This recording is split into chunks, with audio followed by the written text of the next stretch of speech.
keep them muted. I think that's probably a good idea because they know me well enough. I'm liable to say anything.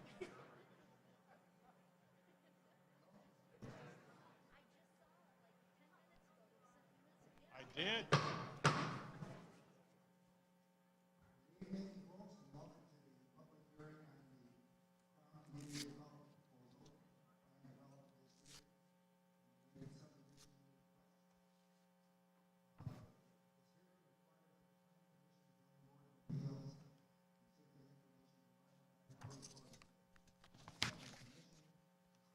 Procedures that will permit for the orderly receipt of that information.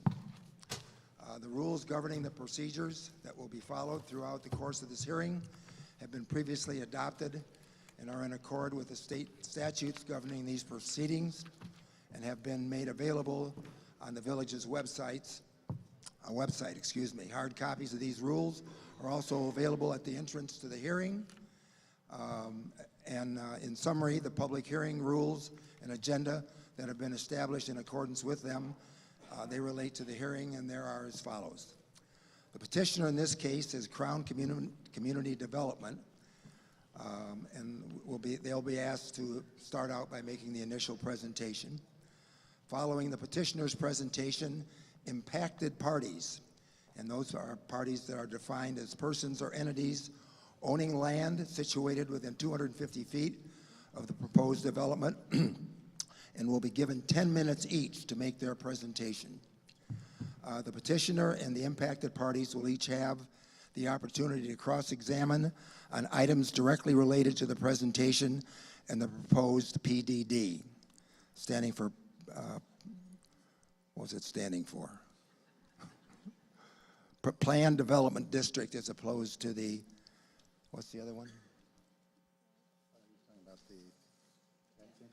As opposed to a PUD. There's a difference between those two, and we'll get into that in a little bit.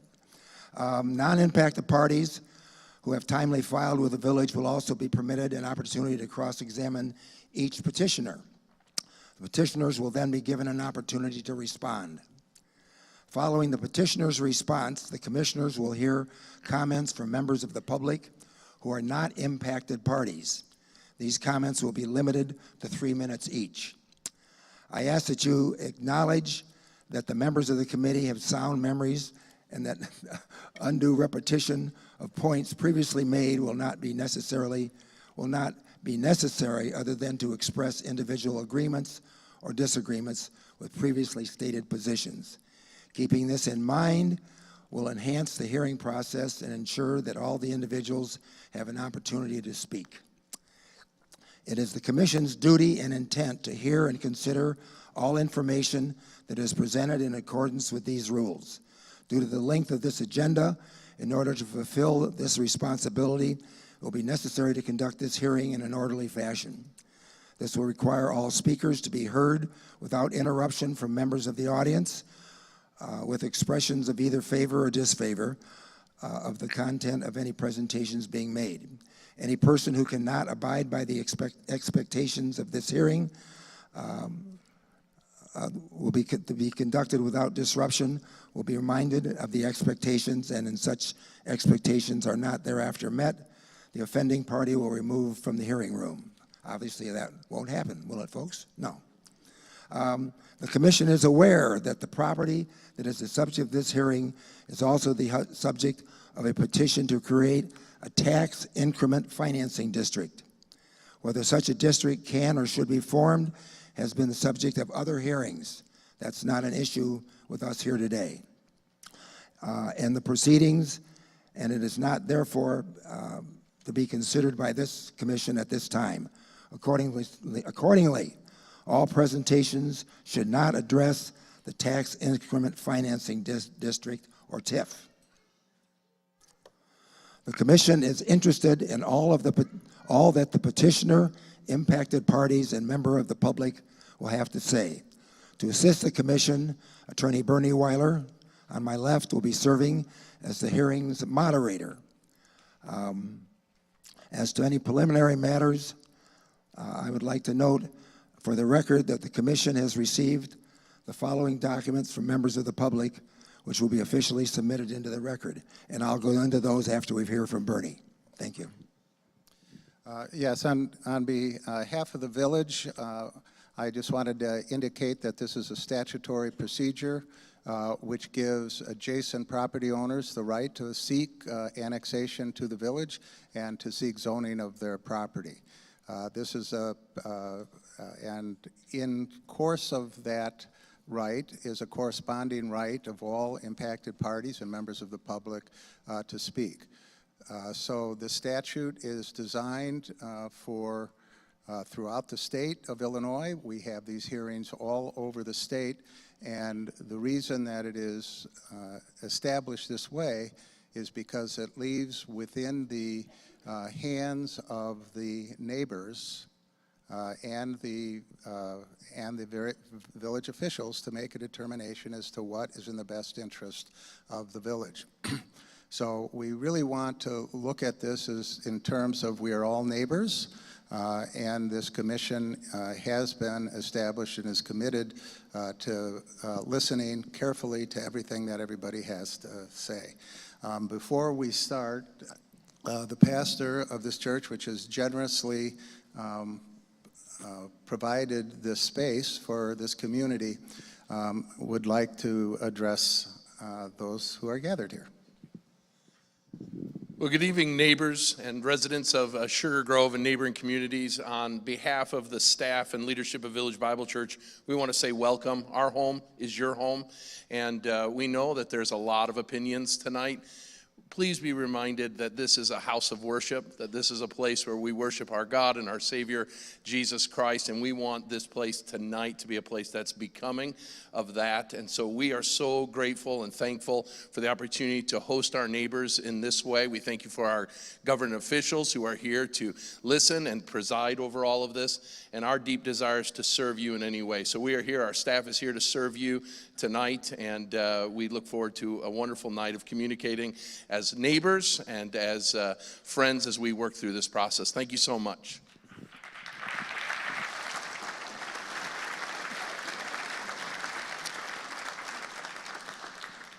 Now, I think it's been the last year or two, the Sugar Grove Planning Commission, in conjunction with the village, has established some more formal rules of order, and we're going to be following those and have followed them since they were established. So there's a certain procedure that we're going to be following as far as who makes the presentation, and then once that person once the presentation is made, that portion will be concluded and we'll move on along. For instance, the village will start out, then the petitioner, then impacted parties, and so forth. So we'll try to follow that procedure. And so with that, I'm going to call to order the special meeting of the Sugar Grove Planning Commission this August 12th, 2024. And I'll call the roll. John Gudendorf, Larry Jones, Becky Sabo, Craig Wilson, John Barrett, Tony Special, and I'm Merv Oxenslager, the chairman. The first order of business is the public hearing. So I'm going to call the public hearing to order on petition number 24-013, which is a petition to change to a planned development district called the Grove. There's been a lot of publicity about it. There's been quite a few submissions, and I'll go through those in a minute. But all those that are going to testify at this public hearing, will you please raise your right hands? Do you solemnly swear or affirm the testimony you will give before this commission, but the truth, so truth, and nothing but the truth, so help you God? I do. All right. Now, what we have before us is a petition. Technically, the petitioner is Sugar Grove LLC, but as we all know, that is the Crown Development Company. The property in question is located along the east side of Route 47, basically north of Merrill Road. I'm sure you're all aware of where this is. It's north up to I-88 and to the north of CV Road. And I think there's a lot of maps and materials that the village has on their website that has acclimated you to where this property is located. The request is for a rezoning from F Farming District in Kane County to a planned development district in Sugar Grove. The property eventually is going to be the subject to annexation by the village. And so the purpose of this hearing is then to present, the petitioner to present the evidence regarding establishing the planned development district. With that, I will turn it over to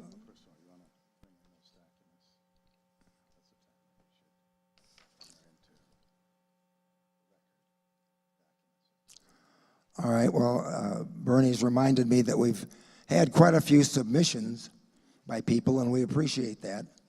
And I'm going to go through so that we have a record. That's what our court reporter's for, is for the record. And so I'm going to relate what has been already submitted, a brief idea of what that submission was, so that our record is clear on that. Pat Gallagher submitted on August 6th 123 PDF files dealing with Blackberry Township traffic study. Laura Proctor sent an email on August 6th of this year. Paige Gravitt also submitted something on August 6th. Bob Ramonde submitted a document or documents on August 7th. Jerry Piper on August 7th submitted various documents. Jaden Chapa on August 7th submitted documents. Molly Reimer on August 7th made a submission. Carolyn Anderson on August 7th made a submission. Rachel Rockwell made a submission on August 8th. And Julie Fuse made a submission on August 11th. All those submissions were made to the village. They were all transmitted to the members of the Planning Commission, so we're aware of what documents were presented, and those will be part of the record of this hearing. Will we get a copy of that anywhere? Pardon? We don't get a copy of that anywhere. I think, are they available through the village? They will be available. Well, at the conclusion of the hearing, this will be a public record and will be available. These will be public records and will be available in the manner in which public records are generally available. Which is that the village abides by the Freedom of Information Act. I believe that the village has been very, very busy responding to those requests and has abided by all of those requests. These records will be available to the public according to law. These are the submissions from Impact. We've made a distinction between public comment and impacted parties comment. And as I previously said, impacted parties are those that reside in a residence within 250 feet of the proposed development. And so impacted parties have the opportunity to present evidence. And we have a list of impacted parties that have also submitted evidence. Lisa Essling submitted some rezoning standards in a Word document. Julie Childress, Ross Powell, I think, is involved there, submitted a very comprehensive documents to the that are a part of the record. Beth Ball submitted a air pollution transparency PDF and a website link to a scanned PDF. Again, all those documents have been submitted to the village and have been circulated among the Planning Commission members. And these documents are posted on the website. Those documents are posted on the website if you want to go there and look. So, any other initial matters? If not, the first presenter is going to be the village staff giving us a summary of what is transpiring.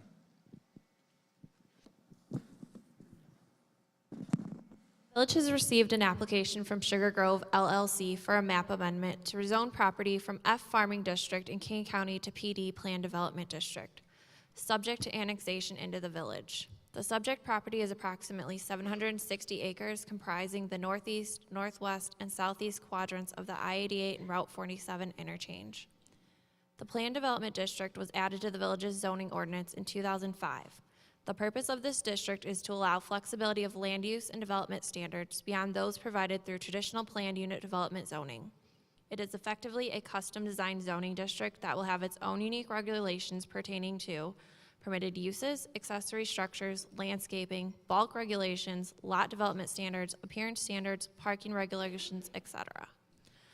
The proposed Grove PD district may have similarities with existing zoning districts, but in reality would be a standalone zoning district. The difference between traditional PUD zoning and PD district zoning is that there is no underlining designation assigned to property within a PD district. There are land uses permitted in various zoning districts that the village considers undesirable on this property, and the PD district approach allows the village to cherry pick permitted uses for the property. The proposed PD district will allow for a mix of uses on the property, including, but not limited to, detached single-family residential, attached single-family residential, age-targeted residential, multifamily residential, commercial, retail, office, business park, and civic uses. The village's current zoning regulations do not adequately address the current trend in residential developments. Applying the Grove PD district approach allows for more variations in the type of residential development for this project. The purpose of this map request is to establish the Plan Development District. The petitioner is not submitting detailed site plans for approval at this time.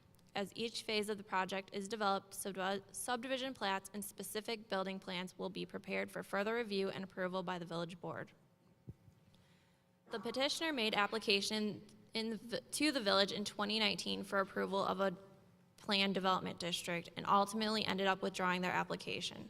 The new proposal from the applicant is vastly different than the previous proposal. In addition to the request for approval of the PD district, the applicant is also requesting approval of several variances to the village's subdivision ordinance regulations.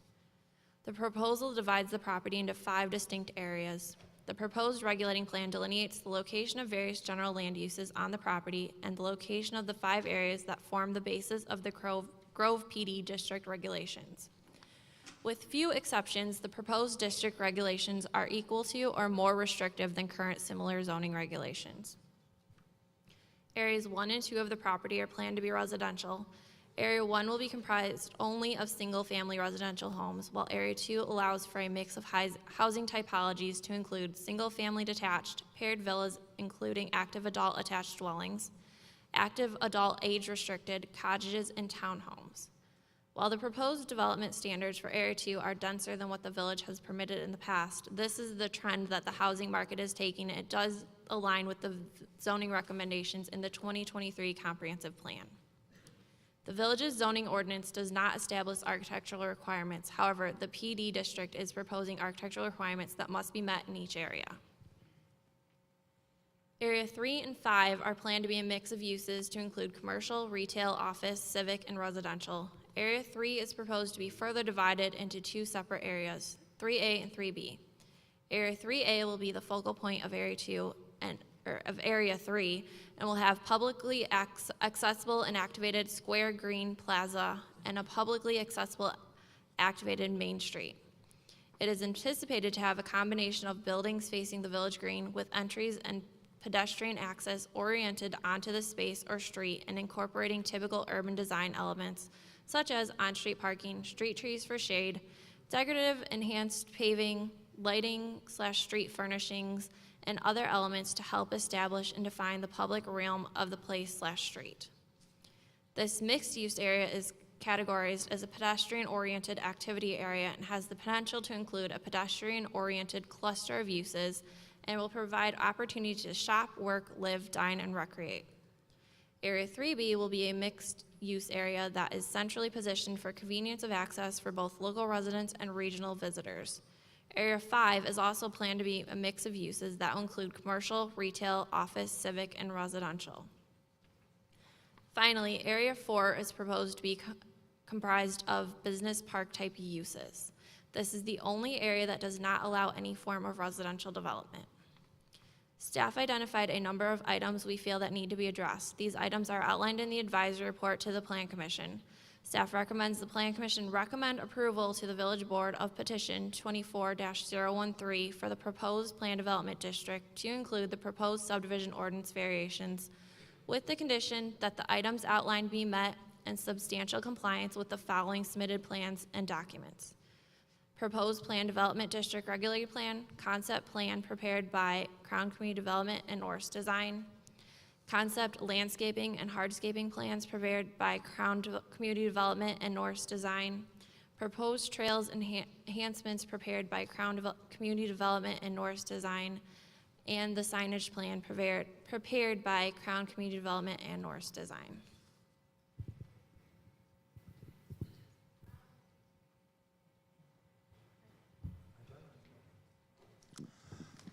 Thank you, Danny. I would remind you that, first of all, we have a court reporter that's transcribing, so I'll try to speak slower. And so be mindful of that if you would. Try to articulate so she can get everything that everybody says down. Secondly, when you're going to speak, I think we want you to come up to the podium here where the microphone is so that everybody can hear. Oh, I guess there's two of them. When you come up to speak, would you please give your name so that it can be recorded and your address so that we know from whence you come.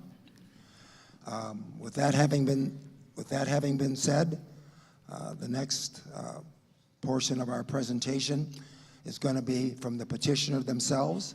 So I'll turn it over to Sugar Grove LLC or the Crown people. Thank you. Just for the record, I wanted to note staff presentation concluded at 5:25 p.m. Oh, thank you. Thank you very much. Thank you for putting that up there. My name is Terry Frankevich. I'm with Crown Community Development. I am grateful to be here with you, and I am privileged to be able to submit the application that has been a long time coming for us. Although I've worked for Crown Community Development for over 30 years now, primarily developing and investing in master plan community developments, much like this one. Thank you. Absolutely.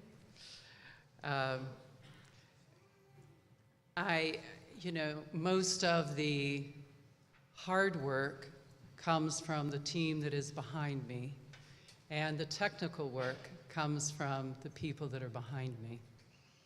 And so I'd like to introduce, they don't have to stand up, but I do want to recognize the names of the people, even though I'm the one that's standing here and starting. It really has been this group behind me. So I would like to foremost introduce Jennifer Cowan. You'll be hearing a lot from her later on. She is our Director of Community Development. She's also our quarterback. And it has been a privilege for me to be able to work with Jennifer for over 15 years. Amongst some of the others that you'll see behind me that are part of the team, and I'm not naming everyone because it's a fairly large team, that I have Aaron Chapman, Erica Ramon, Chris Natz, and Dan Olsom. And they are the ones that really brought us to where we are today.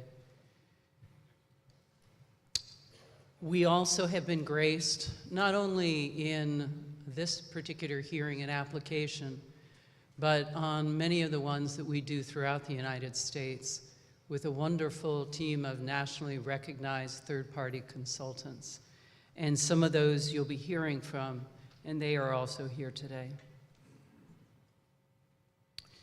At Crown, we are committed to create thoughtfully designed communities that are centered on what the land offers first. Its topography, its wetlands, its forest, drainage patterns, surrounding land uses, and existing off-site infrastructure. Then we focus on the market. What could be in demand for this site? Why would someone want to live and relocate their business here in Sugar Grove? And most importantly, we look to what will be our long-term partners in all of that. And this is the village of Sugar Grove. It's the village board, it's you as the planning commission, and it's the other supportive districts that make up the village. Do we really want to be here? For a long time with all of you. And after the last many months, we believe the answer is a resounding yes. We wish to create a highly amenitized, mixed-use community where current and future residents and businesses will call home. So I'd like to spend the next few minutes sharing the vision that we've created for the future of Sugar Grove. It's no secret that we are coming back to the village for a second time with a plan that we feel honestly better meets the needs of the community. The newly submitted plan is based on years of research and engagement with area residents and community stakeholders, and includes a number of improvements from the original plan. We appreciate the input we've received from the community at large over the past few years, especially from those who attended our public forums last year, all of which has helped us further refine the plan so it aligns with the vision so many want for the village of Sugar Grove. Uh-oh. There we go. I'm not the most technically adept person, I have to tell you. So here, there was a reference made to the location of it previously, but you can see this. Where we are located here. So our site extends north and south of the I-88-47 interchange. It's a full access interchange serving over 13,000 vehicles per day. It's a critical connection point in Sugar Grove and a catalyst for economic growth in the region. This interchange largely dictates the land uses that we have proposed for the site, including commercial development, much needed housing, and desirable lifestyle amenities that will appeal to area residents who call Sugar Grove home. These uses are also intended to attract visitors to come to restaurants, businesses, and recreational facilities in the village, boosting the local economy of just passing it by. Oopsie. So there you can see it. I was one slide behind.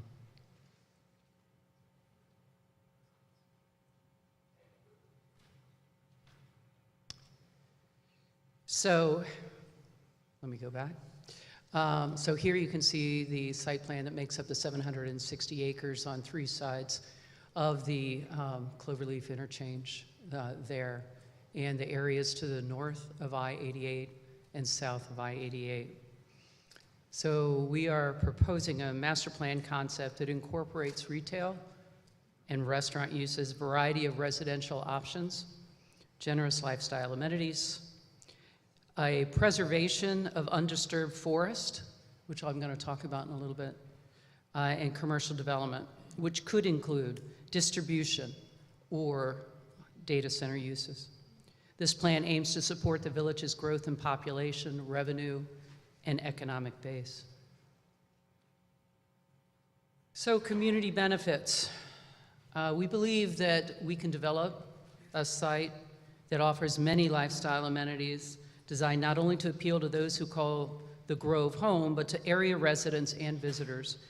Many of the recreational amenities proposed for the Grove are based on this direct feedback from the community. For example, some of the changes that we've made included things like a splash pad and pickleball courts, and the preservation of quality open space and not just quantity open space. The Grove will also feature high-quality housing opportunities for all life stages, ranging from single-family and townhomes to senior and assisted living communities and multifamily market rate apartments. Here's the town center.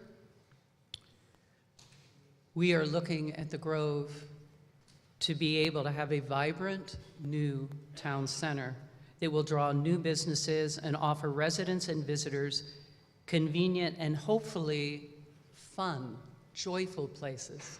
One of the things for us as master plan community developers is that we create joyful spaces. And there's nothing more satisfying to us and the people behind me than to be able to go through one of our completed communities and to be able to see how that community is really lived in. I know I went to one of our communities and I saw a fishing dock, and it actually had a grandfather teaching his grandson how to fish. So we try to create a memory point. I actually thought that was lovely, and it is. So, wow.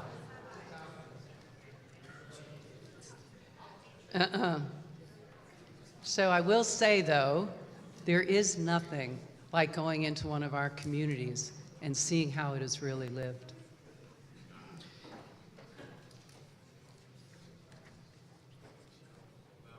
Additionally, the town center will also feature a variety of recreational amenities that we'll talk more about on the following slides, along with donated land for a new village hall that will offer residents convenient access to city services. We are proudly committed to deliver these assets as part of our land development agreement with the village.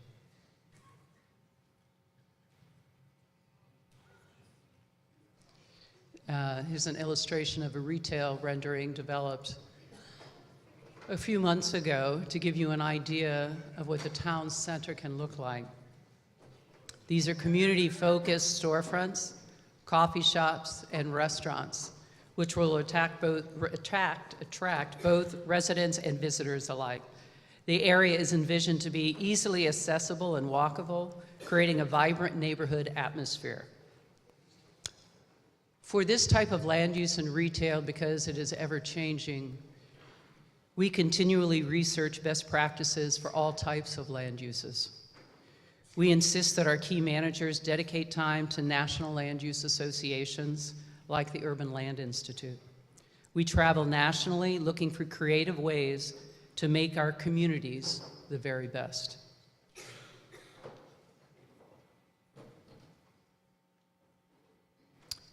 And here's a picture of what the Village Green could look like. This is the green space, whether it be an open lawn for lounging or an activated space for movie nights, concerts or holiday events. We've incorporated numerous areas for people to gather. And we plan to enhance those spaces with seating options, murals from local artists, and festive lighting to create a sense of place and encourage social interaction. For example, we have traveled from Milwaukee to Blacksburg, Virginia, to plan the beer garden in Sugar Grove. And we are extremely excited to execute a family-oriented beer garden. The next is the town center in the Village Green. So in the Village Green, the Grove's Village Green, which sits at the heart of the town center, is, I'm sorry? Is designated after publicly accessible recreational space with an outdoor stage where the community can host concerts, exercise classes, or other events. The images you see here illustrate similar amenities that our partners have built in communities such as 10 Trails in Seattle, Washington area. These images are achievable here in Sugar Grove. Sometimes it takes longer. Sometimes you have COVID. Sometimes you have a great housing recession. Sometimes those things are beyond challenging, especially for us. in the real estate land development business. But after all of those challenges, we at Crown Community Development are still here. We do honor our commitments. On Town Center, Village Park, to be able to illustrate from our communities that exist today, these are the things that we plan on bringing to the village of Sugar Grove. You'll see the pickleball courts that are in the plan. That is actually at a 55-plus community that we have done in Gettysburg, Pennsylvania. You can see the food truck court that's in Seattle. The farmer's market is in Amblebrook. The beer garden is in Indianapolis and Westfield. The playgrounds and splash pad are in Meyer Ranch in New Braunfels, Texas. The trail connections are also in Texas in Leander. We believe these things can come here as well.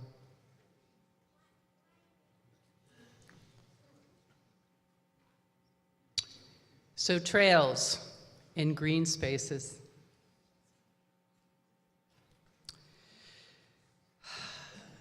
We have 200 acres of preserved and enhanced open spaces, including one of the things that I love best about this plan, which is the 70 acres of existing tree groves.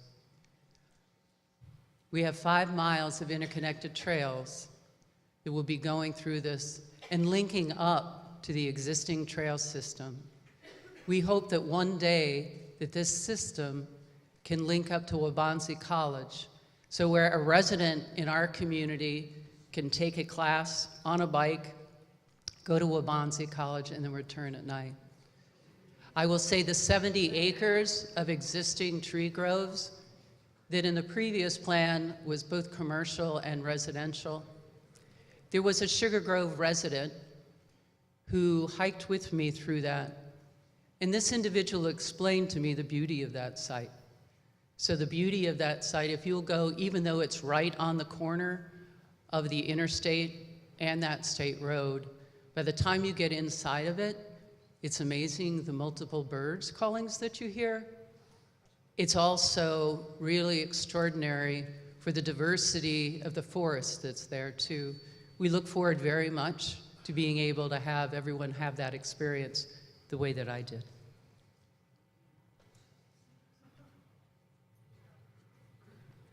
This gives you an idea of the illustration that Norris developed. We took a photo, one of our team members took a photo, sent it to him, and how this could look from a pedestrian-oriented standpoint.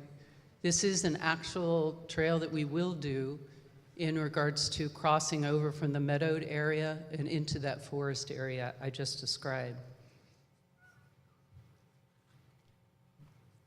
And now what you've been waiting for, Grove Park on the north side.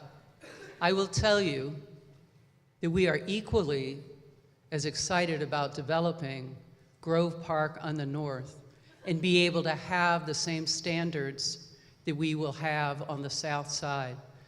But these will be for commercial uses primarily. This is the economic star for the village of Sugar Grove. It is what will allow the village on both sides of the interchange to be able to grow and move forward. So we will put our name on this piece too. And our name is important to us. Crown has a reputation. We've been around for over 100 years. And so when we put our name on something, it has to be to a particular standard.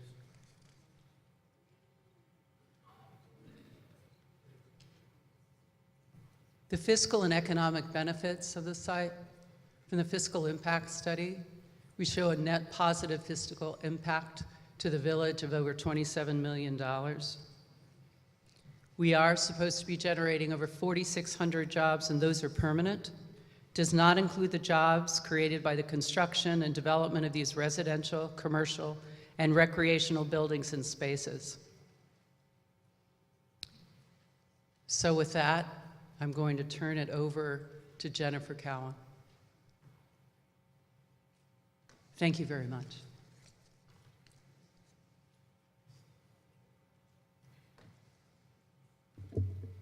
Can you hear me okay?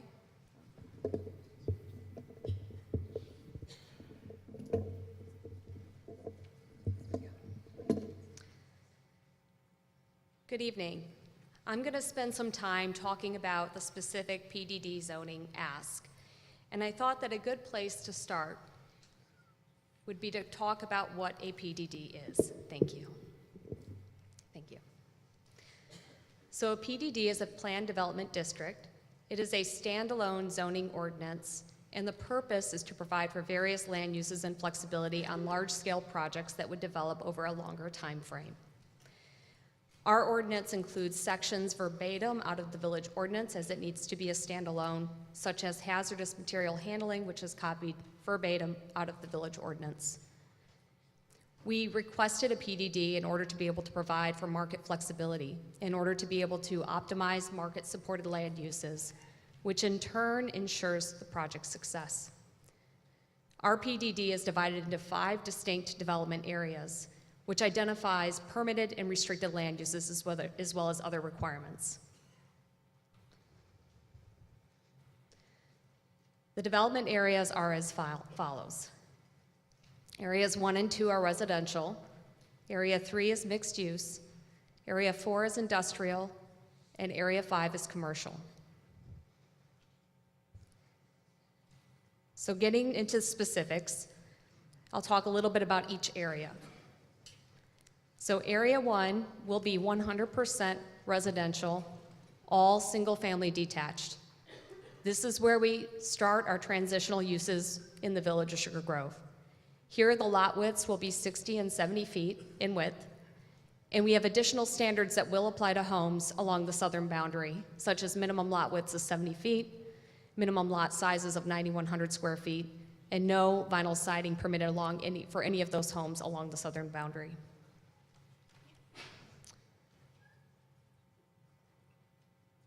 Development Area 2 is also contemplated to be 100% residential and will consist of a mix of single-family attached and single-family detached products. It is here that we are providing for significant connected open space preservation. We will also have single-family attached, as I mentioned, that will consist of rear and front-loaded townhomes as well as paired villas. The single-family detached will be on lots with a minimum width of 45 feet for conventional homes, reduced to 40 foot in width if it is an active adult product. Development Area 3 is contemplated to be our mixed-use development area. It is here that we will be providing commercial and retail uses, townhomes, office spaces, as well as the town center.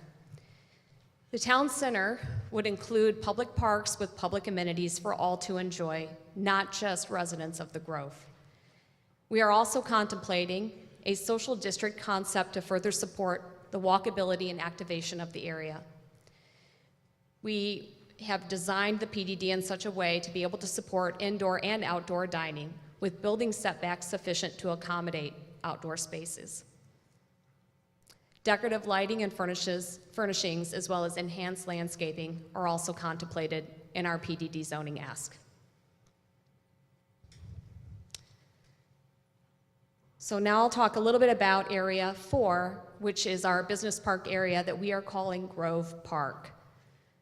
Grove Park will largely consist of data center and distribution uses, with building setbacks along CV Road of 75 feet. This is comparable to what you would see in the Orchard Road Business Park if you were to drive down Sullivan Road. Our zoning ask also includes office, medical office, as well as healthcare uses, and commercial.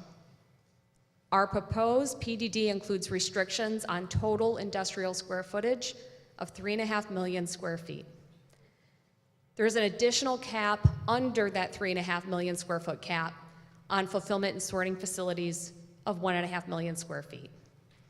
And now I'm going to show a couple of renderings that depict the feel of CB Road with the buildings. The landscaping that is shown in this rendering is reflective of what we have offered in the PDD ordinance.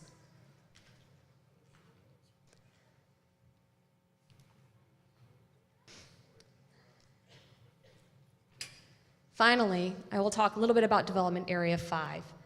This is contemplated to be our commercial retail area and may include a fueling station.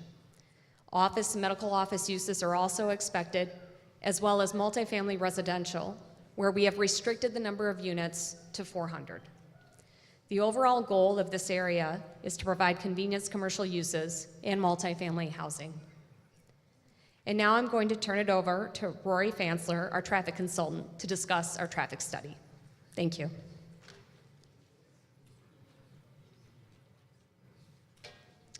Good evening. A traffic study has been prepared pursuant to village and IDOT requirements.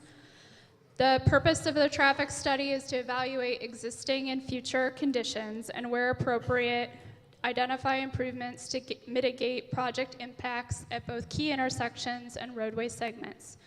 The next couple of slides will walk through key elements of the traffic study. A quick orientation of the roadway network. The traffic study evaluated key intersections and roadway segments along the 47 corridor from Green Road to Old Oaks Road, College Drive, down at the college.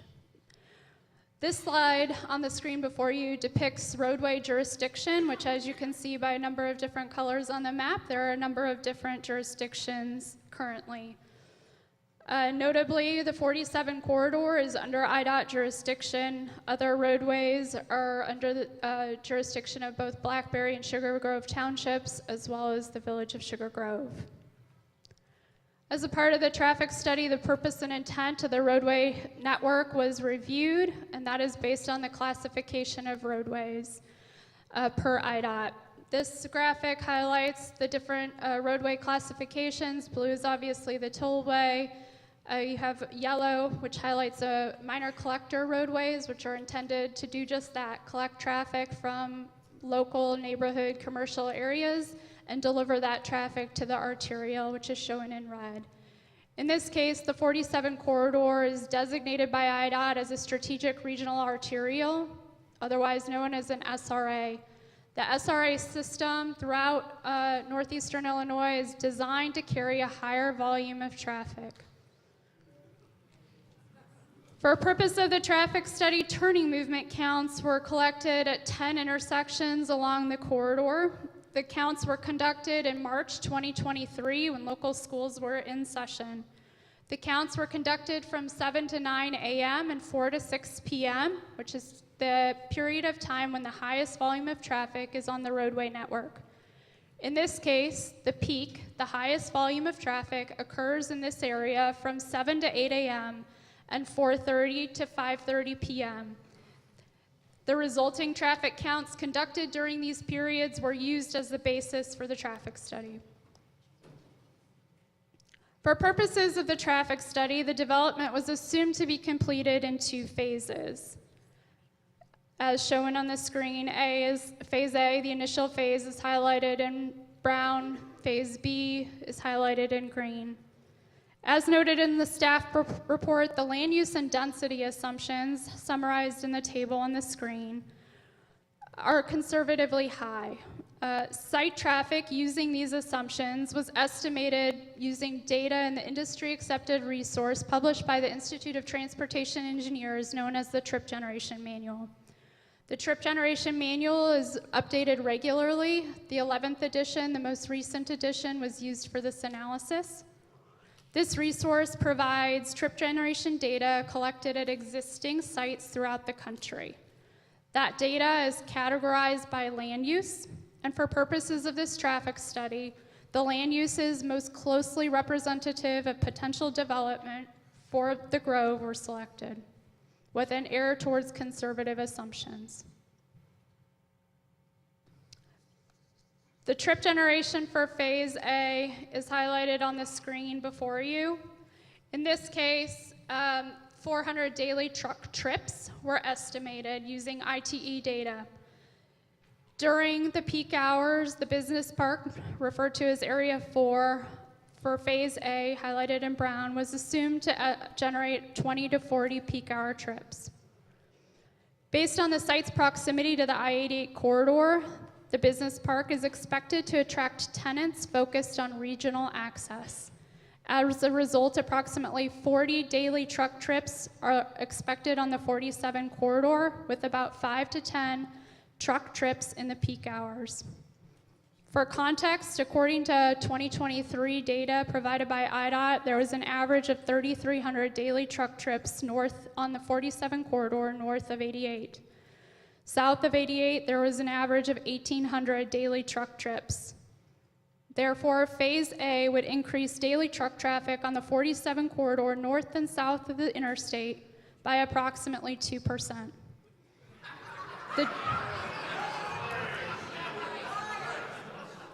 The daily car trips are comprised of employee traffic from the business park as well as the initial residential development along CV Road. Approximately 65% of the daily car trips are attributed to the residential use. Again, the purpose of a traffic study is to identify off-site improvements necessary to mitigate impacts from the project. In this case, based on the plan for Phase A, a number of off-site improvements were identified. CV Road would be reconstructed across the project frontage to provide a 3-lane cross-section. Denny Road would be constructed to facilitate access to the residential use, and turn lanes were identified along the 47 corridor at key intersections using IDOT criteria. When we look at Phase B, the business park is estimated to generate approximately 330 daily truck trips with 20 peak hour truck trips. Again, a significant portion of the trucks are expected to travel to and from the interstate. And based on the existing IDOT data at full build-out with development of Phase A and Phase B, the estimated increase in truck traffic on 47 is approximately 4%. 4%. The daily car trips are comprised of employee traffic for the warehouse use as well as trips estimated for the residential and commercial use. For Phase B, approximately 83% of the daily car trips are attributable to commercial use, 12% is related to residential, and 4% is related to business park employees. The remaining percentage, if you're doing the math, is attributed to the government building. So with development of Phase B, a number of additional off-site improvements were identified. Based on IDOT criteria for installation of a traffic signal, which references the Manual on Uniform Traffic Control Devices for intersections, the projected traffic volumes at these intersections meet warrant criteria. Again, at a number of key intersections along the corridor, turn lanes, both right and left turn lanes, were identified. And then a segment of 47 from CV Road to the I-88 interchange, technically from north of CV Road to the I-88 interchange, would be widened to provide 2 lanes of through travel in each direction. And with that, Jen, you want some closing remarks? That concludes our presentation. That concludes our presentation on the Grove. We thank you very much, Plan Commissioners, for hearing us tonight. Thanks. Village's presentation is closed and the petitioner's presentation is closed. You'll have an opportunity, sir, to present what you want to present.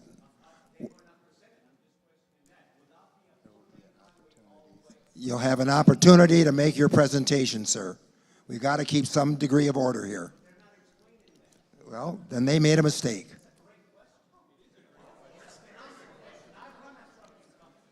All right, the petitioner finished their presentation at 5:55 for the record. And so their presentation is closed.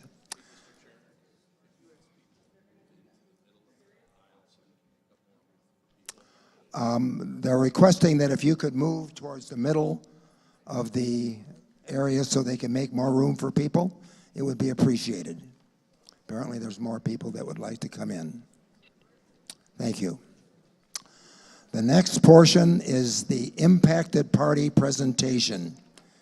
And as I've indicated to you, impacted parties are defined as those that are reside in their residence within 250 feet of the proposed development, and those that are considered impacted parties by the statute were given written notice of this hearing.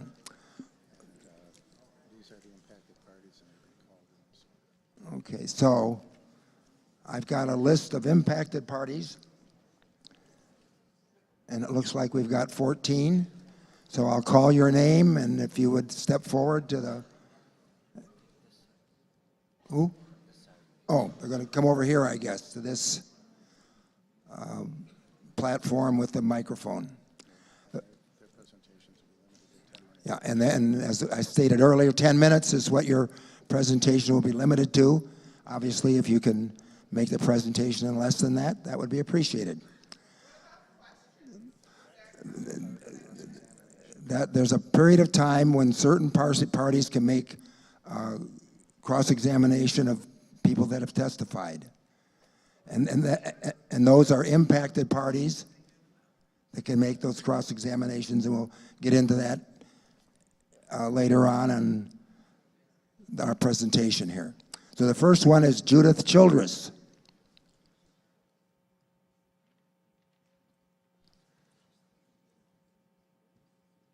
My name's Judith Childress. I live at 43W050 CV Road, Sugar Grove, within 30 feet of where you're putting those warehouses. I have a witness here, Dr. Ross Powell. He's going to speak on my behalf. Is there any chance? How am I going to control the slides? Pardon? I have slides, so I was wondering how I control them.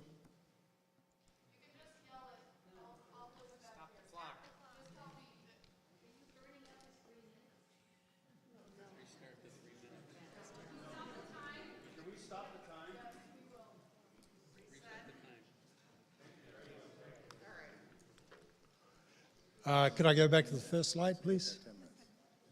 Thank you. Yeah, so I'm Dr. Ross Powell, Professor Emeritus from Northern Illinois University. I'm a local resident, but I'm speaking for Judy Childress and her husband as impacted residents. There we go. Oh. So my first group of slides is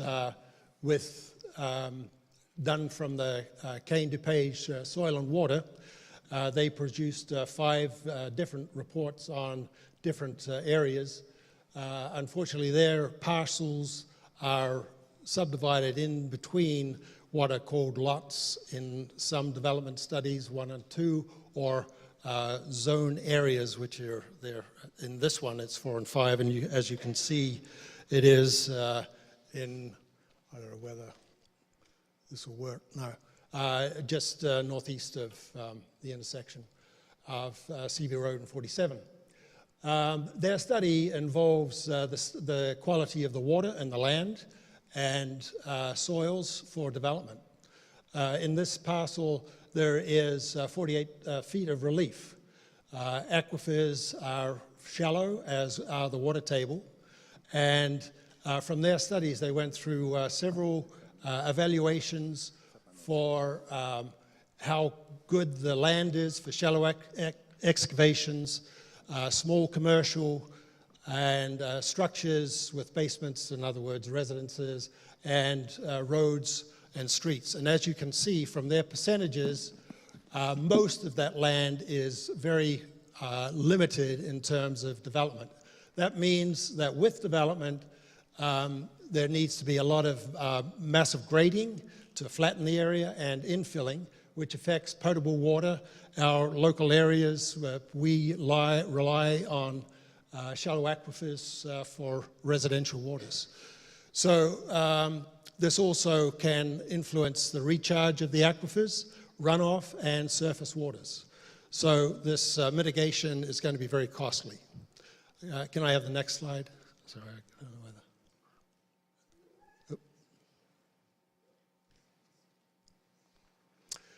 Okay, this, the next one is Zone 5. As you can see, it's on the west side of 47. It is designated retail, commercial, industrial, trucking facilities potentially, And use of flammable, corrosive, and toxic materials is also permitted in this area, may include also a truck stop. So 50% of the area to the west is designated as a stormwater retention next to Blackberry Creek. The rest of it is slated for development, and there is 40 feet of relief with shallow aquifers and shallow water tables.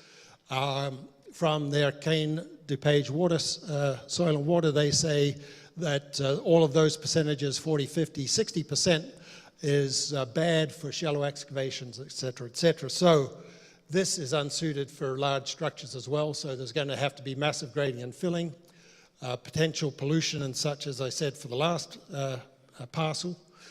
However, on top of that, there is going to have to be deep excavation for fuel tanks if there's going to be a truck stop there, which once again has potential for surface water pollution, groundwater pollution and contamination, and potential long-term linkage from underground tanks into Blackberry Creek.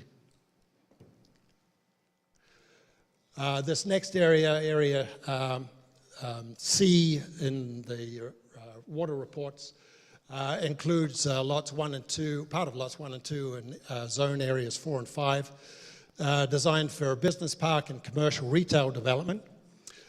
This has 50 feet of relief. Once again, shallow aquifers and water table. Very limited for shallow excavations, commercial buildings, dwellings with basements, et cetera, et cetera. Once again, unfit for development, so we'll need massive grading and infilling for residential homes and roadways, and with the consequences discussed previously. This area C includes Lot 5 and Zone Area 1. It has 35 feet of relief and is designated as a residential development. Aquifers are shallow and the water table is very shallow.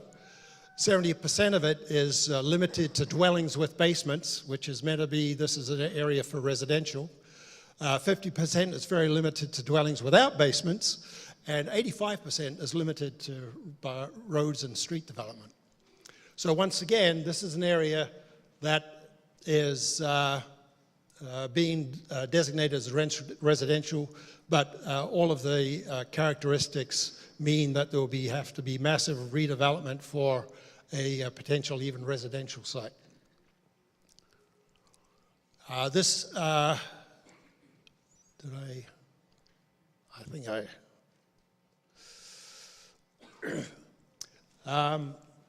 I'll carry on here. So, there we go. I am considering the potential of poor air quality with the amount of trucks and cars that will be here shortly if this development goes through. The study that was initially done was TRC Environmental Corporation, and their data was very old. It was based on 2017. I hear from the Crown that they've had a new study done. But what I'm particularly interested in here is the number of trucks and cars that are using this facility. And the estimates are in the thousands of vehicles per day, in the tens of thousands of vehicles per day. And the outcome of that is associated with warehousing. There was a recent study done in 2024, just a month or so ago, about the air pollution impacts from warehousing throughout the United States. And the quote there up on the top, we show that the nearly 150,000 warehouses in the US worsen local traffic-related air pollution with an average near warehouse nitrogen dioxide enhancement of 20%. Near warehouses, trucks will pollute the atmosphere. And so this study shows that within the distance of about 4 miles or more in the downwind direction, in the prevailing wind direction, local Sugar Grove neighborhoods will be influenced by increased atmospheric pollution and contamination. And the other prevailing wind direction is from the south in this area, and that will influence other nearby villages and Blackberry Township communities as well. Talking about the shallow aquifers, what I'm talking about is shown in this a slice through the land surface. The purple and yellow up the top there are the glacial deposits that were laid down by the ice sheet when it was down here about 18,000 years ago. And the purple and red are the bedrock layers. And in this one, I'm particularly interested in the yellow, thin yellow ribbons that go through the glacial deposits. Those are what a lot of the local residents use as their water resources. And my concern, as I've mentioned, is that that landscape that we see there is going to be redeveloped, and these water resources are going to be cut into and potentially contaminated with the construction that is needed for all of these different properties. The recharge rate and withdrawal rates of aquifers is going to be a large issue, and the major changes in the rates of shallow aquifer water resources after the regrading is unknown. And I haven't seen any studies by Crown that they're concerned about these shallow aquifers. This is a map of the different types of soils and aquifers, that are in this area. The red circle that I show there with the intersection of I-88 and 47 gives you a reference of where this is relative to the studies. Those colors represent the sensitivity of the aquifers to contamination. And this is from the Illinois surveys, and they say all of these shallow aquifers in this planned industrial area have a high or moderately high potential for contamination.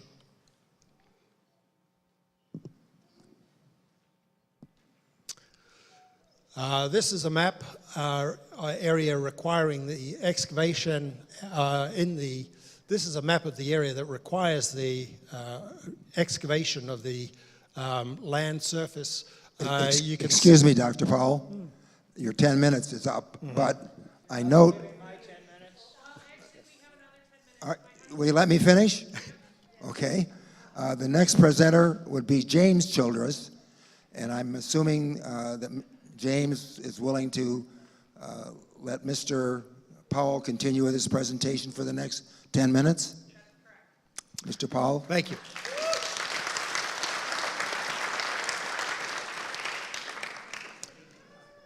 So this is the area that requires extensive regrading. You can see the intersection there of 47 and 88.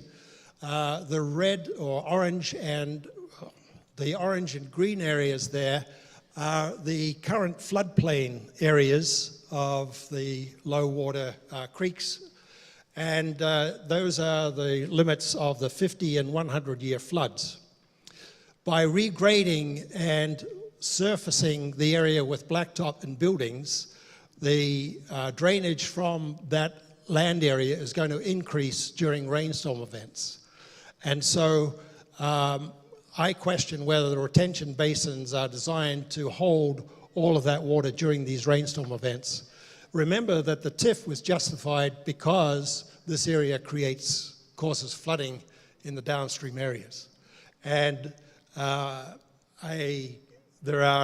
don't have any information about the runoff, but what I do know is that when the land is changed from soil and vegetation into blacktop, there are huge issues with runoff and flooding. Now on to the water supply in a bit more detail, the possible industrial and commercial, including data centers. What we're concerned about here are the deep water aquifers in the bedrock geology, hundreds of feet below the surface. And the two main aquifers that are targeted for water resources are the St. Peter sandstone and the Ironton-Galesville sandstone that is below the St. Peter sandstone. And the studies from the Illinois surveys, this one was by Hadley et al. In 2023, shows that the head change in the St. Peter sandstone from 2014 to 2021 changed to be, changing the head to be very low and only less than 20 feet above the mean sea level, which is the standard which these heads are taken care of comparatively. So there are different counties that are involved here, but Kane County is stated as having heads declined by over 25 feet, some as much as 100 feet from withdrawals by Elburn and Sugar Grove and other communities. The other one was the Ironton-Galesville sandstone, once again the same study, and they state that Kane County is included here. The heads declined by over 25 feet again, and this also extends through a large part of the other counties around it as well. So everybody, all the local people and villages are targeting or trying to target these wells for, or these aquifers for their water resources. Got to go back. Going back, there we go. So, in summary, the most important feature to note in the large region in Kane and other counties here is whether St. Peter is desaturated or whether there is less than 100 feet of available head, that is the amount of water that is available. And you can see the very strong colors there showing where the amount of water is very, very low, and that's stretching up into our area here in the St. Peter. And the similar sort of thing to the Ironton-Galesville, it is the risk, as you see in the bottom quote there, the risk of desaturation in deeper Ironton-Galesville sandstone is less than the St. Peter sandstone, but drilling deeper is expensive, and it too is limited resource, especially for the expanding population and potential industrial developments using it. That's a quote from the Illinois Geological Survey. So another aspect of this water supply is the specific capacity. And what that refers to is how many gallons per minute you can pump water out of a well and lower the level of water in the well by 1 foot. So what this considers is how much use you can have at any one time. And so at peak usage of water, say at dinner time or something like that, there is a potential of running dry if the well water is low. And it's sort of like power outages during high temperatures when everybody's using the air conditioner. Similar sort of thing. So currently the regional water resources are being depleted faster than they can recharge. And 97% of the population increase around Sugar Grove means that more than 1.3 gallons of water per day will be used, with a 51% increase from 2015. That is only population. That excludes any commercial and industrial business uses. Quoting another study from the surveys, Mannix 2015, state that the specific capacity in the counties around us have some large capacities, specific capacities. However, in contrast, there is a list of counties there, including Kane, that have smaller specific capacities. And so what that means is we have a potential of running dry during peak water usage.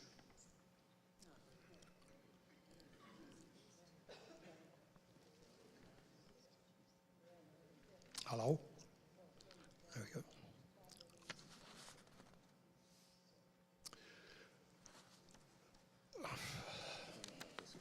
I got a slow response here. I don't know what's going on. Using up my time. Where am I going to be?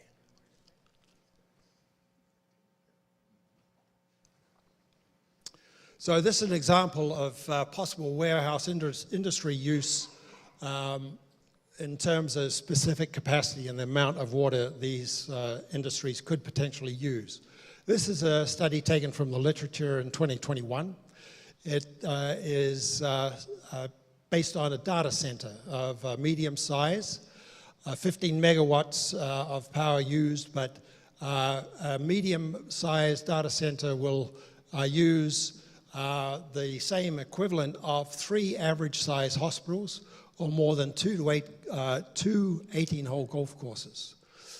And so if we work through that, basically a medium-sized data center of 15 megawatts, it could use 101 million gallons of water per year, which is equivalent of 0.3 million gallons of water a day, which is about a quarter of the projected Sugar Grove domestic use in 2020. The equivalent of about 0.7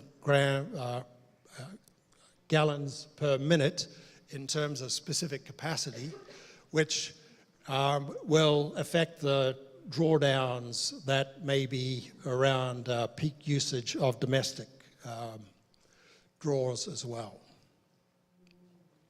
So in summary, all the lots or the zone areas are naturally unsuitable for proposed development.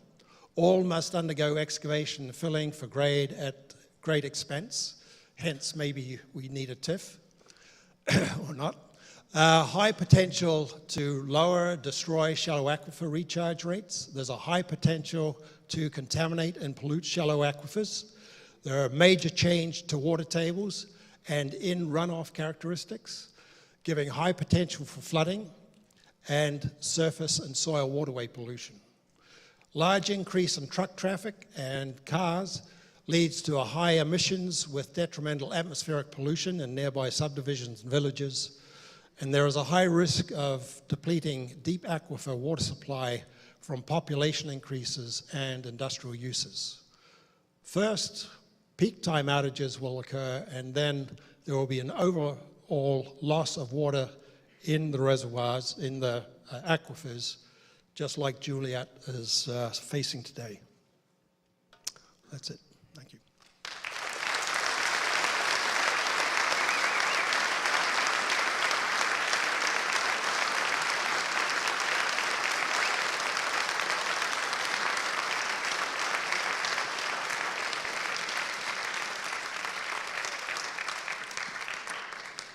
Thank you very much, Doctor. Very enlightening presentation.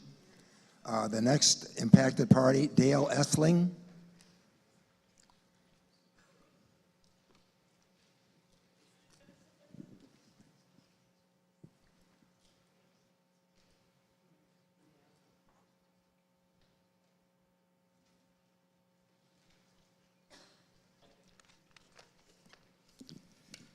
So my name is Dale Essling. I live in Blackberry Township.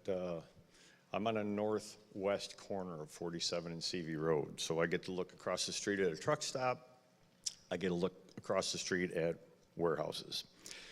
This slide here is the zoning statute, as long as we're having a statutory hearing. This says that the powers enumerated may exercise corporate within 1.5 miles of their corporate limits. So the village can look at zoning within that area. I gotta find the rights. So this is just a court case, not really about this particular zoning, but it's got a couple of interesting things in it that we're gonna use as stepping stones to get where I'm headed with this.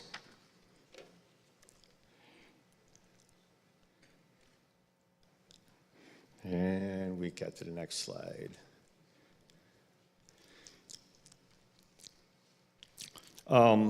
So this says that the zoning is presumed okay as long as you have to have convincing evidence that the ordinance wasn't applied as arbitrary, unreasonable, and without substantial relation to health, safety, morals, general welfare. In all the four things that we found where Crown answered the zoning standards, not one time did they answer the first question, except for saying that it worked with their with the planning, comprehensive plan. They never answered these questions. So I would say them not answering this would absolutely be arbitrarily unreasonable, and absolutely without a substantial relation to the health, safety, morals of the general public.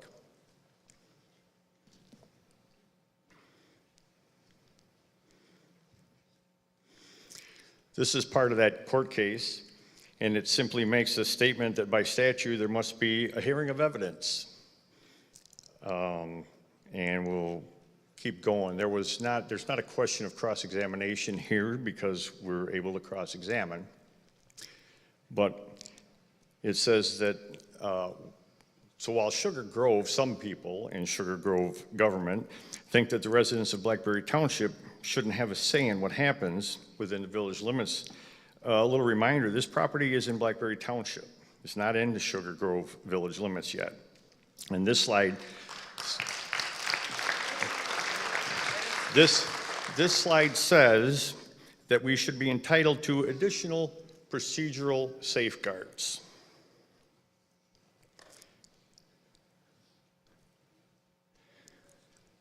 In other words, while a 250-foot limit may be adequately identified adversely affecting landowners as impacted parties, it is not appropriate in this zoning hearing that it's only 250 feet.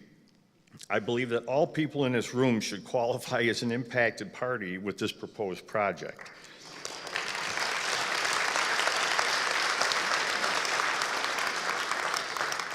I suggest that the next hearing, anyone who signed up to speak tonight be considered as an impacted party and be given latitude on the time limit of their public comment. Second, plaintiffs challenged in this court case, they challenged the 2-minute time limit imposed by public comments. Now, we've been given 3 for the people that are just interested parties and 10 minutes on impacted parties. We just listened to Crown talk for 31 minutes about their project, and I think it's only fair, again, to have a little latitude on time limits of public comment, lest you have a practical denial of the vital part of the hearing required by this statute. This quote says it better than I did. A proceeding that incorporates arbitrary time limit without consideration of the nature of the comments and their relevance to the factual issues presented fails to meet the statutory definition of a public hearing. I also believe that having a hearing at 5 o'clock on a work day is another problem with having a statutory hearing.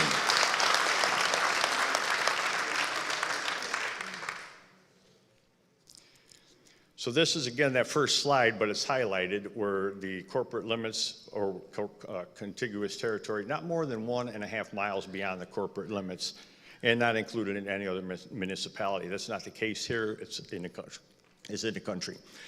This is part of that same zoning law, and it says, no municipality shall exercise any power set forth in this Division 13 outside the corporate limits thereof, if the county in which such municipality is situated has adopted, quote, an act in relation to county zoning, dated in June of '35. Kane County absolutely has an act in relation to county zoning. So Sugar Grove has no jurisdiction outside of their own village.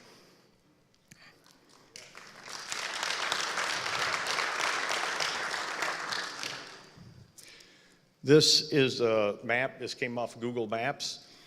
If you look down in the bottom right corner, sort of, you can see that there's a little triangle that's still Sugar Grove Village right there from the de-annexation. If you go up to 1.5 miles, that's the section on the southwest corner of CV Road and 47.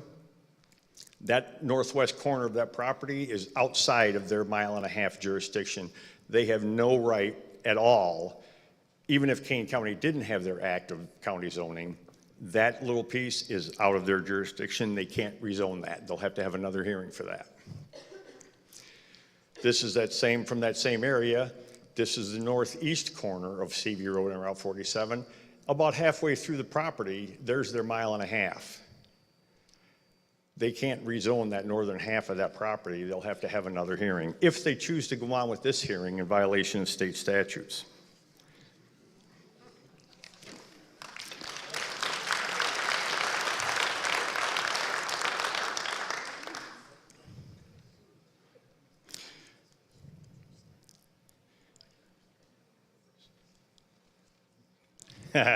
Yeah, I'm not going there.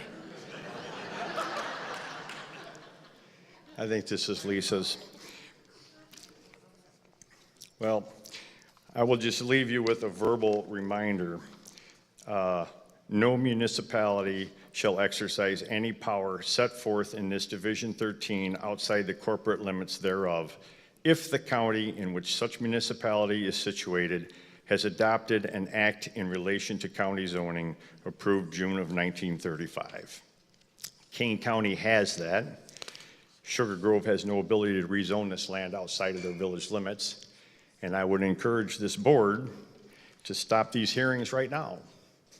Get the due diligence done, make sure that all the ducks are in a row, and have the hearings after the property is annexed into the village of Sugar Grove, because that's the proper way to do it.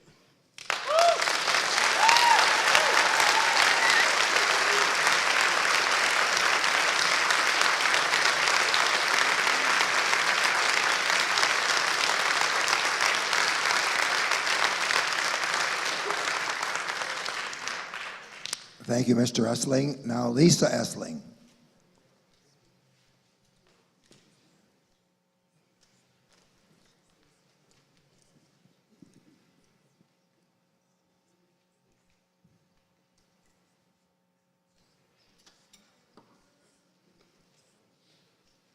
Is there somebody who can forward the slides for me? Yes. Thank you. I'll have you do it for mine because me and electronic don't get along real well. Can you hear me? Oh, yikes. My name is Lisa Essling, and I too live with Dale Essling at that north west corner of 47 and CV Road. So literally, the three other sides there are all Crown property, so we're going to be smack dab in the middle of all of this. So my presentation is going to address the standards for rezoning of the Village of Sugar Grove, with regards to the compliance of the corner of those corners right there. Next. This is one of the forms, I've got several forms here. This is one of the forms that was filled out by Sugar Grove LLC, Sugar Grove Town Village, or Crown. They filled out this 4 times, okay? This one is prior to I-88, the ramps, thanks. Next. This is after the ramps. And then I have 2 more, which was on their website, and then the one that was included in the application. So they have filled this out 4 times. Next. Okay, the first standard for rezoning. There are 4 of them, and the applicant requesting the rezoning must meet all 4, not parts of them, not missing parts of them. They have to meet all 4. I asked this at a zoning meeting last year, and this is what I was told. And the first one is, will this rezoning change, promote the health, public health, safety, comfort, convenience, and general welfare of the village and comply with the policies of the comprehensive land use plan of the village? Next. The village's response in, this is going to be on all my slides here. Blue is before construction of the ramps. Red is their response afterwards. Okay, so the first part, public health, safety, comfort, convenience, and general welfare. The village or Crown gave 0 answers. They have not addressed this at all. So technically, they can't rezone, right? So we should stop here, but I'll go on. The second part is the only thing they answered both times is that it fits the village's comprehensive plan. And the other thing I'm going to say about that is the fact that it's easy to fit the comprehensive plan when the comprehensive plan changes when Crown has some new ideas. So that's kind of like a moot subject. So promote public health. No, among other concerns, poor air quality from diesel and fumes, threat to our wells and aquifer is the opposite of promoting public health. Promote safety. No, hundreds to thousands of extra truck trips per day will make the roads less safe. Route 47 is not slated for improvement by the state in the near future, and the addition of a fueling station, especially near an easy on, easy off ramp, may bring crime to the area. BP is a case in point. They've had criminal situations and robberies there twice so far this year. Promote comfort. No reasonable person would find an addition of a truck stop and warehouses to be a comfort, but instead becomes stressful. Promote convenience and general welfare. The south side may be for the residents of Hannaford Farms, but not really for the rest of the local resident. It's rumored that the south side amenities and recreation opportunities will be supported by HOA fees, which makes them private. Comprehensive plan, like I said, it's not hard to match when they change it. Next. Standards for rezoning number 2, is the trend of the development in this area consistent with this request? Next. Village's response, or Crown's response, this type of development has not been constructed before. And in each of their pages, they say, each of their responses says a little bit different about that, but it's basically the same thing. It hasn't happened before. So I'm going to address this. I and many other residents in this coveted rural community would argue that just because there are ramps that make it easy to go on and off, it doesn't change the fact that the trend of development in this area is nil. And they actually said there is no development in one of their responses to this. There are no warehouses, data centers, or truck stops. All of these are inconsistent with the use. Next. How are the permitted uses by rezoning more suitable for the property than currently allowed, which is farming? Next. I have stuff written down here, but I think the speaker, Dr. whatever's, yeah, Powell, kind of covered all of this, like, well. But I'm going to say a few things. I'm incensed at the callous reference to this area as just the property. There are hundreds of families that live in Blackberry community. Is a corporate park more suitable to your neighborhood? I asked this of Crown and Sugar Grove. Is it in your backyard? I know it's not in Village President Jen Conan's backyard, because when I asked her, since the north and south areas are roughly the same size, why don't we flip them and put the warehouses on your side, and on our side we get the other stuff. Her response was, that's not going to happen. So the rezoning is not more suitable, according to, I'm not sure if it was CMAP or another one, but this land is some of the most productive farmland in Illinois, so its best use is to continue being farmed.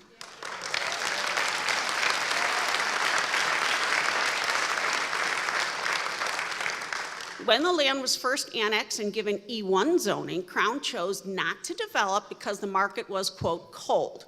Now there are abandoned warehouses all over, and the news stories coming up regularly stating that the boom in warehouse construction has come and gone. Doesn't that make this market cold too? Next. Number 4, will this rezoning alter the character of the neighborhood or be detrimental to adjacent property? Now, one of the things that we were told at the very beginning of this thing is that we have to present facts, not opinions. So one of the things that I want to say about this here is all of the responses, and I have some of it here, I'm not even going to go through that. All of the responses from the village and Crown are opinions, because they're not right there. When it comes to these items, character of the area, we live there, so we know what the character's been for the last 31 years. Okay, so the proposed plan, this is what they said. Let's flip to the next one, because they're saying that in a nutshell, so I don't run out of time, they're saying that oh, I guess I don't need this one. That's better. They're saying that the character was already changed by the interchange. This development will dramatically alter the character of the neighborhood and beyond. As a 31-year resident at the northwest corner of 47 and CV Road, I know for a fact what we have, and the Crown development will alter the rural character. It's dark at night. We can see the stars and the lightning bugs. We won't any longer with a 24-hour truck stop and 24-hour warehouse security lighting. Do you know that there is something called light pollution? I'm not going to get into it now, but if you're curious, look it up. It's quiet enough to hear the coyotes howl, the owls hoot, bullfrogs croak, and the crickets chirp. And this year, the cicadas buzz. We won't hear any of that any longer over the warehouse truck engines and incessant backup alarms. Then the commotion of the truck stop.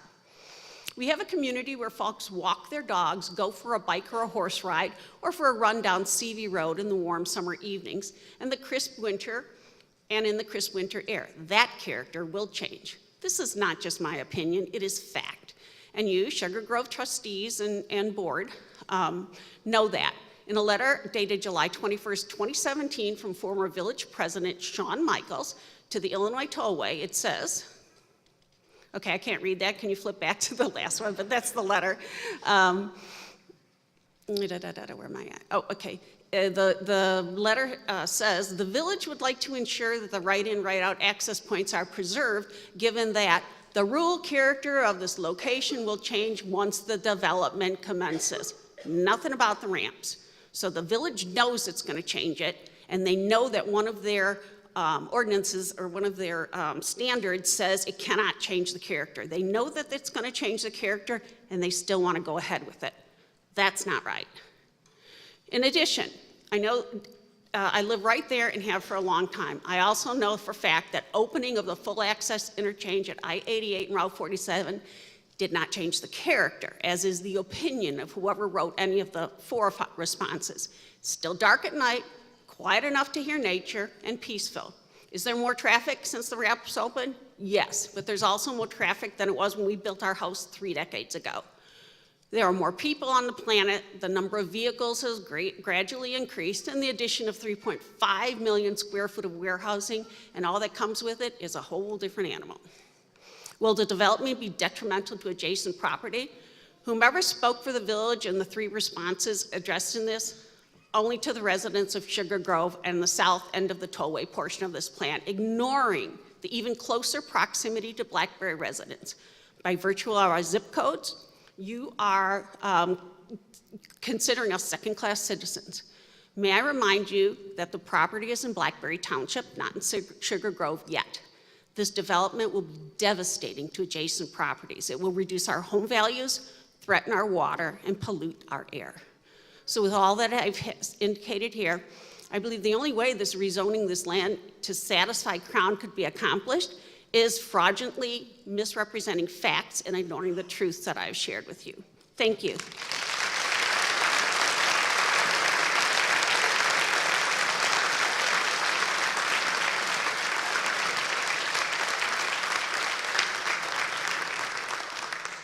Thank you, Ms. Essling.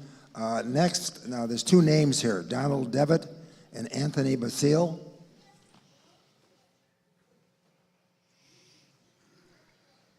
I take it you're one of them.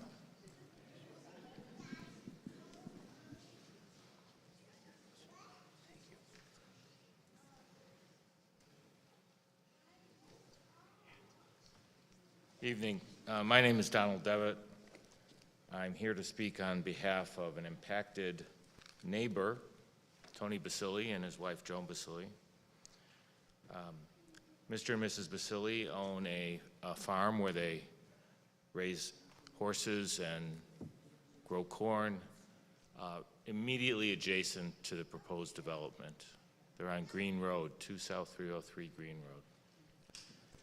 I've known Mr. Basile for more than 3 decades. I've been his attorney for all of that time. I've represented him, his Could you family. reset the timer, please? Excuse me, thank you.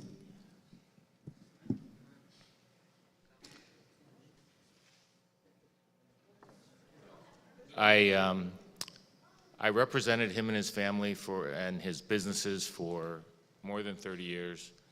Mr. Basile is a successful businessman. He's a real estate developer. He has in the past and currently runs restaurants, quick service restaurants, and he has a lot of experience with land development.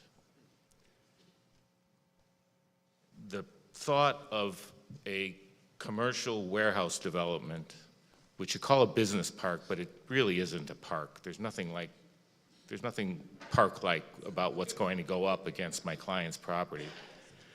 The thought of a business like that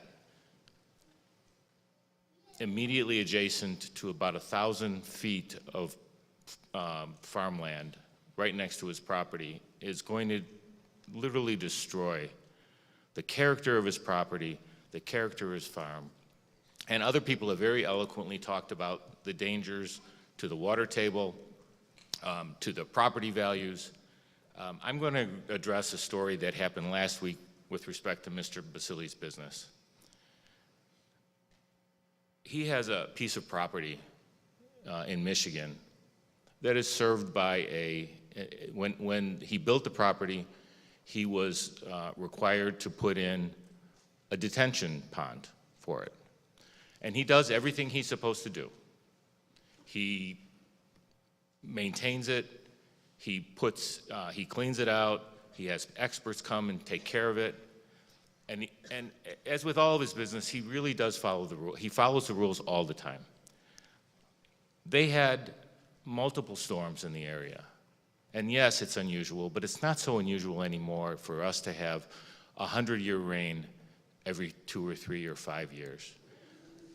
It's just happening more and more. And in this case, it flooded out the business that rented the property from him, and it closed it down. And this is a case where he did everything he's supposed to do. Now, his property is immediately adjacent to the proposed development, and the detention pond is supposed to go right next to his property. He's not going to be able to farm his land. He's not going to be able to grow his crops. He's not going to be able to keep his horses there. You're materially changing the character of his property and all of them around them if you allow this development to go forward. Now,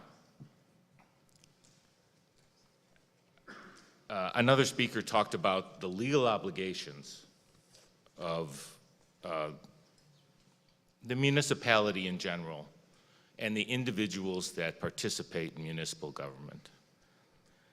And I had a whole section here that talked about many of the same things that one of the other speakers already raised. He talked about the existing uses, he talked about property values, but I wanted to point out something that I found in your 2003 comprehensive plan. And this is the comprehensive plan that you have on your website right now. It's the most current comprehensive plan. I don't think the word warehouse appears in here once. But what does appear here, and this sounds really nice, Sugar Grove will be a community defined by nature. A community defined by nature balances growth with the preservation of ecologically sensitive lands, open spaces, and recreation. Nothing about warehouses there. It prioritizes expanding and connecting natural and ecological assets to one another and to Sugar Grove's neighborhoods. Nobody's going to call a warehouse community with data centers a neighborhood. New development within Sugar Grove will continue to consider the village's natural systems and sensitive lands in development decisions to enhance their ecological function and recreational opportunity. Again, no recreational activity planned for Area 4 or whatever that's called. The village's identity and brand will reflect this vision as the community grows to attract new residents and businesses.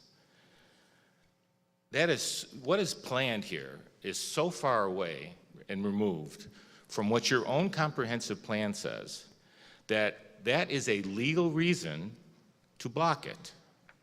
And I've been involved with these cases many times. My client has been involved in these cases other times. There are legal reasons here for the community to be upset. And there are legal reasons here why everybody involved in Sugar Grove government should be concerned about what we are doing here to the people and the community, because it is the obligation of this board and every board that's going to consider this plan to make sure that you follow your comprehensive plan, because that's a legal obligation, and otherwise follow the law.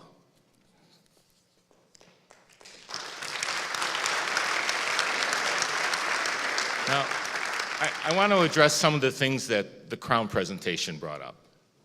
And they presented some very nice pictures and some very nice aspirations.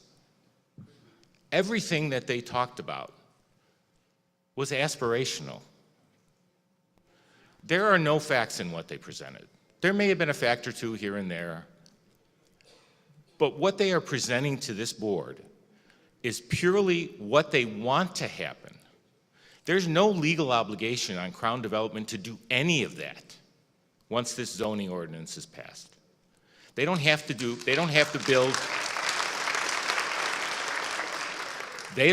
build one thing. What they can do is turn it over, sell the land with the new zoning to somebody else that you will not have any control over, that the residents of Sugar Grove and the surrounding communities will have no control over. It's going to be, there's not going to be any accountability to Crown for what is happening here today. So if you go ahead and you approve this, you have to ask Crown, what are you committing to here? Because there's no commitment. And that's the questions that I would like to ask on cross-examination. What are you committing to doing here? Yes, they're committing to doing some infrastructure thing. I haven't seen an exact, I don't know if it exists. I don't think it does. I looked for it. I can't find an agreement between the village and Crown as to what they're actually going to do. But I guarantee you that whatever agreement they make with the village is not going to include, we're going to build a residential community that has restaurants and a new downtown. They're not going to commit to that.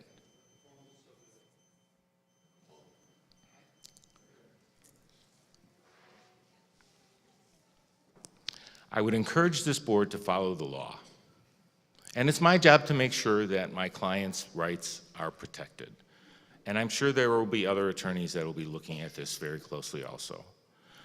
But if you do follow the law, you cannot possibly approve letting what I think you call yourselves a bedroom community turn into a truck stop. Thank you.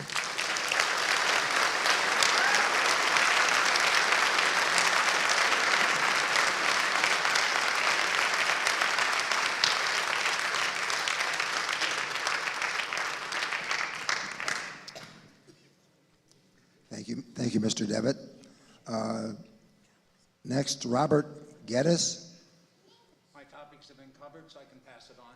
Thank you, sir. Appreciate that. Beth Ball.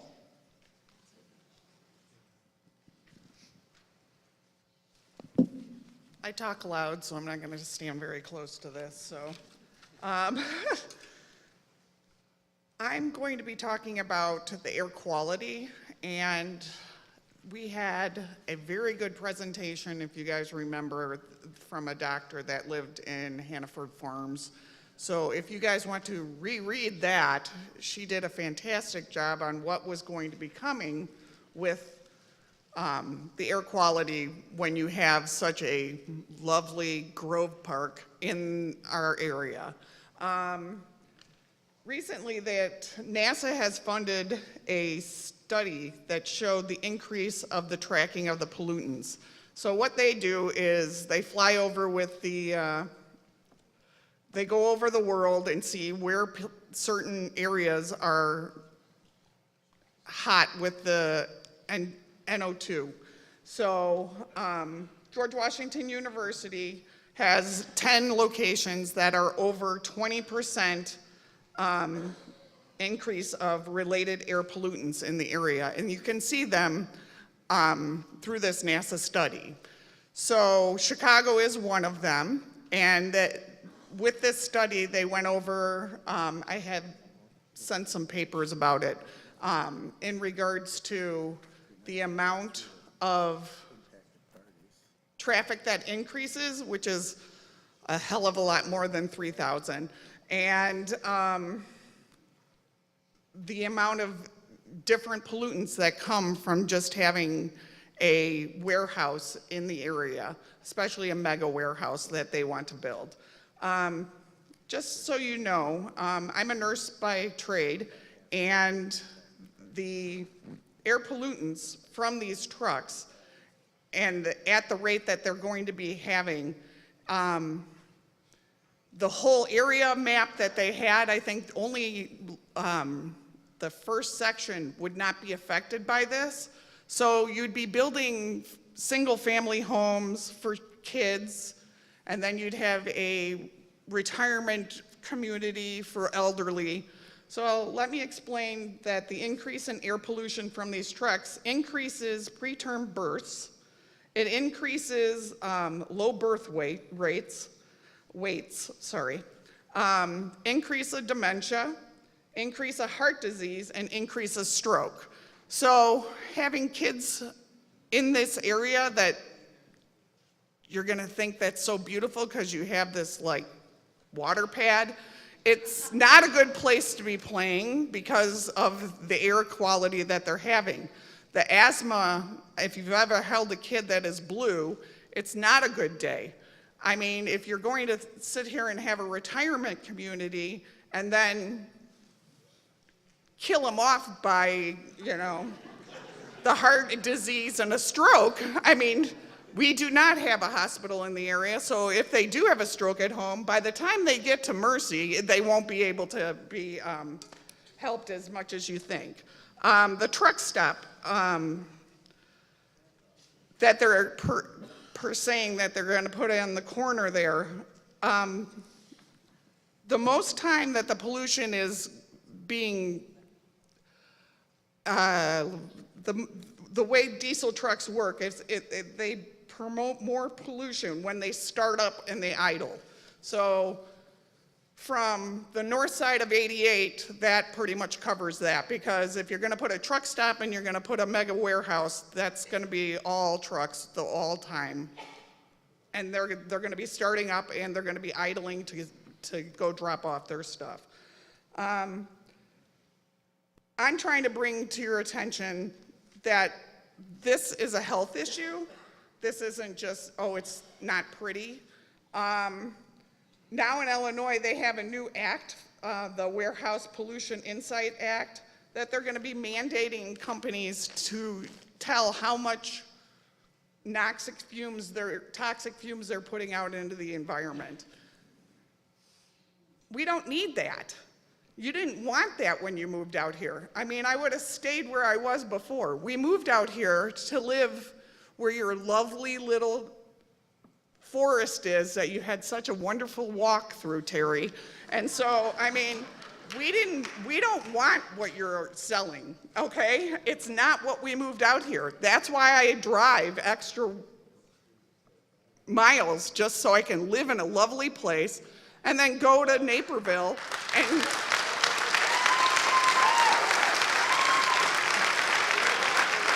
nobody wants this. You have to understand, nobody wants it except for them. And the zoning, if you're doing this to help our community, this just told you that the health implications for this is all wrong, okay? They've already talked about water. That's going to affect your health also. I just think that you should really put a stop to all this nonsense and keep the Sugar Grove what Sugar Grove is. The Grove is only 8,000 people, whatever. It's like the size of a high school in Naperville. It's not that big of a deal. We're making it a great big deal, but let's keep it what we moved out here for.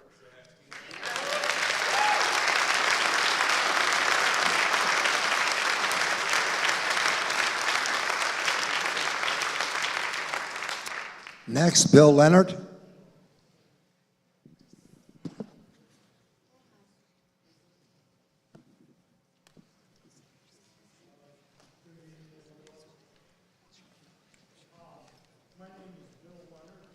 I live at 765 Wheatfield Ave in Sugar Grove. I am speaking as an impacted resident and as an elected official representing District 5 of the King County Board. My wife Mary and I have lived in Sugar Grove for over 30 wonderful years. We chose Sugar Grove because of its simple charm and exceptional natural beauty. When we built our second current home in Hannaford 7 years ago, we chose our lot on Wheatfield for its amazing views and tranquil setting. When we asked our builder about any plans for farmland to the north of our lot, he told us that future zoning plans were for housing and a business park. We asked if a business park meant office buildings, and he told us yes. Little did we know that he left out the fact that by business park, he meant warehouses that might include office space. I would like to voice my objection to the current rezoning plans for Sugar Grove and the surrounding areas. We, meaning my wife Mary and I, strongly and completely object to any potential development of a fueling station truck stop. The proposed truck stop calls for 24 pumping stations. This is twice as many as any other Sugar Grove gas station. There are numerous reasons why we strongly oppose and would never support this proposal. First of all, the proposed truck stop will drastically increase truck traffic.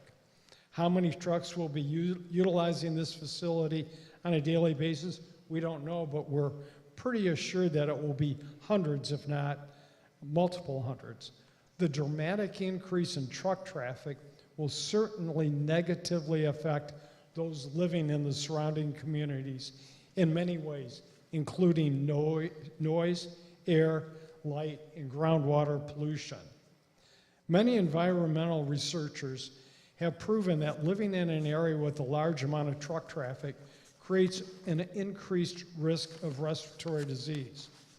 There is substantial research that documents benzene and other damaging compounds are released into the air from the underground storage tank vents and pose a threat to those who must work, live, and learn in areas surrounding the truck stops. Think of the potential of hundreds of idling diesel trucks emitting excessive noise at 85 decibels, not to mention the constant noise created by their acceleration and braking. The beautiful town center which Crown has proposed will be located directly across from the truck stop.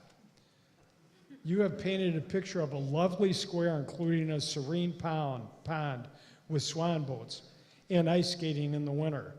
But who wants their kids and families gathering right next to a truck stop and warehouses with hundreds of semis pulling in and out on a daily basis?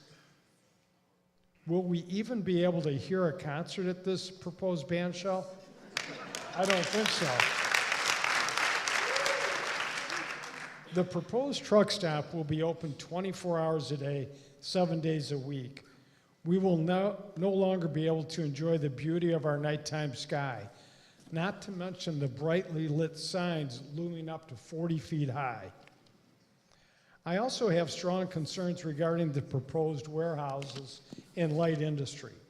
First of all, the Sugar Grove Village Code states that newly constructed buildings cannot exceed 40 feet. Crown has proposed warehouses that are 65 feet high. According to the revised zoning map, Area 1, comprising 77 acres of single-family homes, is subject to location and size change. What does that mean? Area 2, which is also zoned residential and comprises 350 acres, does not specify the number and/or the percentage of rental units in that area. In addition, and finally, I have some concerns about the proposed extension of Denny Road and Merrill Road, and we would like some kind of written documentation that no truck traffic would be permitted on both Merrill and Denny Road. Thank you.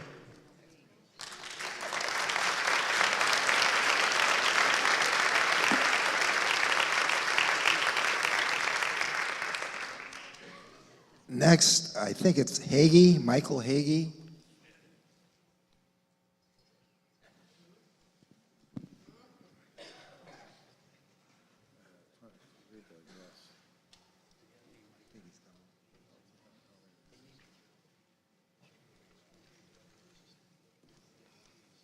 Hopefully I'll only need 2 minutes. Mike Hager, I just built a house on Red Oak and CV, and I too went through this whole process of the rezoning, and I can probably tell you there's a couple of neighbors that don't like me, but either way, we're here. I've already noticed, like even with the drawings, like that retention pond where the truck stop is going or whatever, it started off X amount of feet and it's already shrunk just on, I know it's preliminary, but it's kind of goes to show that obviously they're already trying to change things. So that's one of the things. And then my next point is been working construction for 30 some years. Settlers Ridge, Hannaford. 20 some years to do those subdivisions and they're still empty lots. How does that happen when we can go Batavia, whatever, 300 houses done in a year? I just don't think you guys are ready for this. What happens when the economy slows down, like when Settlers did, or Hannaford for that matter? Who flips the bill for taking care of all the land, the streets, and all that? I mean, it's a huge expense. Am I right or wrong? I'm just making a point. So, anyway, that's it. That's all I had. So, short.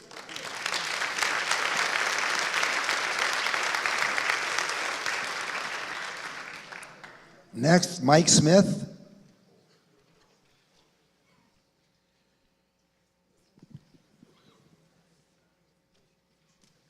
The last time I spoke, I just had some notes written on a piece of paper that I got out of my wife's purse.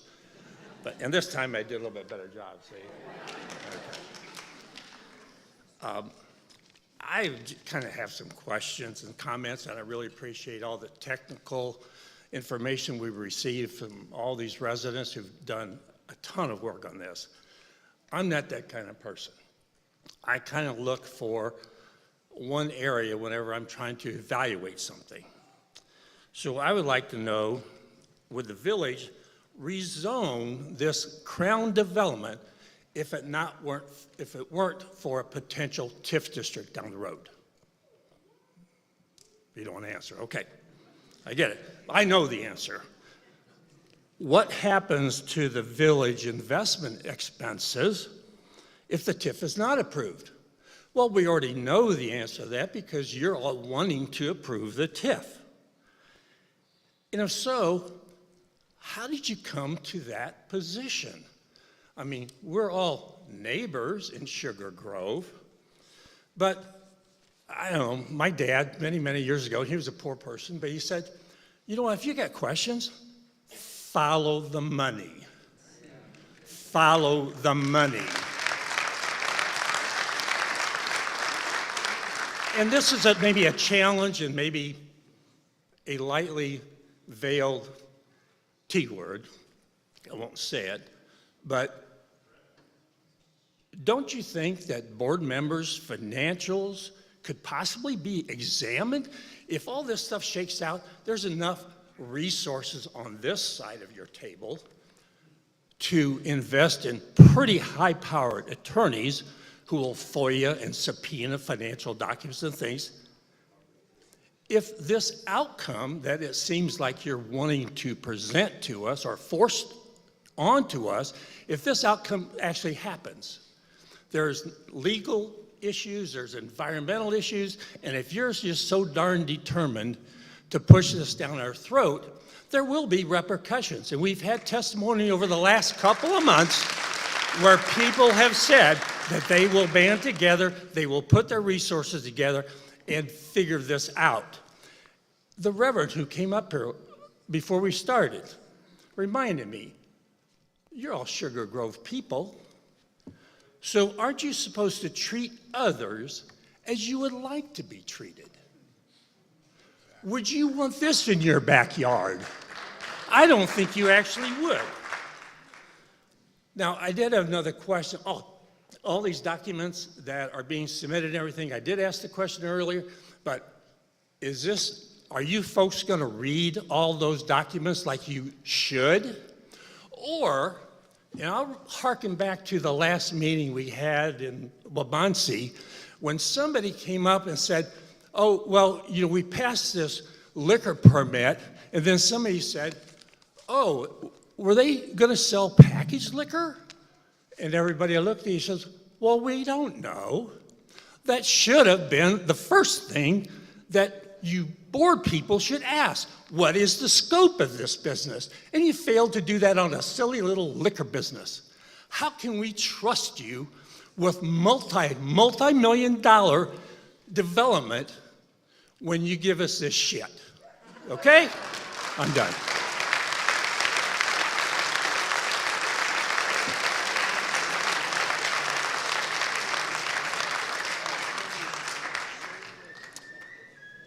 The next one, Bonita Rattel.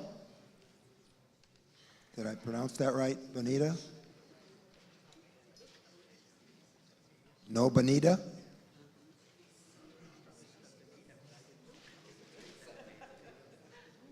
All right. Philip Nichols.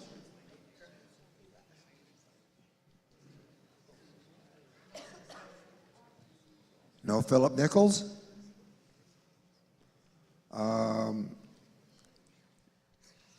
Roy Rogers? Can that be possible? Yeah, he's my neighbor. Is Roy here? He left. All right, well, I would have liked to have met Roy. And Gene Autry, too, but I'm not gonna. The last one that is on our list is,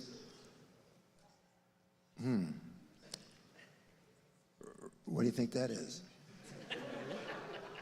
Regina Rep? Am I close? 43W 745 Nottingham Drive.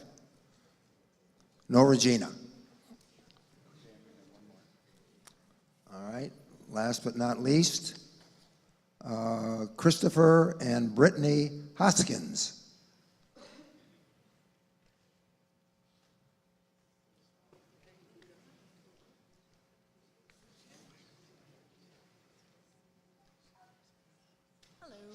Hello? I'm Brittany Hoskins. I'm on Thornapple Tree Road. You guys have heard all the evidence. I'm not coming up here with stats. I'm not coming up here with all of the things that I know that you've read and you've seen and you've heard. I just want to speak. My husband and I moved to Sugar Grove about 3 years ago. We moved here out of necessity. I had to move my parents in with us. And we needed a house that they could be in and be safe in. I did not want to move to Sugar Grove. Sorry, y'all. I did not want to move here. I grew up in DC. I'm a little bit of a city girl. But this is what we had. This is what we found, and we found it in our time of really extreme need. It was very difficult for us to find a place where my parents could also live with us. And again, be safe and be happy. We moved them from the East Coast right on the Chesapeake Bay. If anybody's been out, it's lovely. And I felt like a monster moving them to a landlocked state. We have been so incredibly embraced by the community here, by the people here. We have grown to love it and love, Thornapple, yeah, we're right on 47, but good God, is it nice, and it's quiet, and it's friendly, which is, it's got great character. All the houses are different, and it's delightful. And the people are so lovely, and it's shocking how safe and beautiful the street is for my parents when they want to get out. My dad's a paraplegic, he's in a wheelchair. My mother has MS. She's got mobility issues, and they can go out and they can walk on Thornapple. They don't have to cross 47. They don't have to go anywhere. We love the fireflies. We love how dark it is. We love watching the stars at night. We love our community and our people, and we are so worried about how our quality of life is going to change when everything around us changes. Is my dad going to be safe? I mean, we are. We are right at the tippy top of Thornapple and 47. Is my dad going to be safe if he has a forgetful moment and thinks he's back in Maryland and takes his wheelchair out? Is my mom going to be safe with traffic streaming down Thornapple? Those are the questions that I want answered. I know they're very selfish. I know they're not about the community at large, but I'm worried about the impact on me and my family. Beyond the health, beyond the noise. We really do love Sugar Grove, and we really, really hope that you guys can see how much all of these amazing people are here, not because they want to fight and be angry, but because they love the community that they've been a part of. Thank you.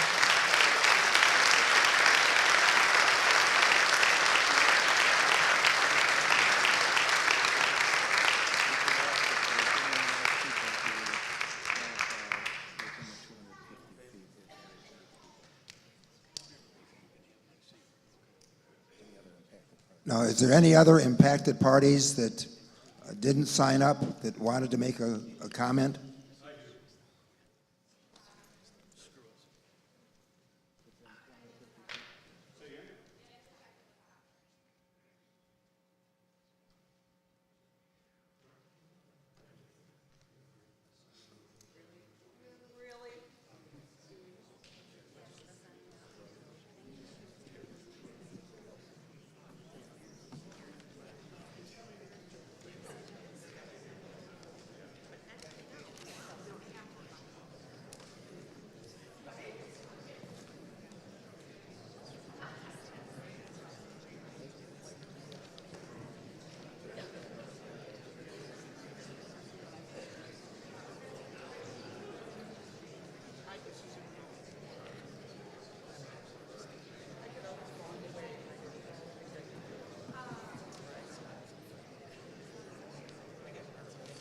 Are your fingers holding up, Paula?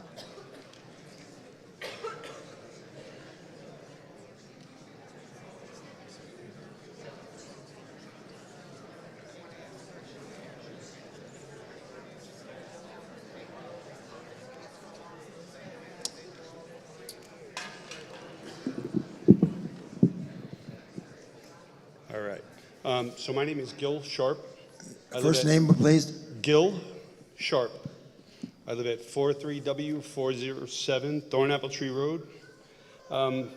So I don't want to go on a rant. A lot of things that I plan on saying, a lot of people did say, but I guess it all kind of comes down to, and I know it's hard for you guys, right? And I appreciate you guys coming here and being at every one of these. It is hard, right? Hearing everything that we're all throwing at you. But why are we throwing it at you? We don't want it. No one's ever wanted it. We keep having these discussions, one after the other, town hall meetings, hearings, rezoning. What is it going to take to not make this happen? I mean, can anyone answer that? Why? Why do we have to keep doing this? It backs up to his property. It's across the street from mine. It's 10 minutes down the road from his. Nobody wants this. There's nothing good that comes from this. The taxes, I mean, really, the additional burden on fire, on police, on our water resources. I think I'm more fortunate than a lot of people. My well is 450 feet deep, okay? I consider myself fortunate. How long is it gonna take for that to be contaminated? I went up to St. Charles, beginning of the summer. I had water samples taken, 180 bucks out of pocket. This way, so when this debacle that is going to happen happens, I could turn around and say, this is where my water was. This is where my water is. But I'll be gone by then. I will. I'll be gone by then. Because if this goes through, and I'm speaking for myself, if this goes through, I'd say probably a 95% chance I'm out. And I think you're gonna see a lot of other residents leave. Okay, there'll be 4,690, I think was the number that was up on there for jobs that are gonna come in. To do what? Where are all these jobs coming from? People cutting grass? Who's coming in? Flipping burgers? What are they going to be doing? Working at a warehouse? There you go, pickleball referee. Who really cares about pickleball? I mean, do you really care about pickleball? We're going to have, and forgive me if my count is off, right? So I've got a page of stuff here. If I remember when the 88 crossings first came out and we met up at the Elburn Library, they said 17,700 trucks a day. Wrap your head around that. 17,700 trucks a day. That's what that was then. I don't know what it is now. And we're talking 2% increase for Area A, 4% increase for Area 3. Come on. Where's it going? I mean, how do you even think? I'm just having a problem wrapping my head around where you guys come on, like entertaining this. Let them build something. Let them build something that we want, that we can use, right? Years ago, before I moved out here, right? So I've been here, I'm an East Coast transplant. I moved out from Brooklyn. I moved out here, right? First up to Byron, now down to here. We're here 13 years. I love it. Town is great. I love it. I heard years ago Raging Waves wanted to come here. Board of Trustees, Village, Sugar Grove, whatever it was, shot it down. Shot it down. Why would you do that back then to that? That's a cash cow. And you want this? You want us to shell out money so that they can build this here? Why? Why? And everyone's learned a little bit about TIF, right? So the money that comes out of this, TIF has to go back to pay the TIF first. Then it goes to the schools. Then it goes to the fire department. Then it goes to the police department, right? Where's the logic in that? 17,000 trucks. Okay, let's say, right, marijuana is legal, right? Let's say that number was whack, right? So let's say it's 9,000 trucks. We've got how many police officers that patrol Sugar Grove now? We're not hiring new cops. We're not hiring new EMS, fire department. Who's going to monitor that? Who's going to be the first responder for that?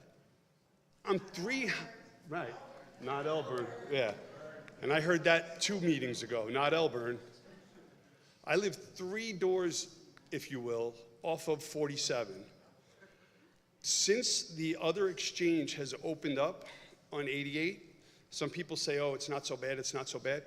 Turning off of Thornapple Tree Road now to get on 47 is work. It's dangerous. The trucks that come barreling down there now, right? It's insane. It was never like that.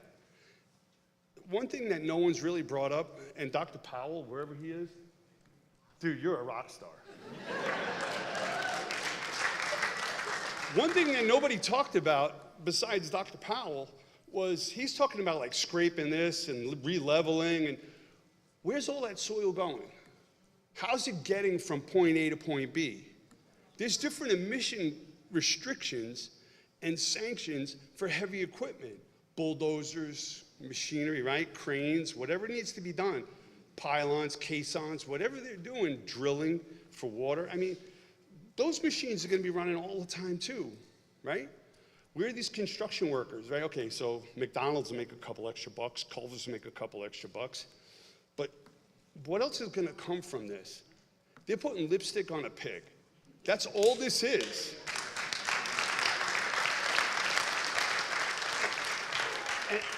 And I don't know how many people have to come up here and say it in 17,000 different ways for you folks to get it.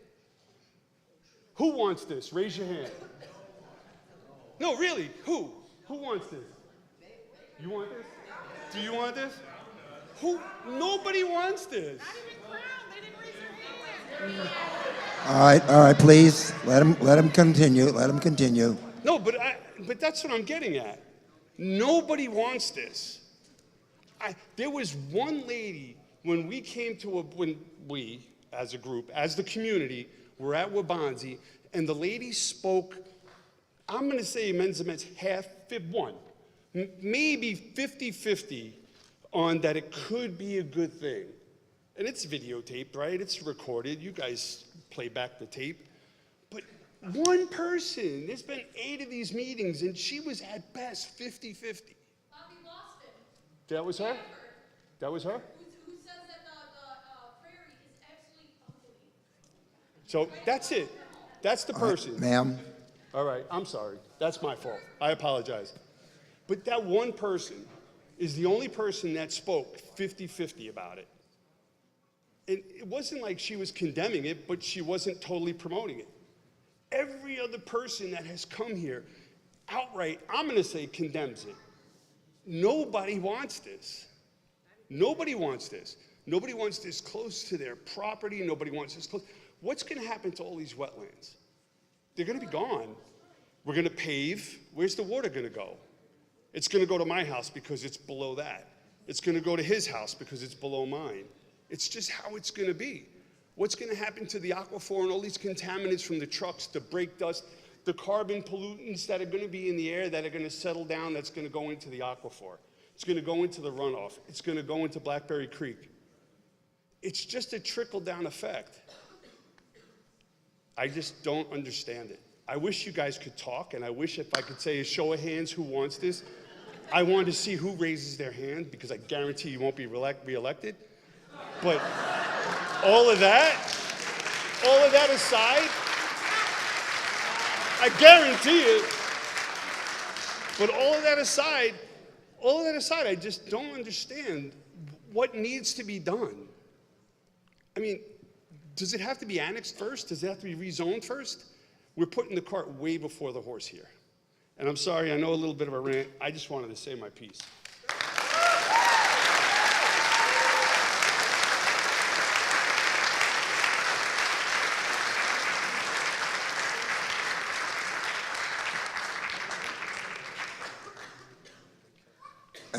You're another impacted party? Yes, sir. And your name, please? Melody Spanik, 43 West 350 Thornapple Tree Road. Thank you.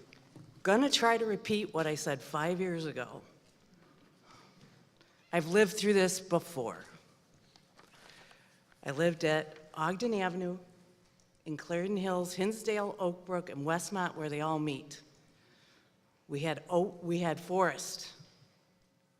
What happened? A business park went up across the street. Never had water in my basement. I lived on a hill. I had water in my basement every stinking little rain, and that's not the rains we're having now. Poor construction, it wasn't monitored, asphalt everywhere, concrete in my storm sewers, and a whole lot of buildings that would eventually become vacant. I'm sorry, I would like to see Sugar Grove develop in a moderate way, because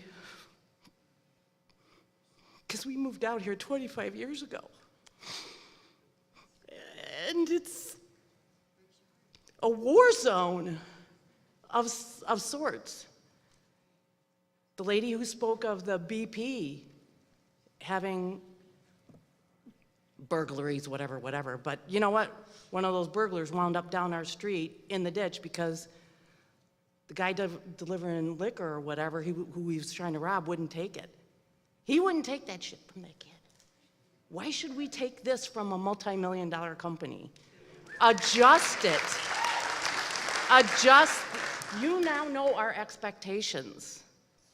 We're not totally against development, but please, I mean, how many 100-year floods can we have in our area? And we're impacted. We're on the corner of 47 and Thornapple Tree. There isn't a month, and sometimes a week doesn't go by. We got a semi in the ditch, a car in the ditch, a dead deer in the ditch. And it's always going on because people aren't paying attention.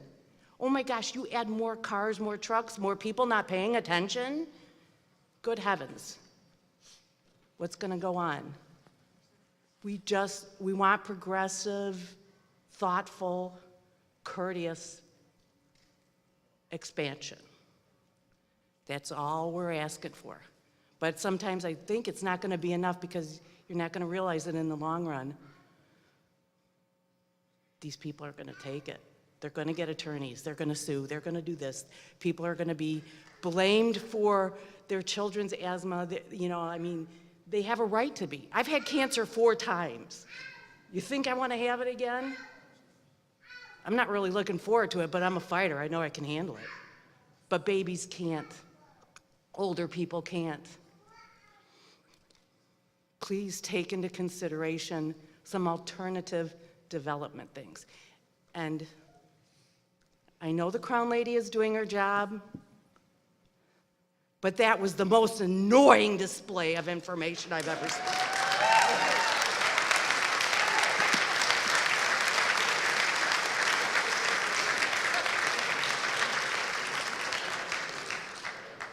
All right, now, as far as I can tell, all the impacted parties that signed up have spoken their piece. Does anybody else that? Oh, and your name, ma'am? You gonna want to come up and put in your 2 cents worth?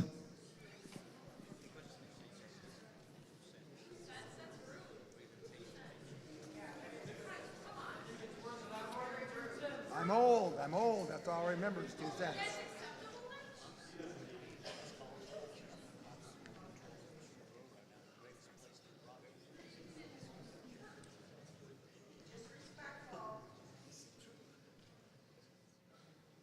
I think that one they'll have on, yes.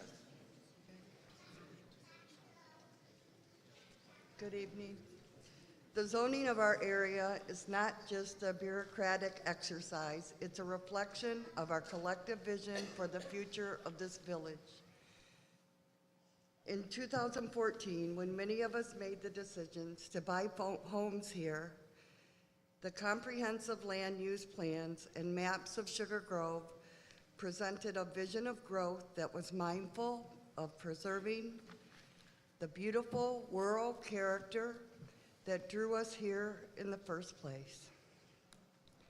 The plans outlined in that business park land usage was intended for E1 estate homes and appropriate commercial development along the tollway corridor. We invested in this community with the understanding that our leadership was aligned with this vision. Some of you were part of crafting that vision. Crown has owned the land in question for over 20 years.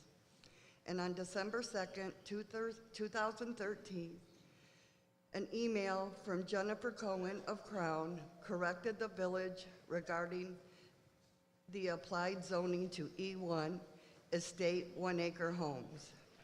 This is not just a detail, it's a commitment that was made to the residents. Many of us recall seeing blueprints and plans of beautifully master planned residential community, a vision that we would have welcomed with open arms.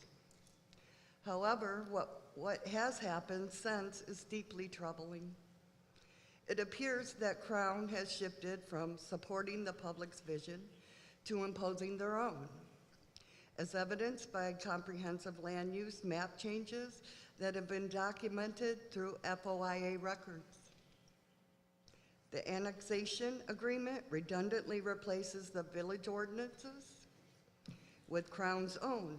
Now, instead of a residential community, we are faced with a proposal that includes a 24-bay fueling stations, 65 million-foot warehouses, 40-foot signs, and a data center with unrestricted water usage, potentially draining our aquifers. Over the past 3 years, we have seen despicable emails from village staff and a community member instructing CMAP to ally against the public, ignoring opposition, requesting CMAP not to disclose water risks, and at Crown's urging, contacting IDOT to relax safety standards along Route 47 to assist Crown with their economic prosperity. I have seen nothing in the 5 years of fighting this developer that evokes trust. In recent months, we've gained access to documents that reveal even more concerning details. Terms in Section 12.21, like eminent domain, condemnation, and a 9-page list of detrimental variances, including allowing Crown to change their plans after 5 years. Should legal action unfold over any of the items that is part of the public's due process item 12.6, or the annexation agreement requires the village to use legal power against its own residents? Are you going to take my neighbor's house, my friends, and my neighbor's homes? We've seen communications indicating a deliberate attempt to change ordinances, to bypass public hearing, as well as removal of critical oversight by the Kane DePage Soil and Water Conservation District. We see our watershed being destroyed. Communications with EPA reveal that Crown never disclosed the risk to shallow wells of adjacent homes and neighborhoods. We are seeing a zoning sign posted in the pumpkin field of one of our most cherished local businesses. And environmental reports that indicate 40 to 60% of the land is unsuitable for this kind of development, with roads that are likely to fail under the strain. Yesterday, the Chicago Tribune quoted Crown, falsely claiming to have engaged with and listened to residents. Does anyone here feel heard? No. Where is the benefit to the community? This is not just a departure from the original intent of the business park land use, it's an abuse of it. As a very engaged resident of the area, I have witnessed years of a strong arm control that Crown has forced. For years, I have witnessed impacted residents begging the village to be cautious and ignored. Crown is now seeking more flexibility through PDD zoning, and they have been given too many flexibilities already, and they cannot be trusted with zoning. They can be trusted to build homes within the checks and balances of a PUD and specific zoning. We are not their financial experiment. We must ask ourselves, are we willing to place our trust in a developer with a track record that raises this many red flags on such vulnerable land? They have already been detrimental to our health, safety, morals, and welfare. Can you assure us unequivocally that this development will not harm our families or homes? Will you be prioritizing fantastical financial projections Crown has used to lure, or will you be the guardians of our health, safety, morals, and welfare of this community, especially the children? We are scared and we need you. Our homes could become dangerous and unaffordable by this decision. We polled St. Charles residents asking if they would buy our homes with shallow wells if a distribution was directly across the street. Over 100 people responded with no, especially not with shallow wells. The projections bear no risks to Crown, but if you fail, our children bear all the risk. How do we raise our children amongst these threats? The future of the entire community is at stake, and we owe it to ourselves, our neighbors, and future generations to ensure the decisions we make reflect the community's vision, not just the ambitions of a private developer. Thank you. Thank you.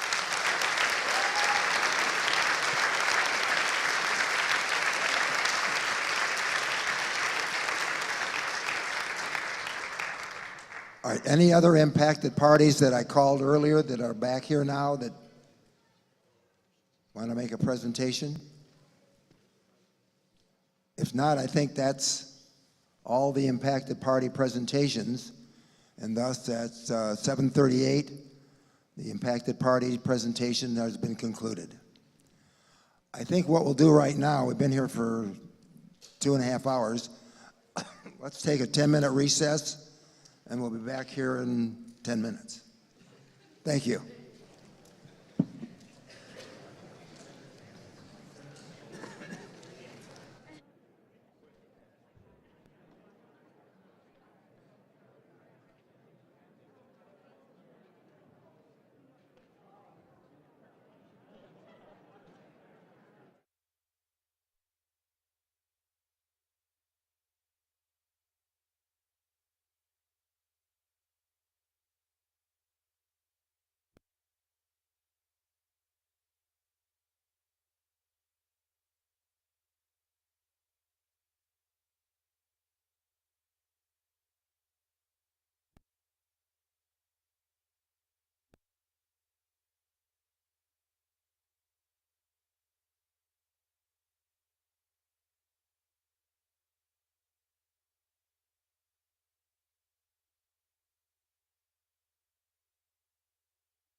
number 4.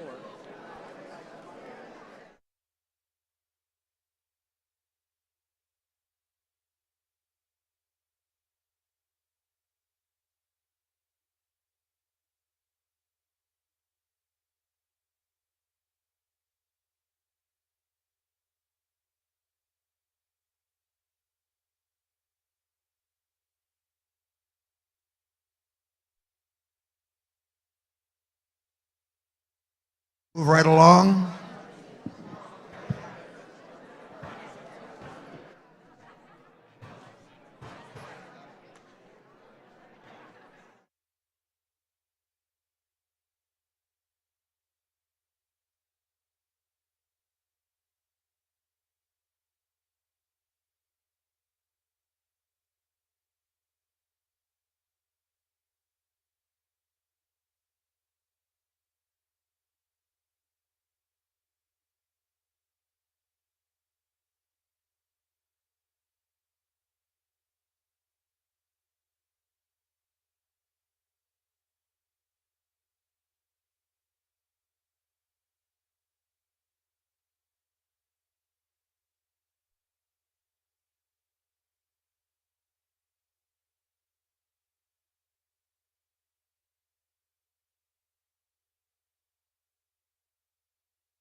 Folks, the next segment of this is the cross-examination of the petitioner, and that'll be done by impacted parties.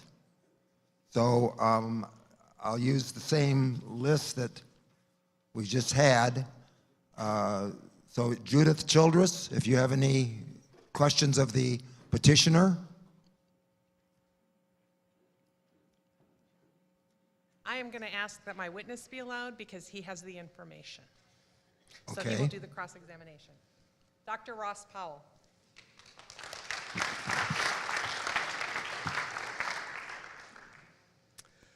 My first one was, how did you consider the results of the 5 reports from the Kane DuPage Soil and Water, each of which demonstrates that each parcel, lot or zone requires major excavation and filling for any development, including roads, houses and basements, and small commercial buildings?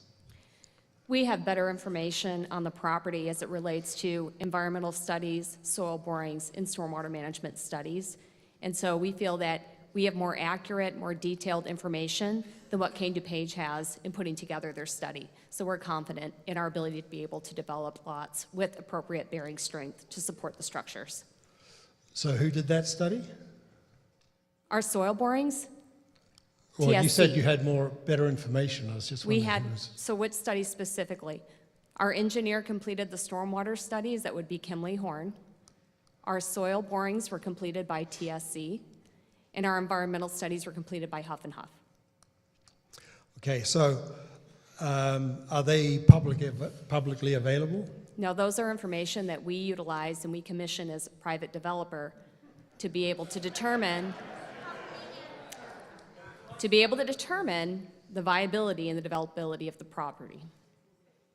Okay, so we can't get access to that to actually substantiate what you say. We do not make those studies available to the public now.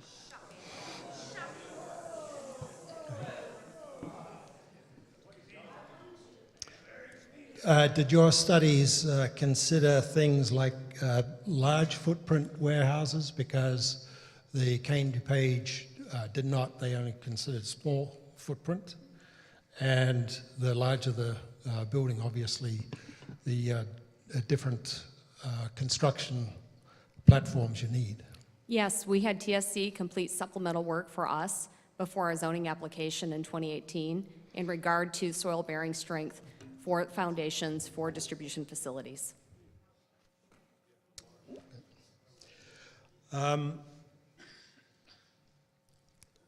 The TIF for the development claims that the land is blighted because 88% of it contributes to downstream flooding of Blackberry Creek. From your modeling studies, what is the projected likelihood of downstream flooding from the redeveloped parcels by 25, 50, and 100-year flood events? So the TIF is not part of this public hearing. This is a zoning public hearing, but I will speak to the stormwater management work that we do on all of our properties, and we adhere to all Kane County stormwater requirements when we design our stormwater facilities, including detention, over-retention for depressional areas, slow release of runoff, and accounting for additional impervious area. So so would you say that your retention ponds are going to be adequate for 100-year flood events? Yes, our detention ponds will be designed in accordance with Kane County stormwater requirements, including using the more recent Atlas 14 rainfall distributions, which account for the more intense and more frequent events. We will have to go through the process of having that stormwater reviewed, the report reviewed, and the design reviewed by the municipality in order to be able to secure a permit for the property. That won't be publicly available either. Is that right? I believe you can get a copy of the stormwater reports, if I'm not mistaken. I think anything that we submit to the Village of Sugar Grove for review is subject to FOIA in public view. The neighborhoods adjacent to the development areas rely on shallow aquifers in their area for potable water. What studies have been undertaken to model and predict what effects the required excavation and fill of each development area is on the shallow aquifers and water tables in terms of recharge and potential contamination, both during development and afterwards? And consult with our water resources engineer, who is an expert on shallow and deep wells. What we have found is that we are actually not contributing to the recharge in the wells in Blackberry Township, as those areas are upstream of our property. All of the groundwater that infiltrates into our property flows towards the Blackberry Creek in the CV Road tributary. But that's where people live. I'm telling you, though, that we are not, water can't travel backwards. So, no, it will follow the topography of the land. Is that It will study? flow towards, flow towards CV Road tributary in the Blackberry Creek. Is that study available?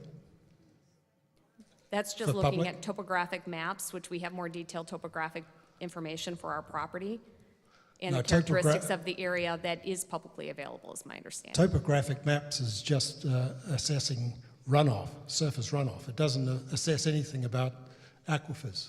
Aquifers will generally follow the slope of the land. Did you watch my presentation? It I doesn't. did. I did. They don't. I did. They don't.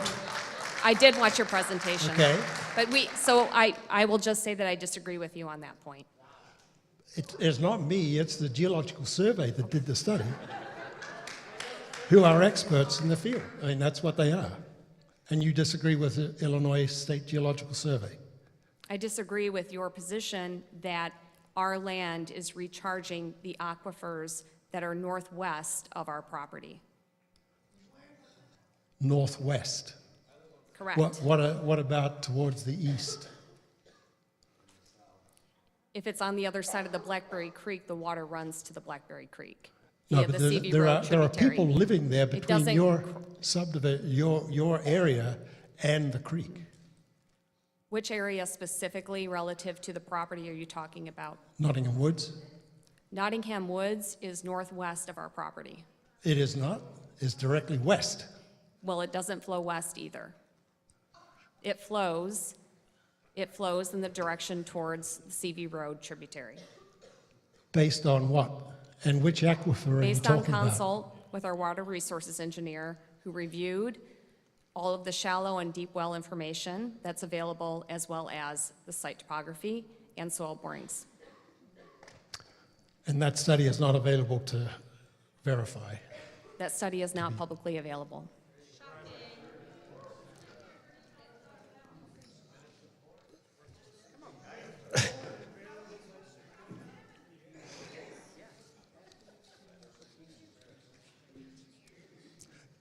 So can those records be FOIA'd? No. Okay.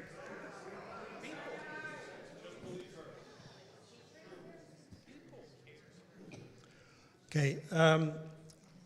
Has Crown done any studies and modeling to predict what air quality will be in the future after warehousing and truck stops were sited? We have, and we have made that information, that study, available as it was part of our submittal. So that is publicly available? Correct. Okay, I haven't seen it. So what does that study conclude about air quality? The study concluded that due to enhanced and increased and more stringent EPA standards, that if you look at the base pollution that you see today in this area, and it was a detailed study, not a one-day snapshot of the area that looked at pollution and air quality over time, that because of more stringent EPA standards and the retirement of old truck fleets, that ultimately the air pollution will improve. So meaning that the air quality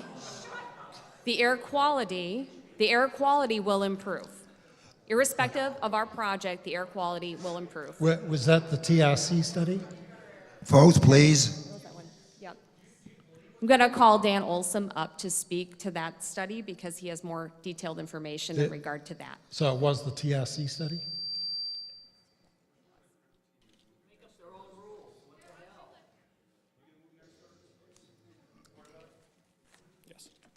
Yes, it is the TRC study, correct. And that the database of that was the most recent data for that study was dated 2017.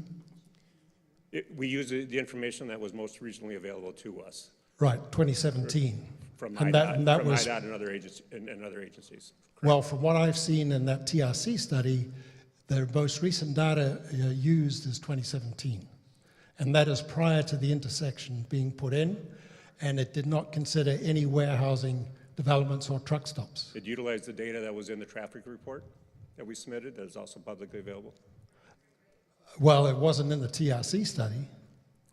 The information that was in the air quality report was based on the traffic study, the truck counts as far as the pollution generated by the property. Which is the TRC study, is that what you're saying? Yeah, okay. Well, as I said, the most recent data was 2017 in that one. That was the information that was available at the time of the study. Yeah, but that was pre-interchange and did not consider warehousing or any other truck stop. It did. I beg to differ. It showed nothing on trucks. It was based on the traffic and the impacts from our traffic study. Okay. Which did consider The traffic study had sites all along 47 and some of CV Road around the interchange. Is that right? Correct. Right. So it didn't involve sampling farther afield, such as the village of Sugar Grove or any of the communities around. It did not sample air quality in distant locations. What it did is project, I didn't create the report, so I'm not able to speak specifically to the methodology, but I can say that it was based on the traffic projections generated from our property, from our project. Okay, well, from what I saw in the report, it did not include any truck warehouses or... It did. Okay, well, it wasn't in TRC report at least. It is. It's based on the traffic studies that we had submitted. Okay. So how distant are the transportation of NOx gases? How what? How far distant are NOx gases transported from that study? How distant? I don't know. That information isn't in the report. Right. That's what I noticed, that there was no air quality conditions that were in the report that were distant from the interchange, going into distant communities. No, we only did certain nodes within the area. Right.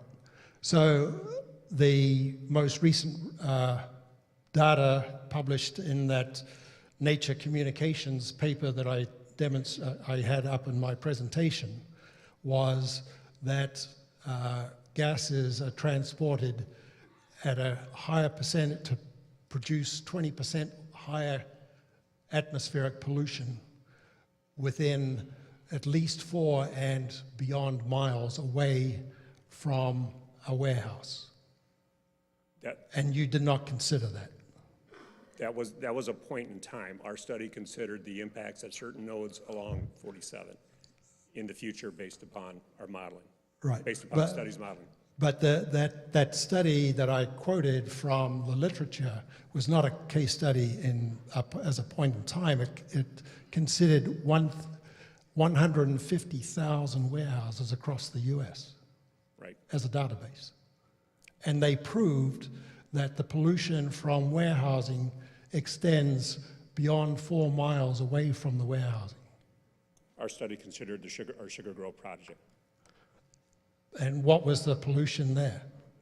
It's in the report. Okay. You can't quote it, is that right? I haven't memorized all of the data in the report. So yeah, it's in the report that was submitted. It's available. it's not in the report that I saw by TRC that is publicly available, I will say that. So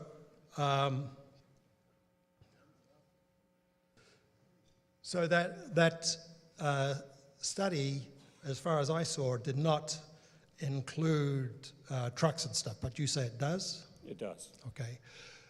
There was another fault in the study, the way it was set up, in that, as your colleague quoted, it was a best case scenario, predicting that all traffic will become electric within the time period of your study. And that there would be a decrease in pollution because of that. The report does not predict that. Folks, please.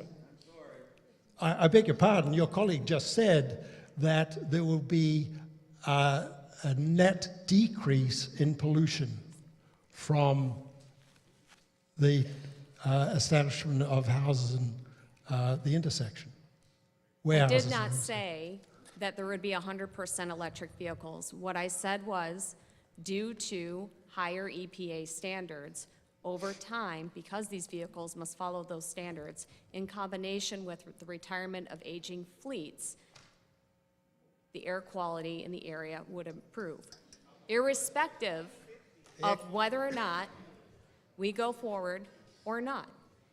The conclusion that the report came to is, because of that improvement in air quality, that when the project is fully built out, the air quality, because of those EPA standards, will be better 20 years from now at full build-out, 15, 12, whenever that is, versus today. That was what the study concluded. Okay. So you understand that the standard procedure in scientific data studies is, in such instances of projecting into the future, is to do a best case scenario, a business as usual scenario, and a worst case scenario. That is standard scientific practice in terms of predicting models, using models to predict the future. And what your study did, or the company that you're associated with did, was they selected, handpicked the best case scenario. And that is beyond where West Virginia versus the EPA, which was a court case in front of the Supreme Court in 2022, put extreme limitations on the EPA being able to enforce the Clean Air Act. So that was done before 2024, when the best case scenario was chosen by your contractor. They used the data that was available at the time, as Dan had mentioned. But as I said, that your contractor selected the best case scenario, and that is not what is done scientifically, especially with the new laws that are coming from the Supreme Court about air quality and the EPA controlling it.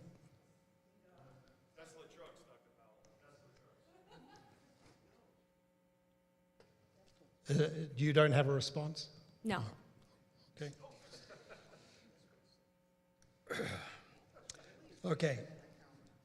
The Illinois State Water Survey has produced numerous studies and reports warning communities in our area about limited resources from deep bedrock aquifers, both the St. Peter and the Ironton Galesville. How have these warnings been considered for the projected developments, and what specific modeling studies have you done to demonstrate what size of population and commercial and industrial demand can be supported by the deep water resources, including available head and specific capacity? Is the question specifically in regard to us drilling wells on our property? Just so that I understand the question. No, it's a general community question as to what is the impact that your development is going to have on our water resources.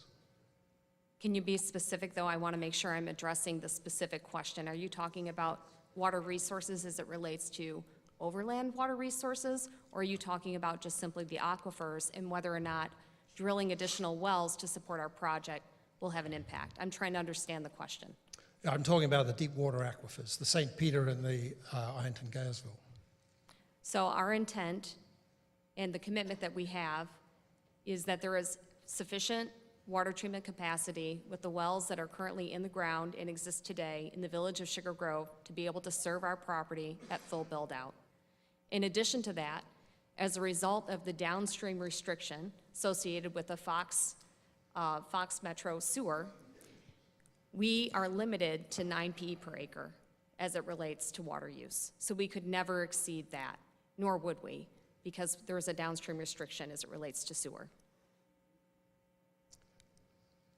Does that relate to the deep water aquifers? We're not going to drill new wells to be able to support the development of the project. We're going to be utilizing the existing wells that are in place to be able to support the project. So the present Sugar Grove well water system. And capacity that they currently have in their current water treatment plant. So have you done modeled studies as to what sort of warehousing that could support? And what sort of data centers maybe, as I showed in my example in my talk? The village has done their own water modeling in regard to being able to serve the project, as the village wants to make sure that they've controlled the inputs to that. And they have told us what additional improvements we're going to need to make in order to be able to support the project, which would include, for example, additional storage. But there will not be additional wells drilled in order to be able to support the development of our project. So there's no new water towers going in up in the development district? Yes, that would be the storage I just referenced, yes. But that will be pumped there rather than from a new well? Correct.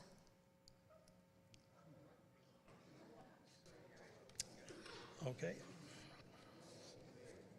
I don't understand that plan. I would like to, does the village of Sugar Grove have that water plan? You can reach out to the village and see if that's something that's available. We don't have it. We worked with the village in regard to what infrastructure they mandated that we would need to build in order to be able to support the project. And so we're making the improvements that are required by the village. Thank you. Thank you.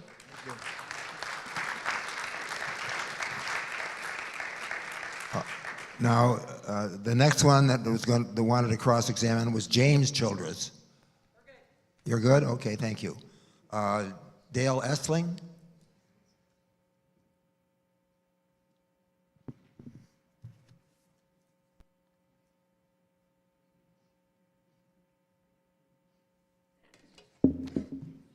So,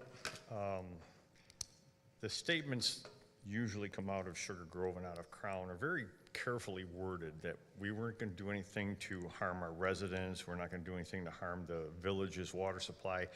Has there been any discussion about harming Blackberry Township's water supply?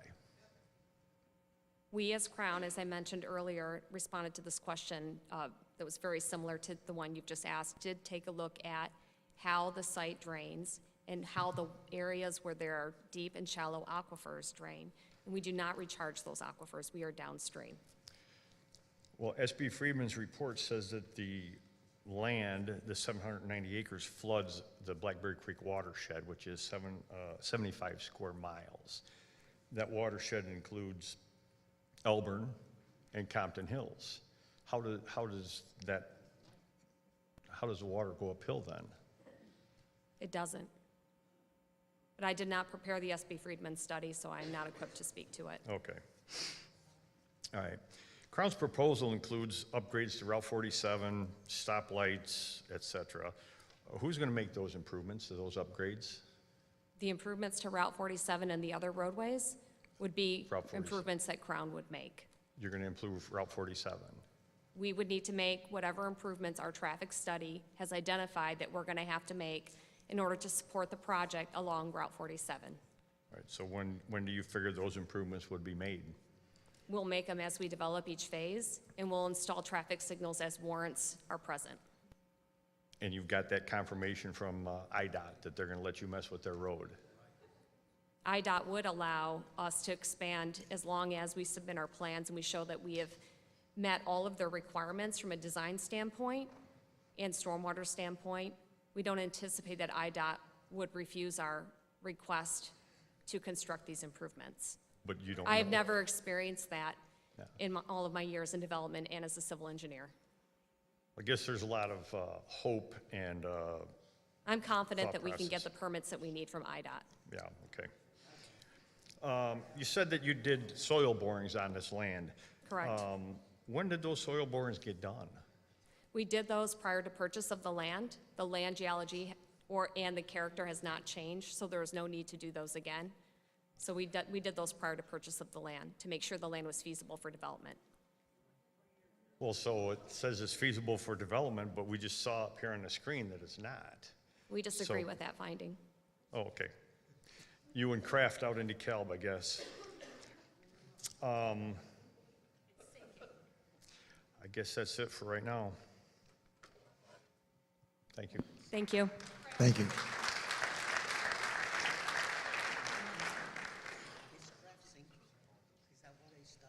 Lisa Essling?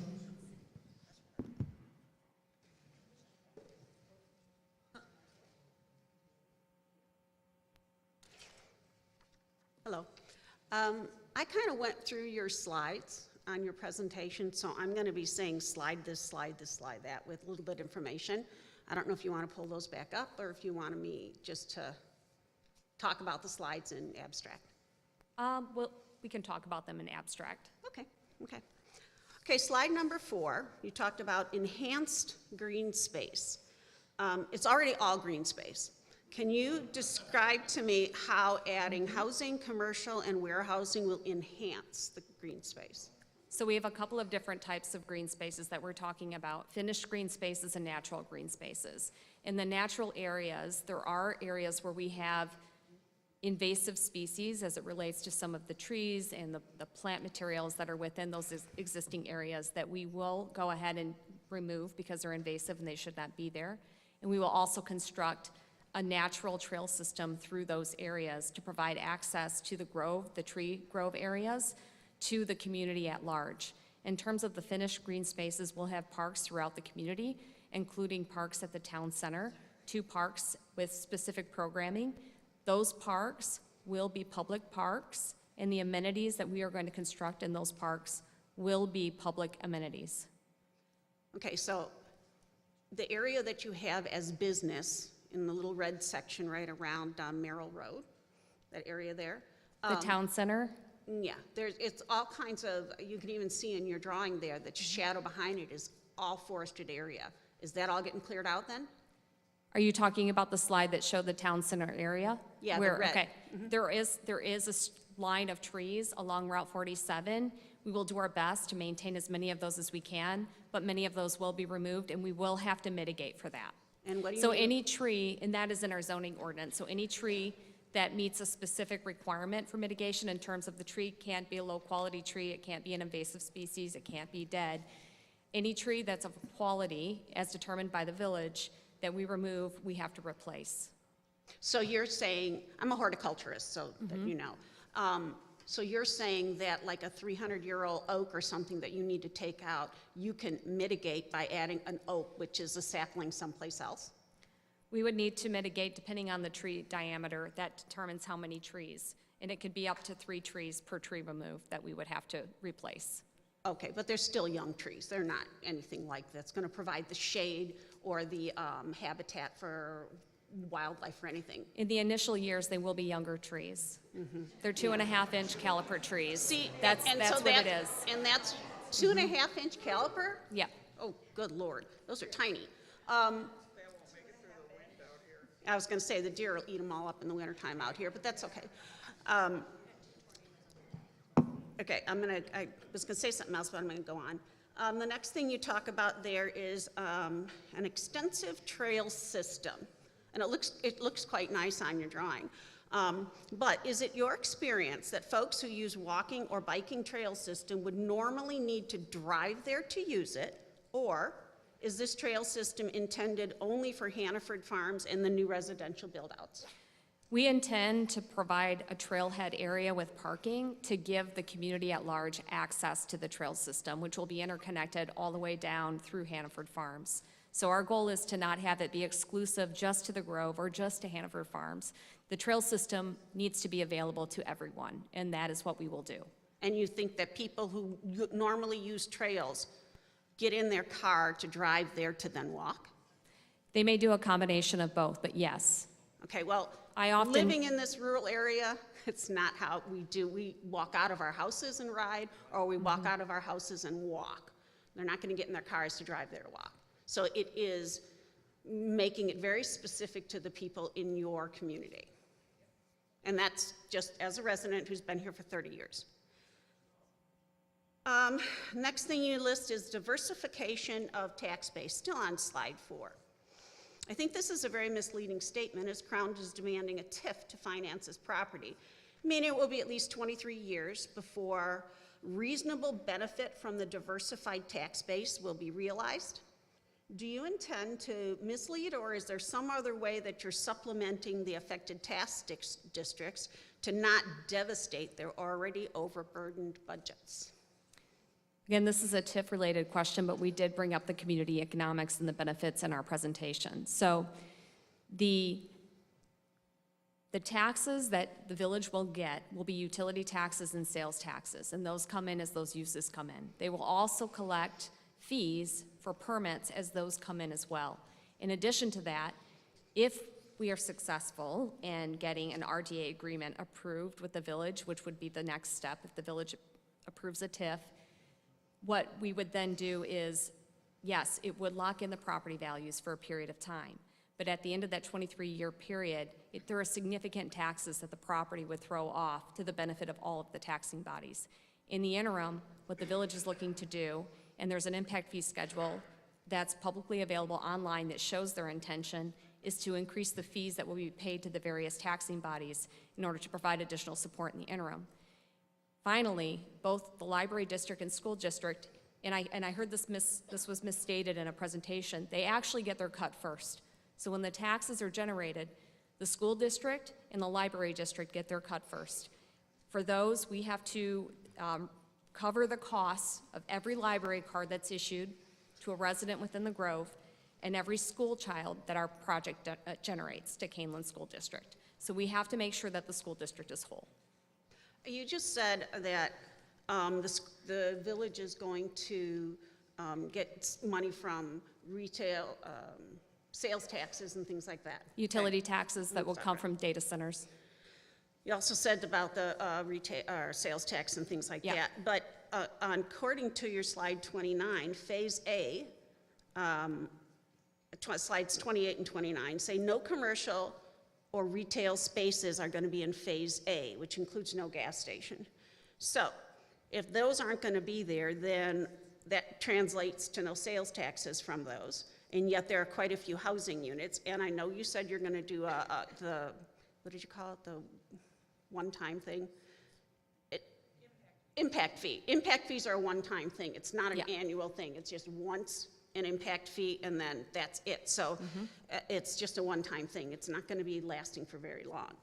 And so how will Crown and the village support the increased number of students and increased burden on the other taxing bodies if they're not getting extra taxes from this? Well, those taxes that they would get, that the school district and library district would get, just to be clear, would come off residential homes as well. It's not just off the commercial. In terms of the commercial, we need rooftops to be able to support it. So as the project develops and we can support commercial and it's viable, because we want to make sure that the commercial will be viable, then the sales taxes would be generated. And yes, there would be a lag between those points in time. So that lag means that the fueling station, gas station, truck stop, whatever we want to call it here, will not be built till the second one, because that's in your slides 28 and 29, that's in Phase B. So that means that the trucks that are coming off of there to start out with are all going to be going straight through Sugar Grove or down to Sugar Grove or whatever for all of that. And it's been told to us many times that we shouldn't worry about that kind of traffic because it's all going to get off at I-88 and go. But if there's no fueling station right where you guys are wanting it, it's going to go through the village. Am I right? I can't predict the timing of the fueling station. It depends on when we're able to get utilities and infrastructure to that location, because the locations that are prime for a fueling station, which by the way would not be a truck stop, I want to make that very clear, and we're happy to put additional restrictions. Please. Sir. We are happy to put additional restrictions in the PDD ordinance that prohibits overnight parking of any kind, as well as showers or other facilities that might make it a truck stop. We will not have a truck stop at that location. But you are going to have 24. We will have a fueling station, yes. 24 islands, and that's still a ton of trucks that are going to be going to use that. So if you're expecting to be able, need to support them, and that's not going to be built till, according to you, Phase B, and you just said you have no idea how much time that's going to be between A and B, we are going to end up with a bunch of trucks that are going to be going straight down Sugar Grove. I can't predict where the trucks are going to go to fuel. Well, you can predict everything else. I can't.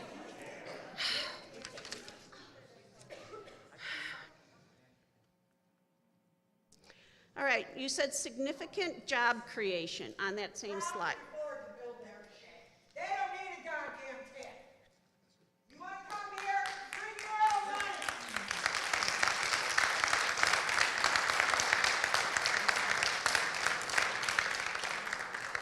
I'm sorry, what was the question?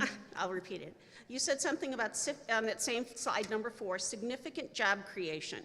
So as automation is becoming the thing of the future, and it really appears to be the wave of the future, how is this going to affect your presumed job numbers? And what do those job numbers represent when you said like over 4,000 jobs?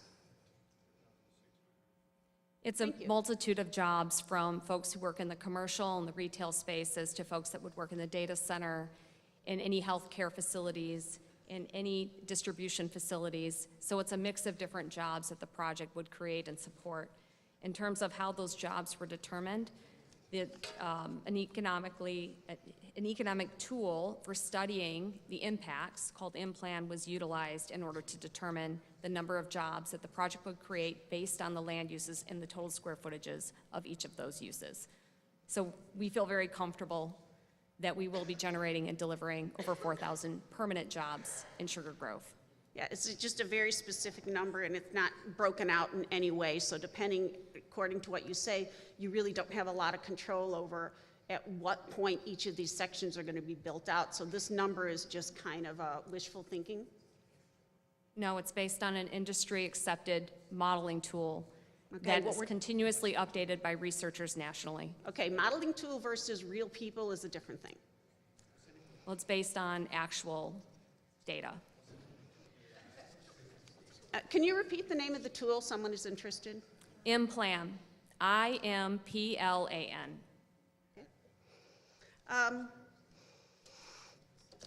Slide number 10. You said that preserving 70 acres of existing tree groves. And you have about almost 700, cubic acres or square acres? 760 acres. Yeah, cubic acres. So that's like about, you're preserving 10%? Is that what you're saying? 10% of tree groves? 10% of the existing green space, because the rest of it you said you're enhancing, and you explained that a few minutes ago. So are we only like basically preserving I mean, I'm just doing basic math here. I don't have the percentage of open space, but I'm certain it's more than 10%. That 70-acre number is reflective only of the tree groves. So there's additional preserved open space beyond those tree groves that are included in the 200-acre number. And it's just going to be preserved as it is? You're not going to enhance it? The area, I did touch on this earlier, where there are invasive species, we're going to go in and remove those invasive species from those tree groves because they should not be there in order to improve the quality of the tree grove Is in there the some area. place that you have a list of that, what is considered invasive, or is that with the state? No, we'll work with an arborist to determine what species are invasive and which are not. Okay.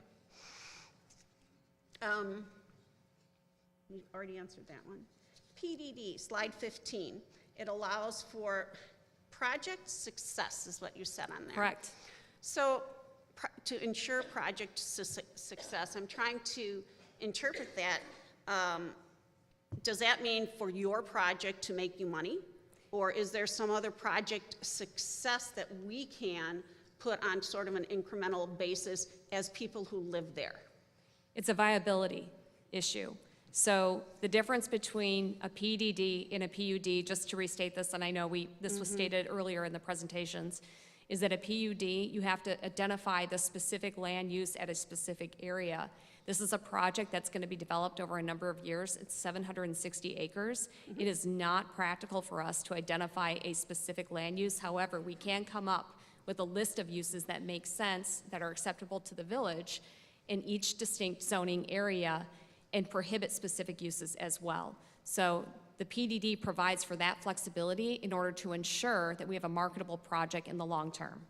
So our understanding of a lot of us who've gone through this already, PDD versus PUD, means that at PDD, once you're granted that, pretty much the village keeps their nose out. At PUD, you have to, like you just said, you have to ask for different,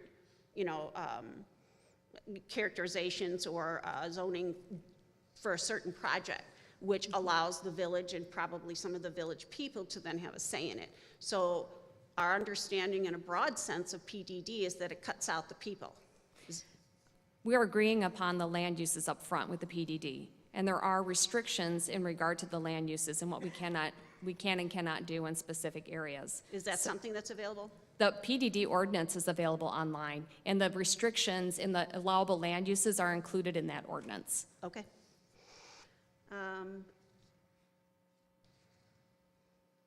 Okay, in slide 16, you're talking about the development areas. Yep. And I was wondering, oh, good, you're not. The order of those. I know you have two as being Zone A and Zone B so far, the areas. In these, can you kind of organize those a little bit more for us into which order you're planning on doing them? The order of development will align with the numbering of the areas. So Okay. we'll start with the residential in Area 1. That's where the utilities are, and we will work our way north from there. So residential, so 2 is the yellow area. Yep, 3 correct. is the red that I was talking about a few minutes ago with the trees, right? Correct. And then 4 is the warehousing, or that big area. Correct, it's the And business park. 5 is where it's supposed to be the fueling Commercial station and retail. commercial and stuff like Yep. that. Okay, I just have a question of something that you had said, that you were very specific in the Area 1, making sure that all the houses that are built along Area 1 on the southern border, which is going to be visible from Hannaford Farms and that area there, that there's a restriction that says no vinyl siding on those houses. You are so specific that the poor people in Hannaford don't have to look at vinyl siding, and you want to put the rest of that stuff in our view, in our front yards, our backyards? We'll have high architectural standards on the commercial and on the industrial as well, and those are included in the PDD ordinance. 65-foot tall building is a completely Let me correct that. different animal. I'm almost certain, isn't it 60 foot for industrial? Okay, yeah. So it's 65 for data centers, it's 60 for distribution and warehouse buildings. Okay, 60 is still It's, yeah. massively tall versus what we are looking at now and versus the use of the land. So you are so fussy about that last thing for the, like my husband had said, for the village or our residents, but the rest of us are just being force-fed whatever you want to throw up there. It's part of providing the transition from the south going north. Why did they get a transition and we don't? We're following the typical way that you transition a project in an existing municipality as you move further out and closer It's to an not interchange. existing in their municipality now, it's our home right now. And you are not giving us any transition, but you're worrying about people who it isn't even in their village yet. Why is there no transition for the people on the north? You want to get? Wait, hold on. It's typical that within our communities and other communities that are competitors of ours, they have different design guidelines that vary per neighborhood in different sections. It's very common.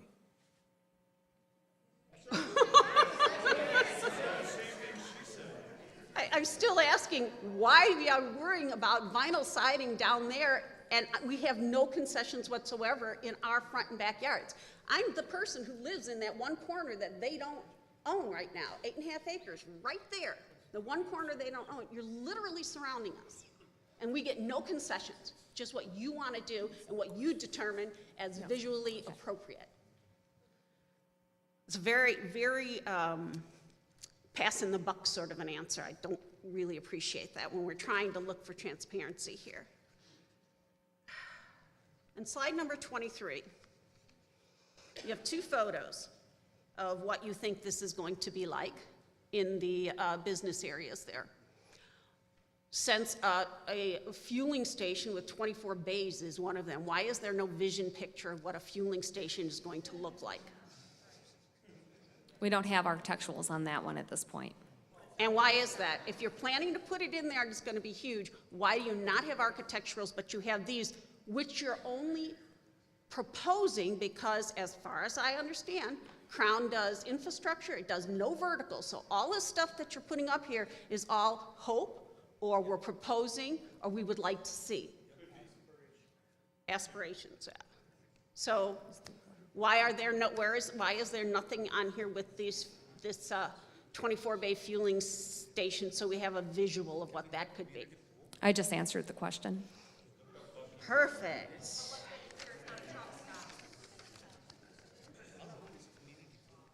Okay, slides number 29 and 31. You've got phase A and phase B. And on phase A, you're adding 6,000 cars, but when you go to phase B, you're adding 30,000 cars. I'm not even going to talk about trucks right now. We're going to talk about the number of cars. So I'm going to say, do you mean to say that by adding that many additional vehicles, you will not affect the safety of the area? Because that's one of the standards you have to pass. The first standard talks about the safety in the area, and that you will not change the character, which is the 4th standard you're supposed to pass.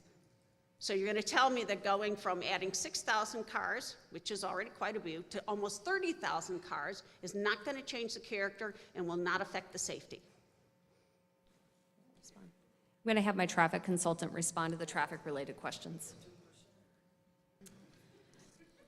The presentation did include a brief summary of the recommended off-site improvements, which would address the proposed trips, which which What would, are you talking about, just adding? traffic signals, turn lanes, those would mitigate the project trips that are identified in the 2 slides. You're saying that by adding some traffic lights and some turn lanes, you are gonna mitigate 30,000 extra trucks a day?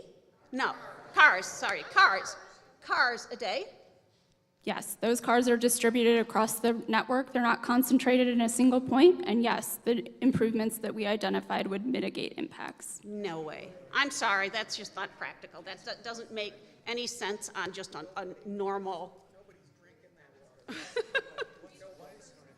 Okay.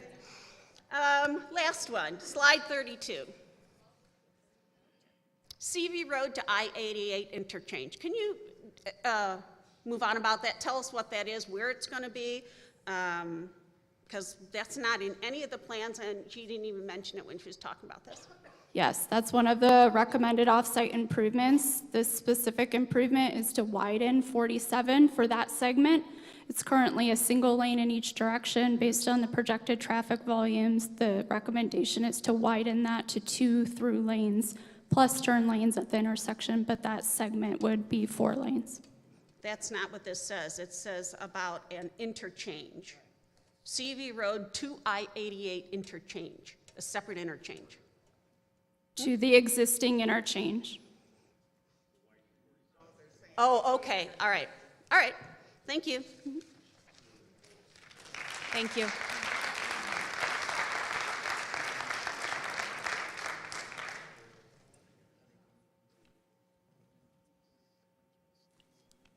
All right, we gotta look at the list who checked cross-examination. All right, Beth Ball.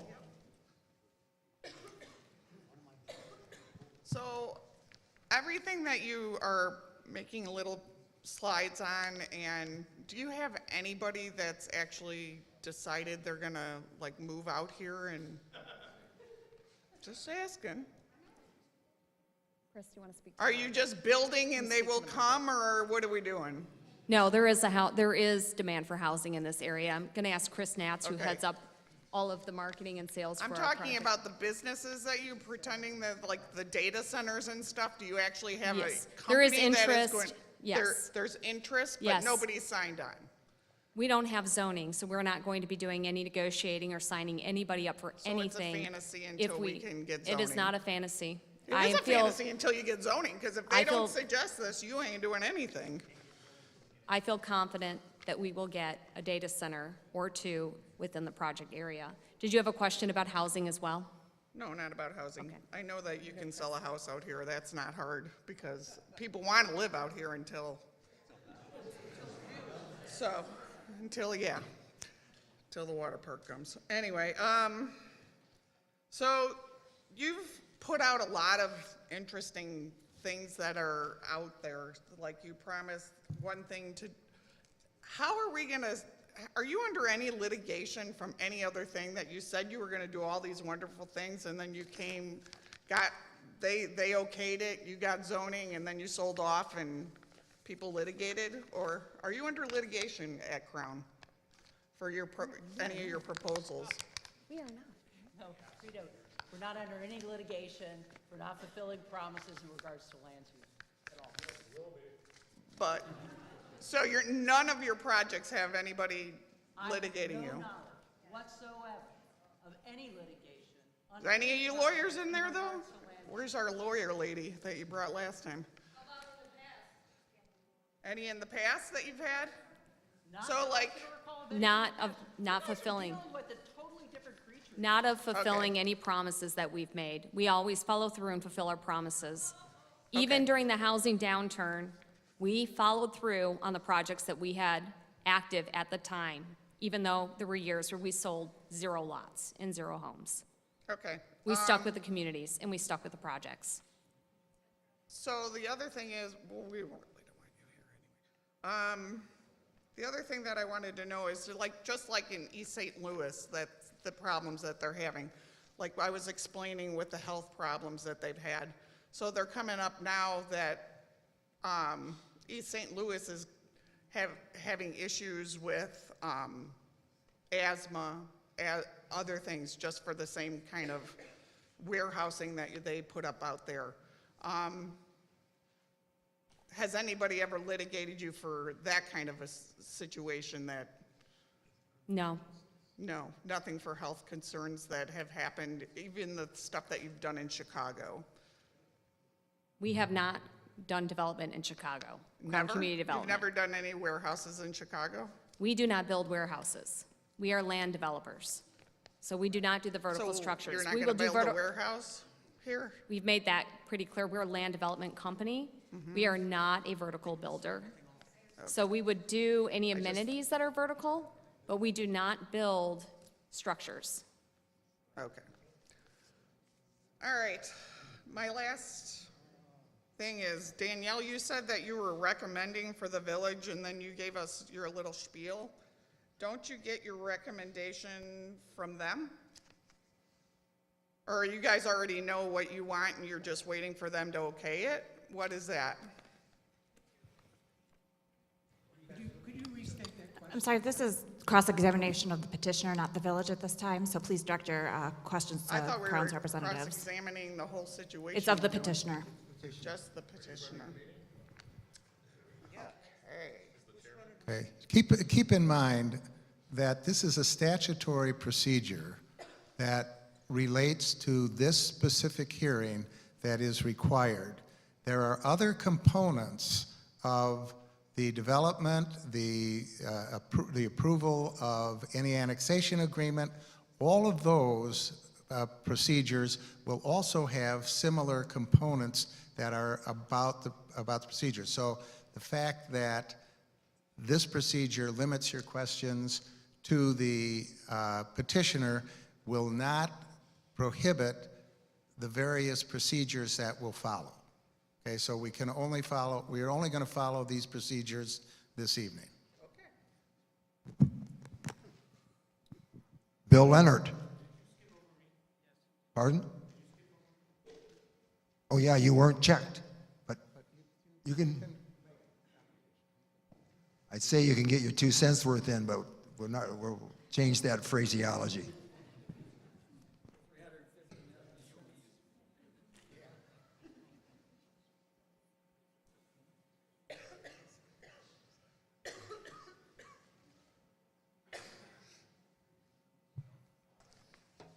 I won't be long. Just to go back to what we were just talking about, you said you're a land developer, and I understand that. So your commitments to Sugar Grove would be to put infrastructure in, correct?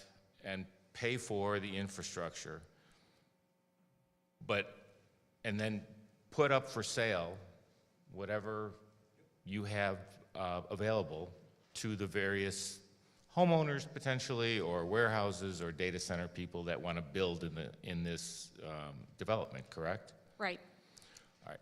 And you have no idea how long it's going to take for, once that infrastructure is in place, you have no idea how long it's going to take to find somebody to buy and build, correct? Well, if we're putting the infrastructure in the ground, we're certain that we have a buyer for the land. You're certain you have a buyer for the land? Correct, because Okay. we'll develop the land in phases as we've identified our builder pool, which we've already identified at this point, and as we've identified data center distribution and commercial developers. So that listing of what you're going to do first and second and It's third. correct. We're going to go from south to north because we have to, because that's where the utilities are. So if a warehouse company or a data company shows up, you're not going to sell to them because you're going to say, well, you've got to wait 2 or 3 years until we get to the, It will take 2 to 3 years to get utilities up there, correct? okay. And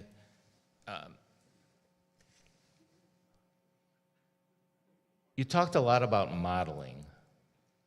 And the 2 examples that come to mind from this meeting tonight were modeling that you did for traffic and modeling that you did for pollution. Do you recall those? Yes. And the modeling that you did for pollution, you said was in part based on the assumption that the rising EPA standards would eventually force vehicles to be cleaner, correct? They have to adhere to EPA standards. Yes, they have to adhere to EPA standards. Do you have an opinion as to whether or not those EPA standards are going to change? I do not have an opinion. Okay, so you don't know if they're going to change or not. I can base it on what I know today, and that is that the standards are more stringent, and over time, the combination of more stringent EPA standards in combination with aging truck fleets that will be retired because they're obsolete, that will have a positive impact on air quality. My question was actually a little bit different. My question was, you can't say whether those EPA standards are going to change or not, can you? I don't think anybody can say whether or not standards or rules would change as it relates to any federal law or anything. And you do know that who is president of the United States might actually drive what the EPA standards are. You do know that, right? What's the next question? Well, that was the question. Are you declining to I don't have a answer? response to that question. Okay. So, and do you have an opinion as to whether or not the EPA standards you're talking about are actually enforceable based on the recent Supreme Court decision that came down, 2023? We have no opinion. Okay. So you'd have to agree with me then that if the EPA standards that are set in place now change or become unenforceable, that some of those old trucks might still be on the road, correct? If the trucks are obsolete and no longer functioning, and if they're costing more to maintain as part of the fleet, I do disagree with you. They will not be on the road. There were at least So I think two there are ifs. there are circumstances associated with that. There were at least two ifs in your statement there, right? If this and if that.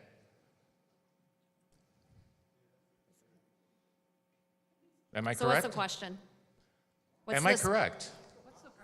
What is the specific question that you're How asking? many ifs were in your statement? You're asking me for my opinion? No. How I'm does asking my- you how many ifs were in the sentence that you said before I asked my next question. I am not answering that question. What is the next question? Okay. If the assumptions that you've made are incorrect about EPA guidelines continuing to stay where they're at and being enforced, if you're incorrect about that, you would necessarily be incorrect about the amount of pollution that the truck traffic and additional auto traffic is going to cause, correct? Yes. And if you were, and this is a traffic study question, if you were modeling and your assumptions that you made in the traffic study were incorrect, that 2% or that 4% would also be incorrect, right? Yes. And you're not willing to share what those assumptions are? The traffic study assumptions? No, any of them. The traffic study is publicly available on the Village Okay. of Sugar Grove website. We submitted it as part of our petition.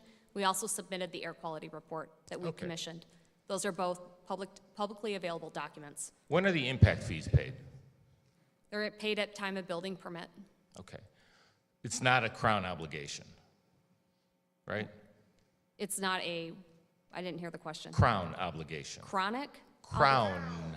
Oh, okay, I could not hear you. The obligation would fall generally on the commercial builders and developers, yes. But the village wouldn't get it until a building permit would be issued. That's when the impact fee is paid. And there would be a considerable amount of time between, say, putting in a street that needs to be plowed and maintained to getting an impact fee. Isn't that fair? When do we typically plow and maintain? Does the village do it right away? The village doesn't typically.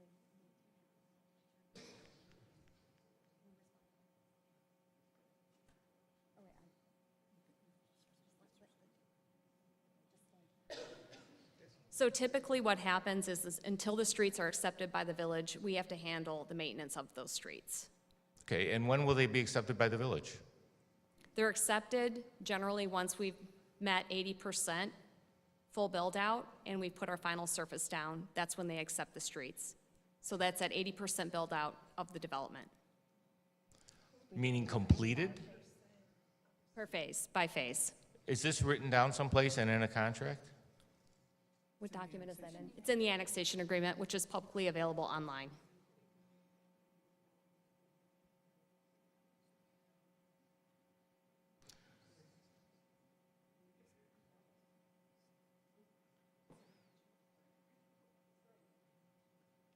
So, last thing I wanted to talk about was a detention pond that's going to back up against my client's property.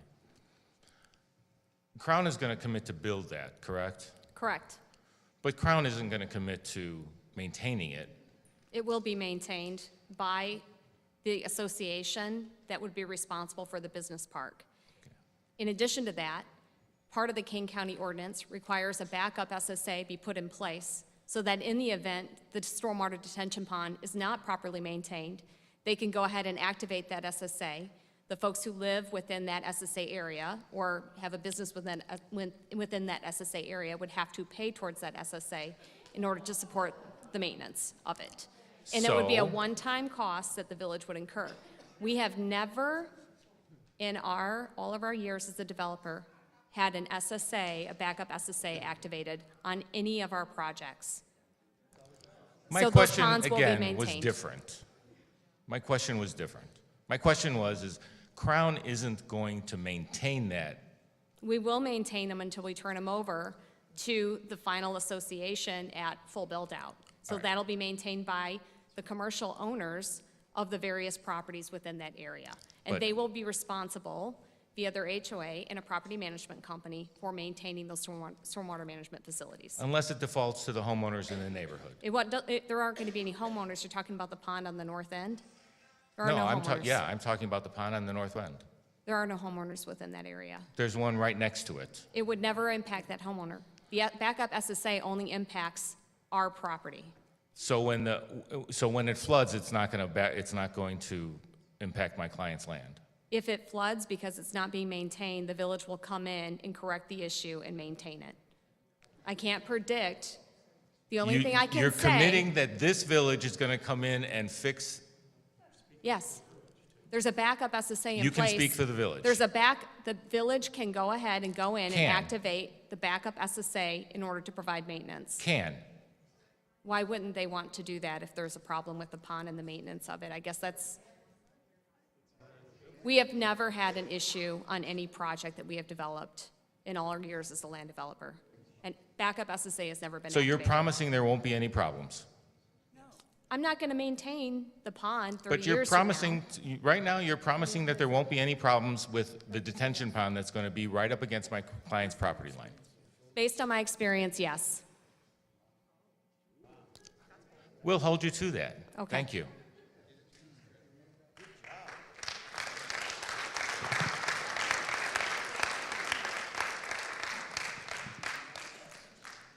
All right, I think I'd ask for Bill Leonard if he wanted to cross-examine.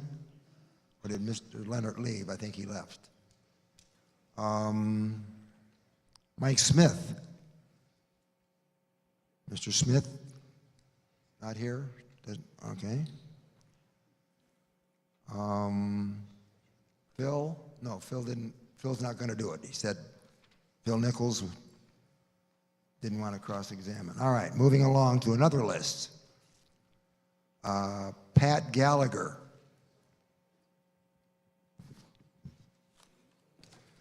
Hi there, Pat Gallagher, Sugar Grove resident. I'd like to start with the standards for rezoning.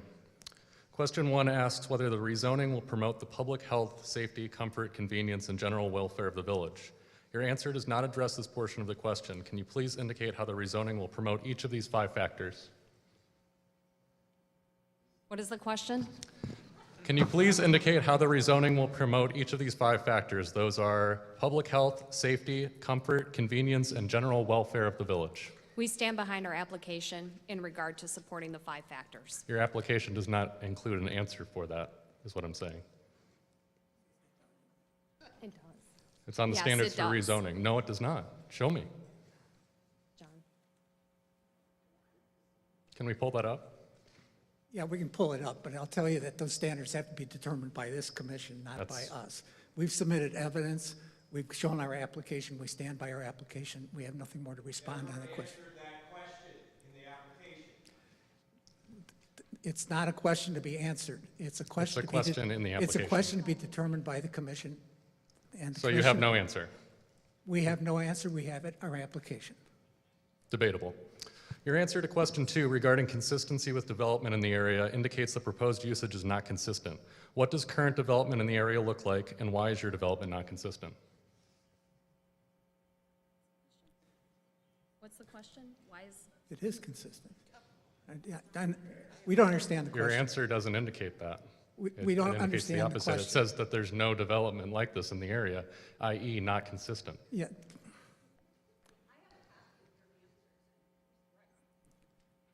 All right, I'm going to try to answer your question. Thank you. The area we're talking about takes into, contemplates future growth, and it's consistent with the growth in this community. You may not want to see the growth. It's here. It's here. One house adds to the growth here. So our position is this is consistent with the future growth of this community. All of it. We're going to respond to this gentleman. Question 3 asks how rezoning is more suitable than permitted uses. Your answer indicates the land is not annexed or zoned in Sugar Grove. Why was the zoning application made if the property is not yet a part of the village? The law requires us to make that application for zoning before annexation. Other than the return on investment not meeting expectations, is the current agricultural use on the property inadequate in any way? I'm not a farmer. I don't know if it's inadequate or adequate. It's not our plan. From your perspective, from Crown's perspective. It doesn't fit our plan and our vision of the future of this development. Why? We plan to develop it as shown on the plat. That's inconsistent. I'm asking with what's farm. wrong with farming. Well, I don't know what's wrong with farming. You tell me. No, there's nothing wrong with farming. That was my question. Thank you. Right. Question 4 asked about altering the character of the neighborhood and detriment to adjacent property. Documents you drafted for the village, retrieved via FOIA, indicate the rural character of the area will be changed by the development. How is that compatible with the standards for rezoning? We believe it is compatible. Even though you said that the character will be changed by the development? It's compatible with the plan for the community, the comprehensive plan. The question is about altering the character of the area, though, in the zoning standards. We believe we're consistent with our application. Okay. Your current answer now states that the interchange is what changed the character of the area. Why the shift? I'm not a planner. I told you that was one of the items that changed the character of the community. It's addressed as the only thing in your answer that changed the character. Right. Could you restate your question again? Yeah. Your current answer now states that the interchange is what changed the character of the area. Why the shift? He's asking about it compared to 2019. Okay, maybe you should answer that. The construction of the interchange did change the character of the area as it provided full access to and from Chicago. And that did not exist previously. And that was part of the intent with completion of the interchanges to foster economic development at that location. And that conflicts with internal documentation sent to the village that was ultimately forwarded along to IDOT, correct? Which internal documentation are you referring to? Crown drafted a letter to Shawn Michaels to be sent on his behalf on his letterhead to IDOT, correct? When was that done? 2019? I am not privy to communications in 2019. Who sent that email? I've submitted a copy to the Planning Commission, so we can go back and revisit that if that would make sense. Okay. Many nearby residents have complained about detriments, which is also in question 4. Why were these not addressed in your answer, and what are the detriments? Issues raised by the residents are for this commission and for the village board. Such as? Can you I'm not name sure a few? what your question is again. Can you name a few of the detriments of the development? You're saying that residents raised this, right? You should ask the residents. I don't know. Well, it's part of the standards for rezoning that you have to answer. No, that's not the truth. The truth is, as part of the standards of rezoning, they have to decide if we've met those standards. We believe we've met those standards. The commission, though, may feel otherwise. Your job is to tell them how we didn't. Our job is to tell you how we did. They're going to make the final decision. It's a direct question in the standards for rezoning that your company filled out. We answered the questions. You didn't actually find answer those the question, answers though. There is no detriment in your answer. The question specifically asks it. Mr. Chairman, at this point, that question's completely drifted off the point. We will not answer. So there are no detriments according to Crown. We're not going to respond to that. It's argumentative. Okay. I think it's a pretty direct question, but you suggest surrounding residents will be able to access commercial and recreational opportunities. However, the documents you submitted indicate HOAs might control these amenities under some scenarios. How will these opportunities be accessible to residents if the areas are under HOA usage restrictions? The public park areas, we will fund and maintain, and then eventually offer those to the Village of Sugar Grove to take those over. The Village of Sugar Grove does not want to take those on, then we will offer it to the Park District. If the Park District does not want to take those on, then it does fall within the HOA. But those will continue to be public amenities. But they could be under HOA usage restrictions, right? If they're owned by the HOA. They could be if the village won't take it. Right, thank you. You cite compliance with the village's comprehensive land use plan as warranting the development. However, FOIA docs indicate the land use plan has been amended multiple times to reflect Crown's land use proposals. Doesn't that suggest a subversion of the... Sir, just a minute, please. The court reporter needs a second here.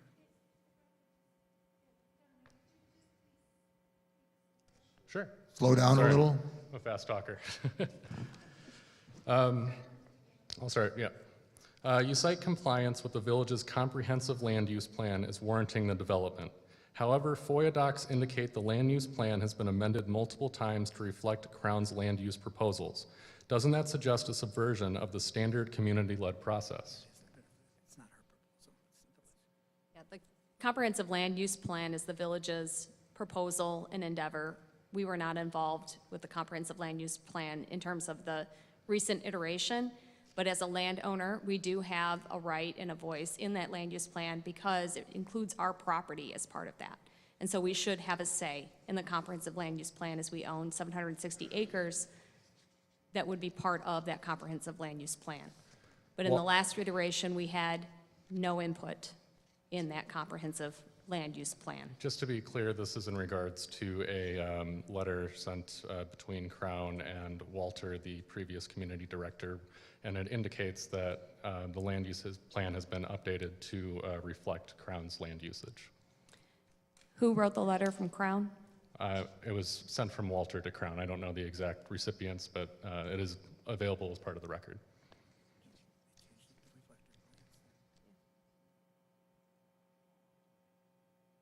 Okay.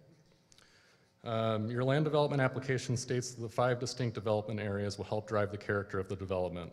What is the character of the development and how does it differ from the existing character of the area?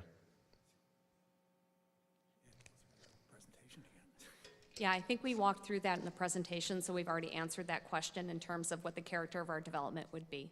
Can you give me a summation? We'll make our presentation available online. Actually, it is available online. It's available online. Your best summation of the character you can't provide? It is exactly what we've demonstrated in the imagery and in the commitments to building certain amenities that we presented here today in our presentation. Okay. Moving now to variances. Several times over the past year, village officials have asserted that the concept plan is not final and that the final plan will be submitted when it comes time to approve the project. That time has come, yet a requested variance allows submission of anticipated phasing instead of submission of final plans. Doesn't this deviate from the village and developers' messaging, and doesn't this mean you'll be able to begin construction without having a full idea of what the development will include? You're talking about the preliminary plan submission? Final plan we do have to submit. Are you talking about the preliminary plan? There are changes where you don't need to submit a final plan. You can just send preliminary phasing, correct? I need you to give me the specific section where you're seeing that, because we are not intending to submit a preliminary plan, so that you might have that. Do you mean we're not submitting a preliminary plan and we're going straight to final plan? Yeah, you go straight to final plan. Let me look for that.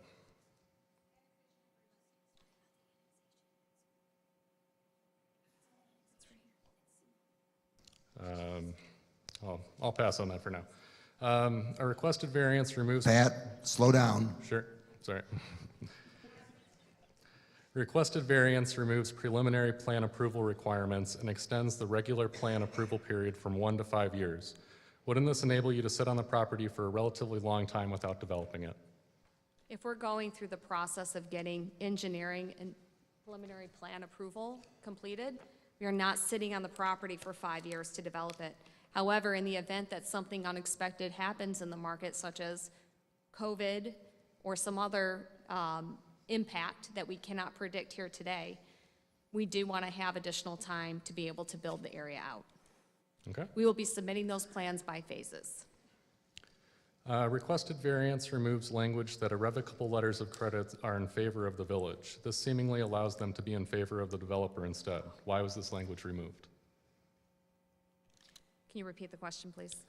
A requested variance removes language that irrevocable letters of credit are in favor of the village. This seemingly allows them to be in favor of the developer instead. Why was this language removed?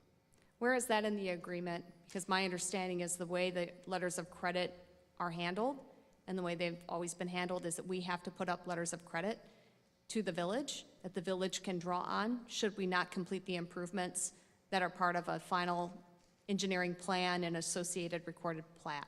This is That's in the typically zoning how that variances, works. And that language is specifically removed in the village's favor. And it's in one of the variances.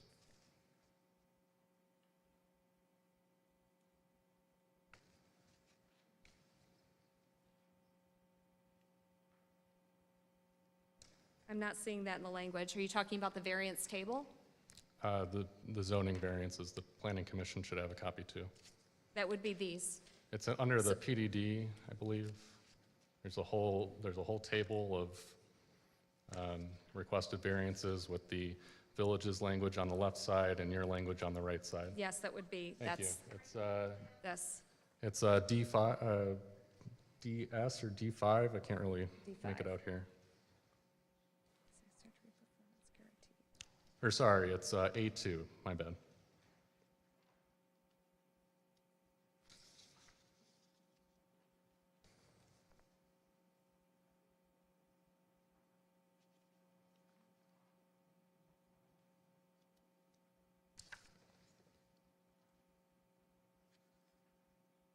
Well, it will run in favor of the village. Okay, so that needs to be corrected. Well, the village won't issue a permit without a letter of credit. So we're going to have to post the letter of credit in accordance with the section that's referenced here, 121015. So we will be posting a letter of credit. Okay, I'm going to read just to clarify. Well, this first part is the existing zoning standards.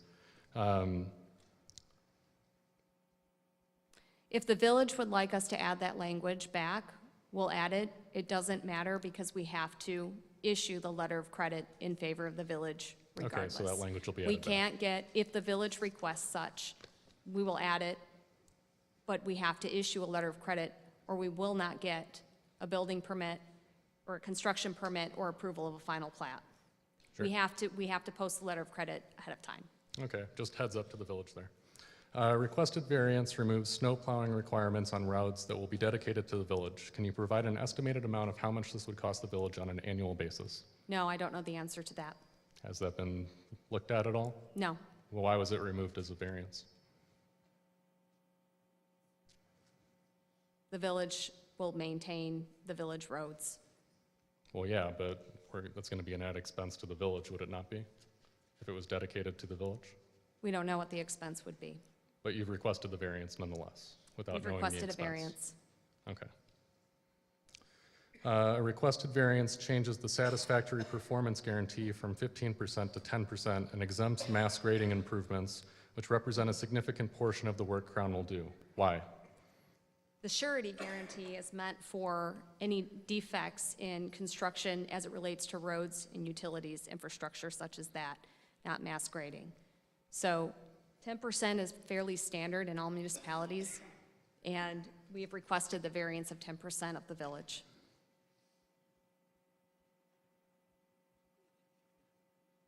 Earthwork is not something that's turned over to the village for maintenance.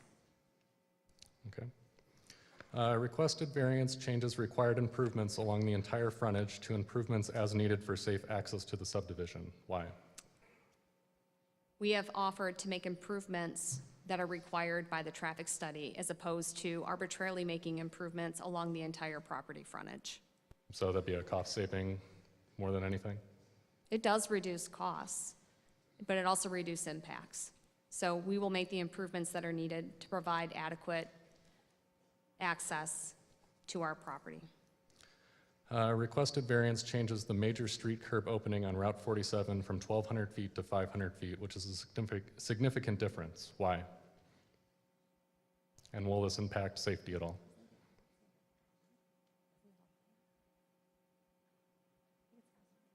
Yeah. So we modified that to align with the IDOT standard, which is 500 feet. Okay. Requested variance changes the maximum block length from 1,200 feet to 2,000 feet and the minimum from 600 feet to 240 feet, representing a significant difference. Why? That aids with better site planning to have fewer breaks in the blocks. And that'll Less ultimately roads, result in less infrastructure, that'll more ultimately- clustering of homes. So a denser area in general than the rest of the village. It helps to optimize the area where we will have residential and optimize the open spaces in turn. Requested variance allows open space calculations to include stormwater management, detention, and retention facilities. Additionally, there is another variance only requiring 30% open space rather than the village's standard of 40%. Why? We're focused on quality open space, not quantity open space. And so we're comfortable that we're providing high quality open space with the 30%. Is that so land use can be more maximized, or? No, it's high quality open space. Okay. Requested variance eliminates the developer's obligation to provide land or compensation to serve immediate and future needs regarding parks, recreation, or schools. Why? Which one are you looking at? Not sure I have all of them in front of me, but you got it? Thank you. Probably should have had a copy.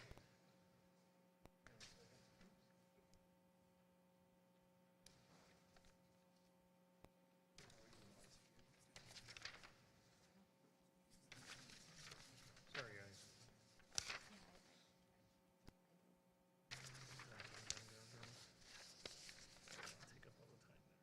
They're roughly in order.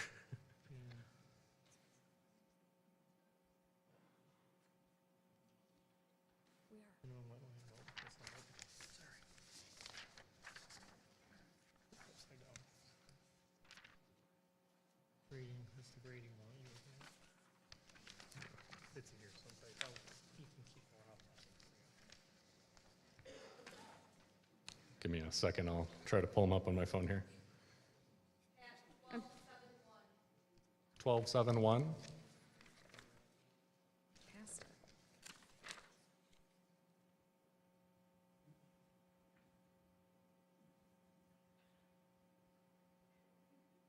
No, I answered that one.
I mean, it's in the zoning as well, but it's in the annexation agreement as well. It sounds like 422 and 1271. 1271.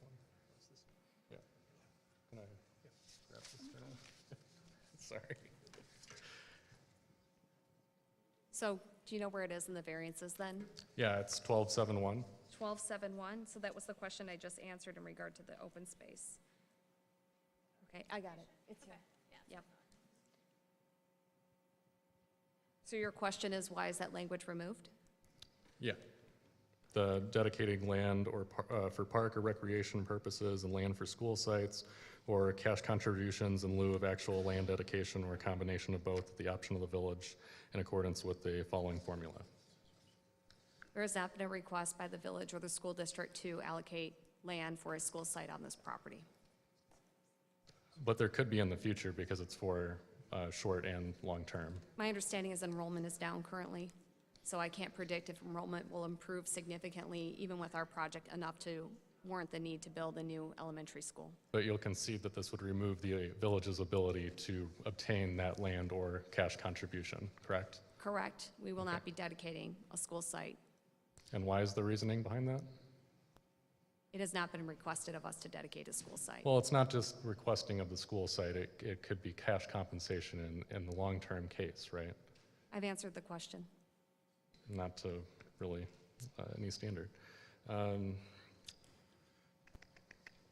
were we at? Requested variance allows for development within a floodplain or wetland, which is not allowed by current standards. Why? And I will look for that for you. That's 1282.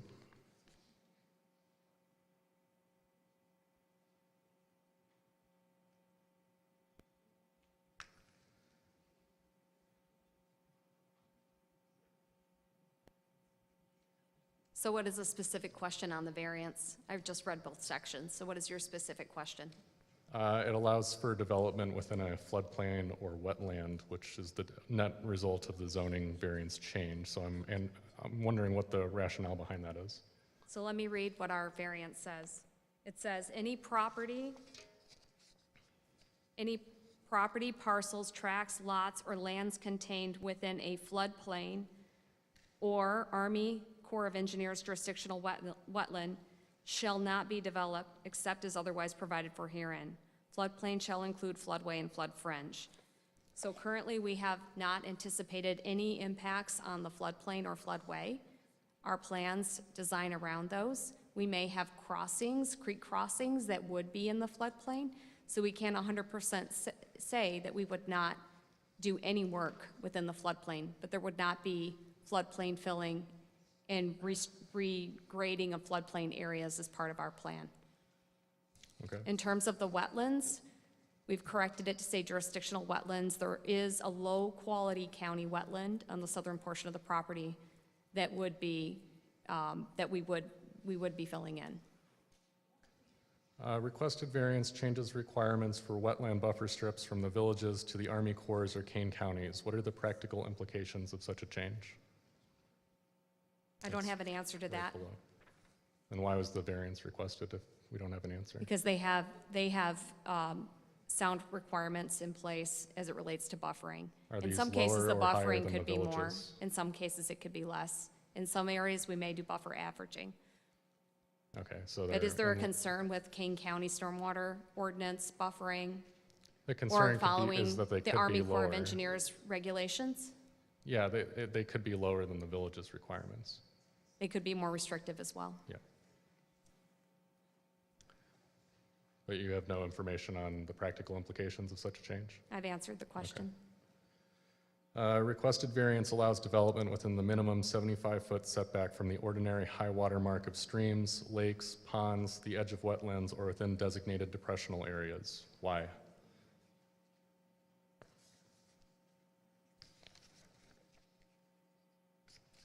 Because again, we're going to follow Kane County and Army Corps requirements as it relates to buffers. Okay. Requested variance specifically removes Kane DuPage Soil and Water Conservation District requirements from the Erosion and Sediment Control Plan.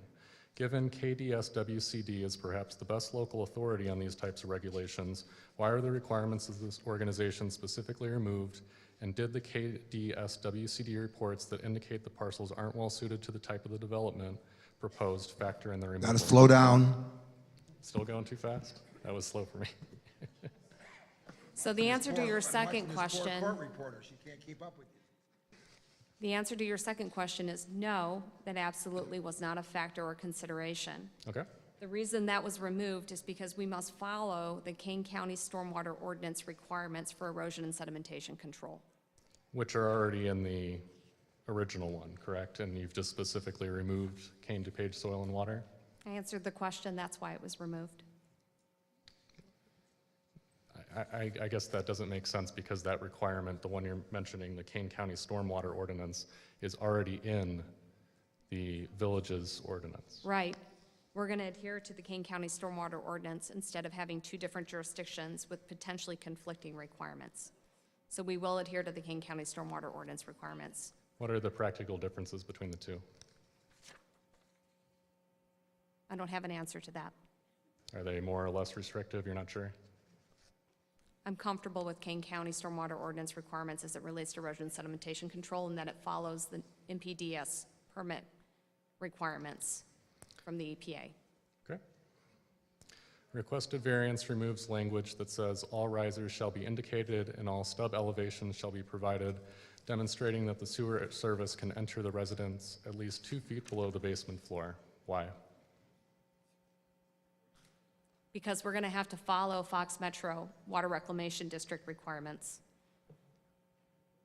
And so Okay. we've replaced it with that. We can't have conflicting requirements from two different jurisdictions. We have to follow Fox Metro. And that includes indication of risers, et cetera? They'll tell us what we can and cannot do, correct? Okay. A requested variance removes the ability for the village to test binder and surface course smoothness and eliminates compensation or replacement of surfaces that don't comply to standards. Why? What section is that, please?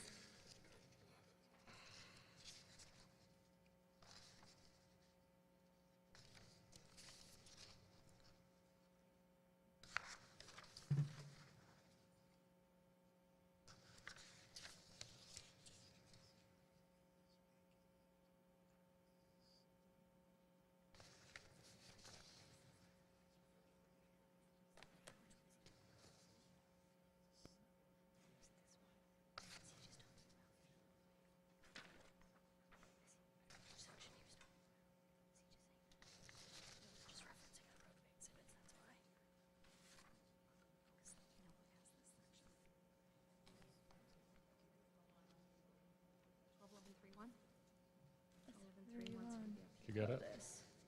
Take my one, Dan.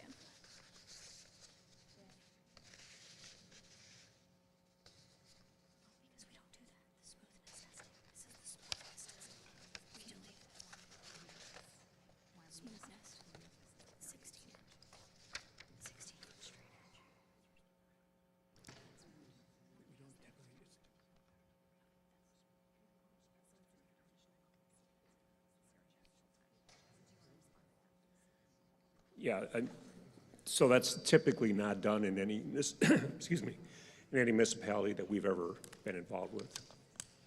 For the village to test the smoothness of I don't believe the work you've village done? does that right now in practice. Okay. Requested variance allows valves at each third consecutive hydrant instead of each second. Why? Ask me that question again. I can probably answer that without finding it. The variance allows valves at each third consecutive hydrant instead of each second. I'm curious why. It allows what at every third? I'm sorry. Valves? Valves. Yeah. Valves. Because it's too many valves in the system to put it every 2 fire hydrants, you can operate the system efficiently with having fewer valve vaults on the system. It's fewer valve vaults to maintain. Are there cost savings associated with that as well? There are fewer valve vaults to put in, so yes. Okay. Requested variance removes trench backfilling requirements for sidewalks, trails, and driveways. Why?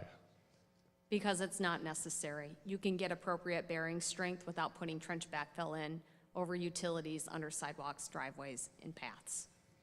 And there's no safety concerns? There is no safety concern.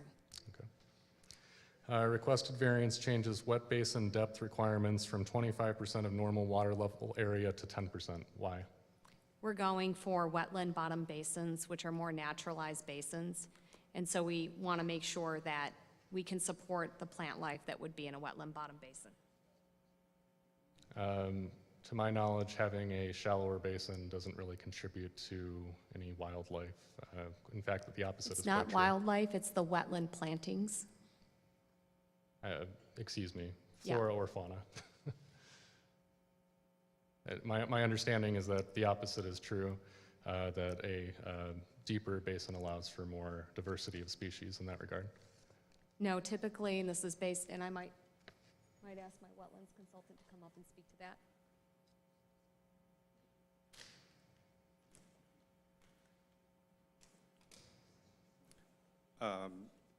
The issue about water depth, the deeper the water, you may get more fish, but you wouldn't have the plant life to support ducks and other things that would use it. So shallower basin is better for water quality because you have more plant material in connection with the stormwater. So having a deeper basin that's 10 feet deep is only good for holding sediment, but not really the other water quality benefits that the wetland plants give you. So besides this safety ledge that's required, it's better to have a shallow basin that's more full of vegetation than just deep water.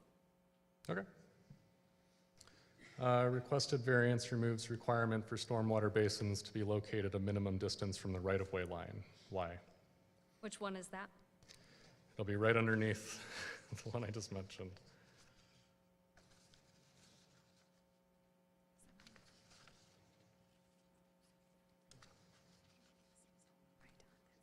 It's, See, I don't have that one. I'm missing that. 1211. Oh, it's just this. This one, we just removed it because we're saying we're in compliance with the state statute. Okay, yeah. So we just removed it. Yeah, right. Yes, we removed that because we're going to comply with state statutes as it relates to locating basins in relation to the right-of-way. But not the village's restrictions, We're just going the to follow state's? state requirements. Just the states, okay. A requested variance, and I think we kind of touched on this, changes sewer standard requirements to Fox Metro's requirements, and what are the practical differences between the village and Fox Metro? Yeah, I don't know the practical differences. Just a But we're general going to, we have to question. follow Fox Metro, so. Just kind of a general question, is it normal to not have kind of data behind variances that you've requested? That seems kind of atypical to me. Well, or at least rationale for what we're them. going to end up with, if we don't ask for the variance, is standards that could potentially be different, that we can't meet either. And so we need to pick a set of standards, and we're going to have to follow Fox Metro standards if we're going to connect to their sewer. Okay. Requested variance reduces park and open space access requirements from 75 feet to 25 feet. Why? What is the question again? 75 feet to 25 feet? What are you talking about specifically with the variance? Park and open space access requirements?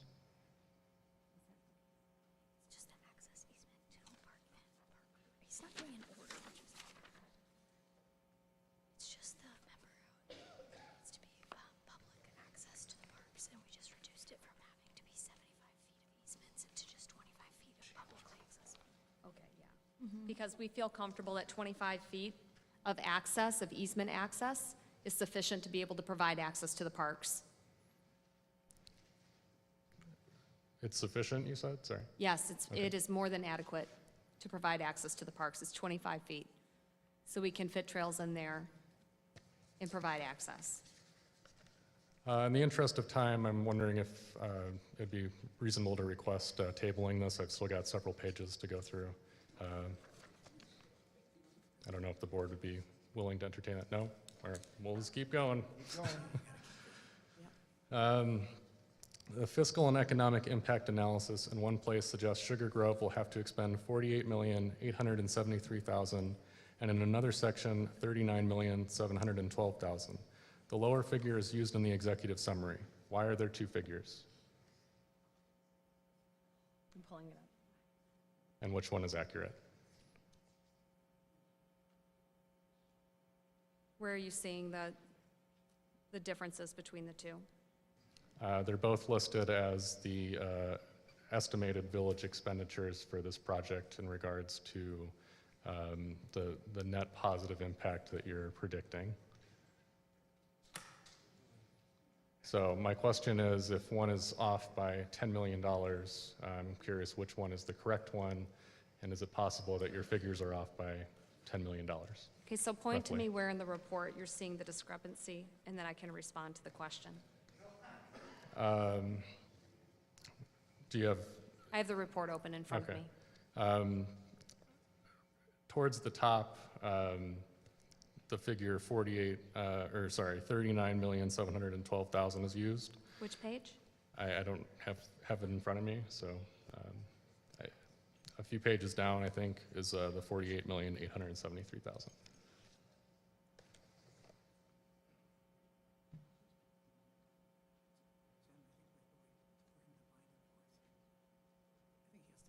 Yeah.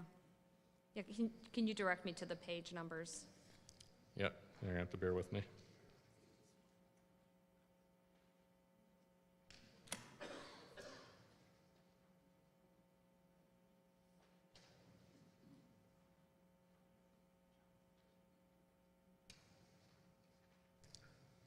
All right, the 39 million is on page 14, and the 48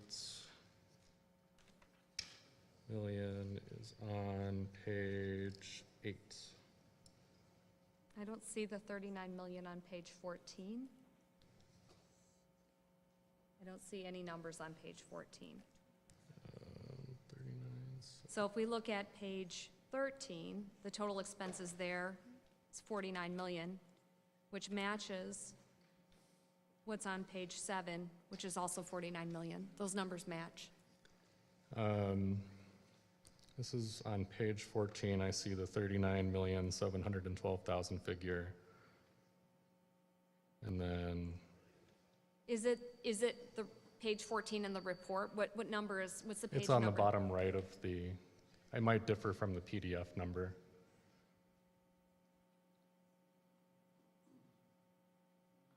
I have it. In total, RCLCO expects the Village of Sugar Grove to incur $48,873,000 in expenditures Yep. while supporting, see it? No, the numbers match. 48 million and 48.87 million. They rounded it to just 49 on that other page. They didn't detail it out to all of those spaces. to be clear, I'm distinguishing not 38 and 39, I'm distinguishing 48 and 39. Where's the 39? That's what I'm not finding. Did you find it?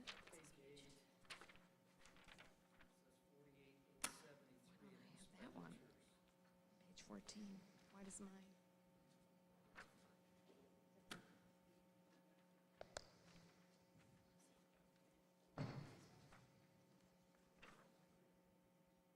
These are pretty significant to the village, so I think it's important to have these figures be clear.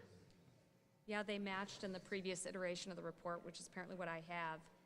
I'm not sure why that was modified to 39 million. We'll check with our consultant and provide a response.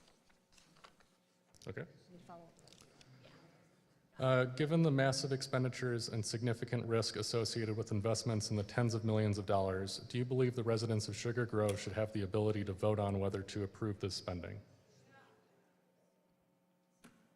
The spending on the infrastructure?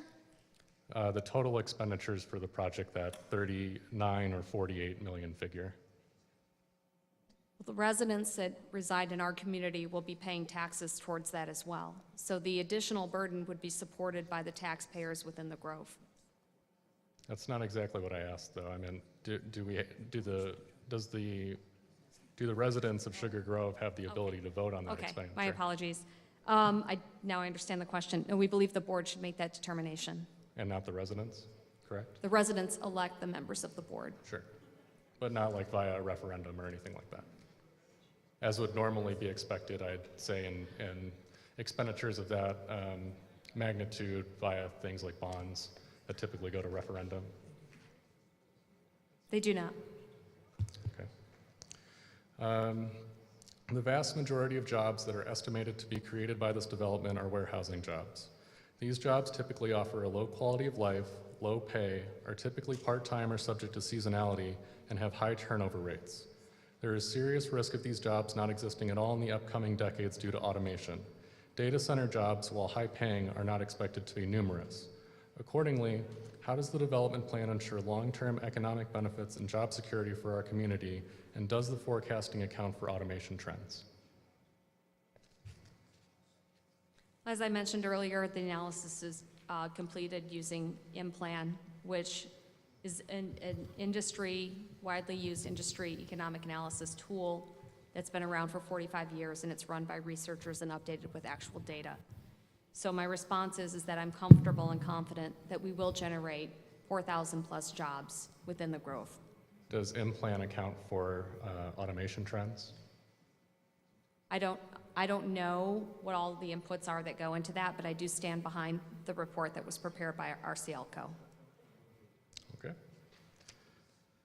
The economic impact analysis includes property taxes in its methodology, but doesn't seem to account for frozen EAVs due to the TIF. Would eliminating them significantly change the economic outlook? So we've said this in another, so the actual net fiscal impact, less property taxes, would be $27 million. And we do acknowledge that the property taxes were included in that number and that they should be taken out. Okay, look forward to that. The economic impact analysis assumes that markets will slow down over the next 1 to 2 years and then return to stable and moderate growth. Is assuming a consistent bull market for 20 plus years realistic? Again, we stand behind the assumptions in the report that was prepared by RCLCO. The program and delivery timeline in the economic impact analysis does not show the increase in distribution/data center square footage over the course of the development. Why is that? It factors in the estimated 3.3 million square feet of distribution and potential data center development that the site could have. So it does include that in the economic analysis. And it is not shown in the tables though, correct? There's like hash symbols across all of it? they incorporated all of our assumptions into the report, including 3.3 million square feet of data center / distribution. Okay, will federal financing be used? If so, how many units of low income or Section 8 housing will be included? All of the housing that is developed within the project area will be market rate housing. Okay. Moving to traffic. The Grove's website has listed estimated traffic increases for over a year. However, the traffic study you submitted is dated July 2024.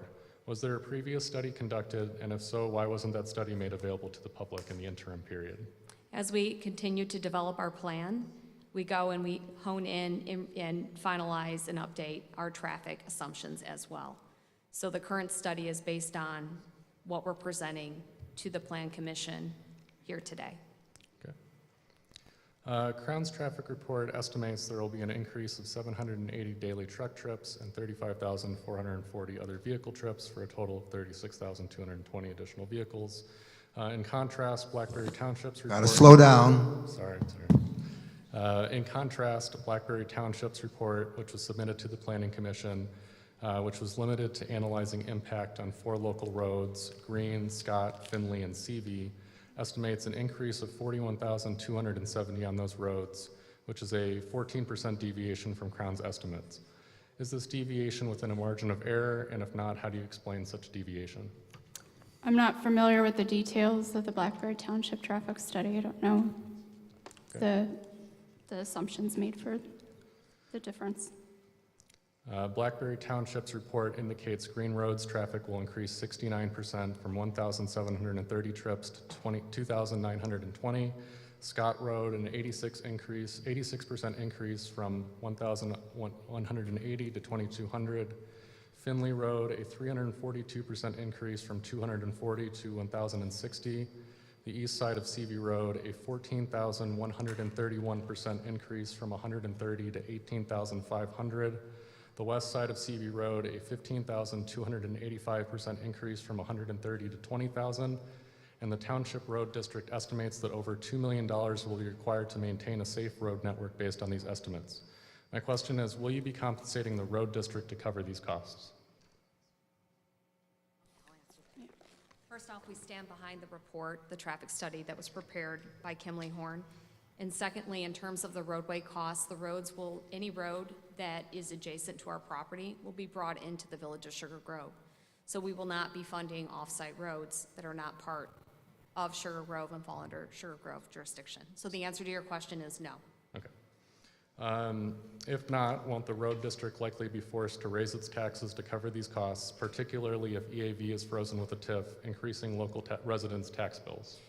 Where specifically does the concern lie? Which road are you referring to? Those four I just listed, Green, Scott, Finley, and Seavey. So Green Road is outside of our jurisdiction, in the village's jurisdiction. It's not even adjacent to our land. Scott Road is on the other side of 47, and we do not intend to make improvements to Scott Road and impact any of the property owners on Scott Road. What were the other two roads? Finley and Seavey.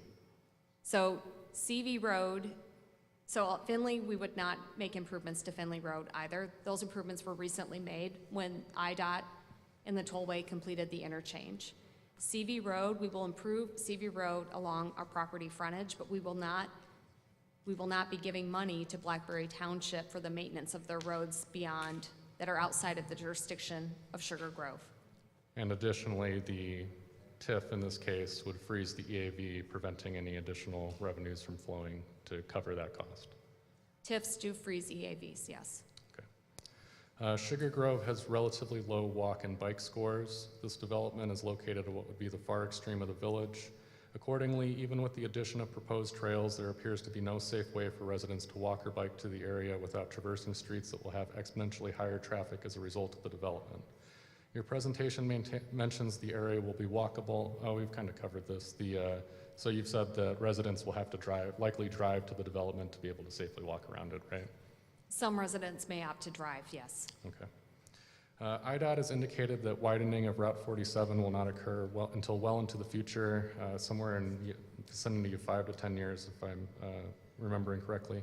Won't the increase in construction traffic and eventually development-related traffic result in reduced road safety in the short to medium-term future until the road is widened?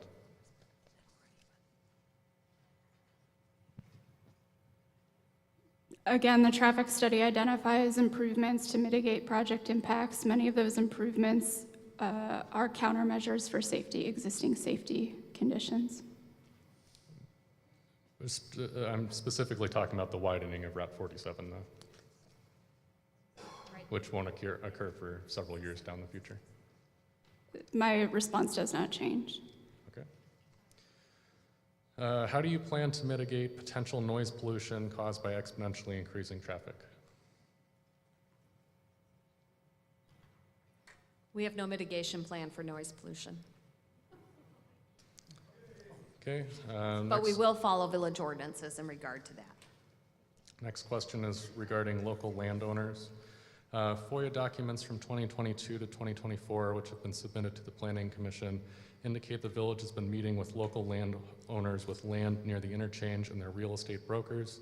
These documents specifically mention Crown. Does Crown have any intentions to expand beyond the proposed borders or to purchase any additional land in the area?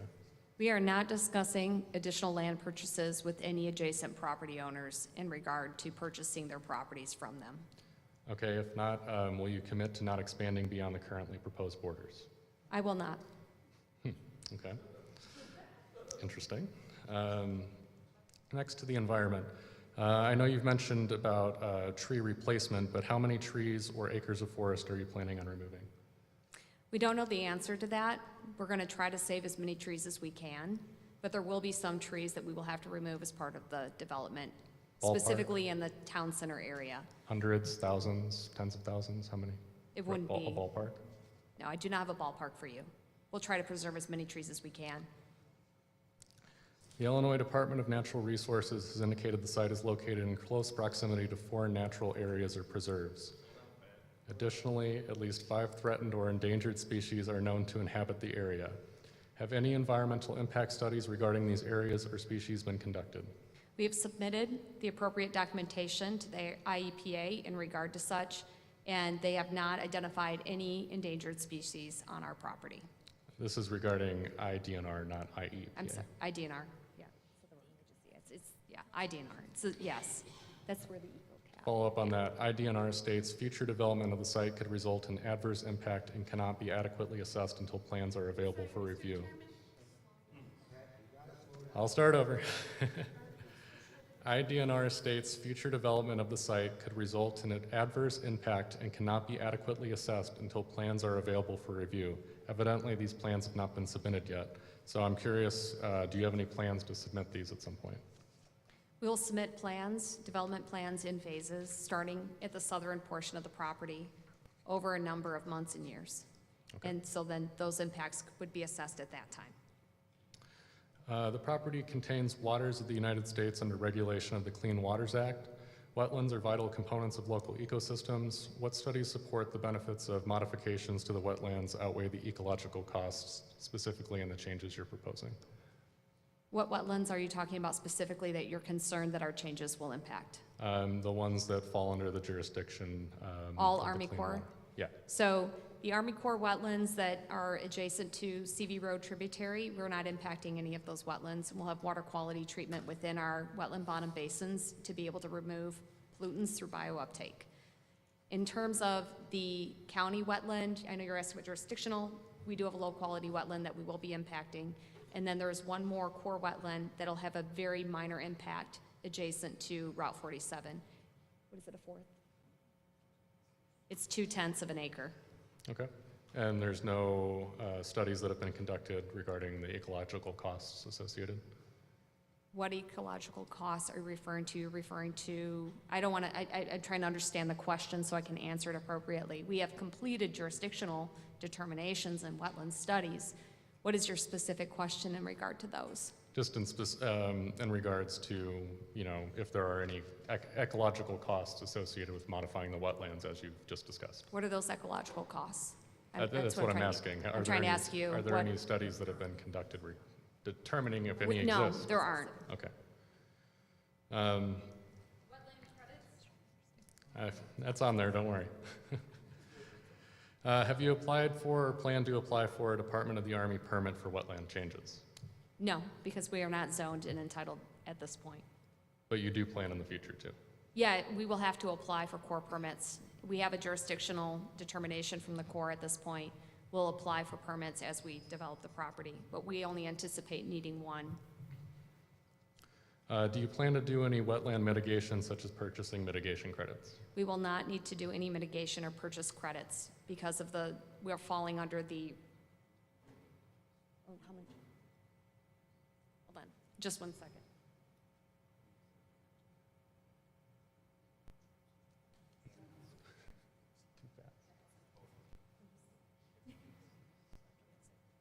Okay, I was incorrect. We do have mitigation requirements. I'm Vince Mosca with Hay and Associates. The Army Corps current threshold for mitigation requirement is 1/10 of an acre of impact, and I believe that the wetland on the east side of Route 47 is 2/10, which means we'll have to purchase 3/10 of an acre of mitigation credit from an approved wetland mitigation bank. Thank you. And who will retain ownership and management of the wetlands? Management of the wetlands in the creek area? Across That's part the of whole the open property. space that we hope to dedicate to, we will offer that to the village. If the village does not want to take it, it gets offered to the park district. If they don't take it, then it will be an HOA that will maintain those. Okay.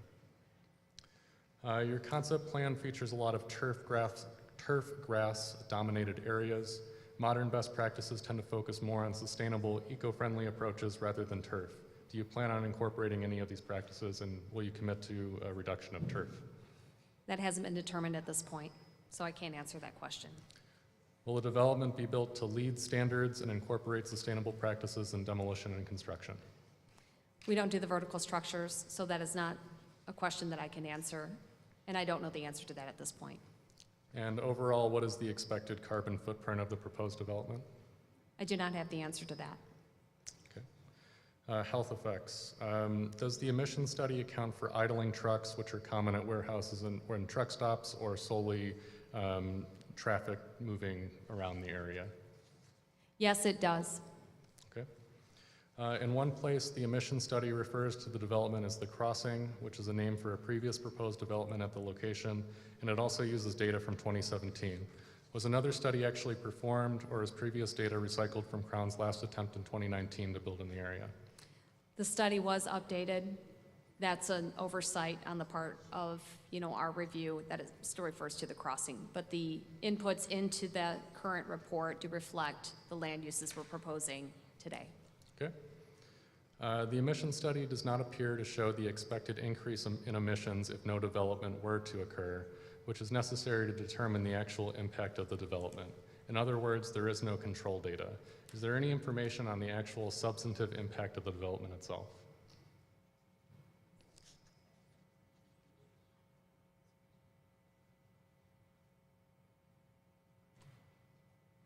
The study was conducted with a baseline overall of where air quality stands today, and then looking at it over time.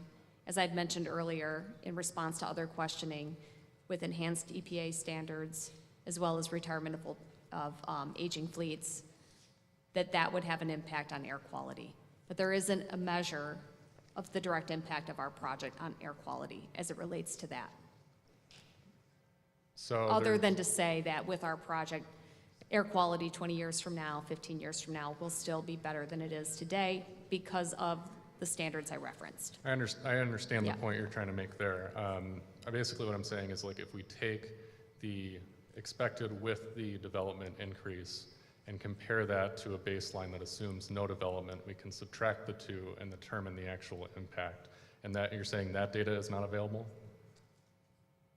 That's not included in the study. Okay. Internal capture, diverted linked, and pass-by trips. Hold on, Pat.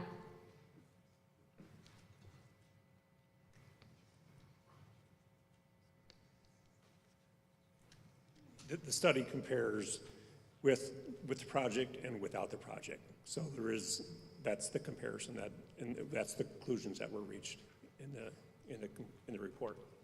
There is data regarding assuming no development in the report? Correct. And those figures are listed? Projected in the future, it's in the report. Okay, I'll have to look for that. Internal capture, diverted linked. I'm Dan Olson with Ground Community Development.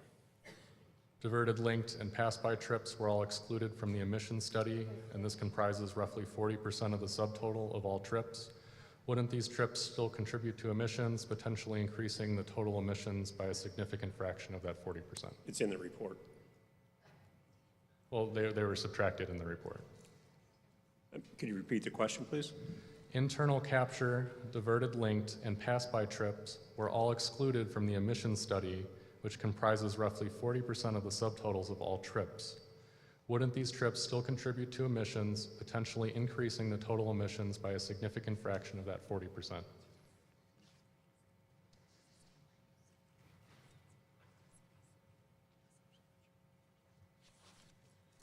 Pass by and diverted link trips are on the road today. So they're existing trips that are diverted or passing by a site to enter.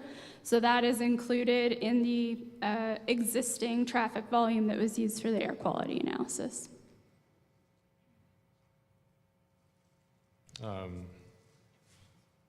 My understanding was that they were subtracted, okay.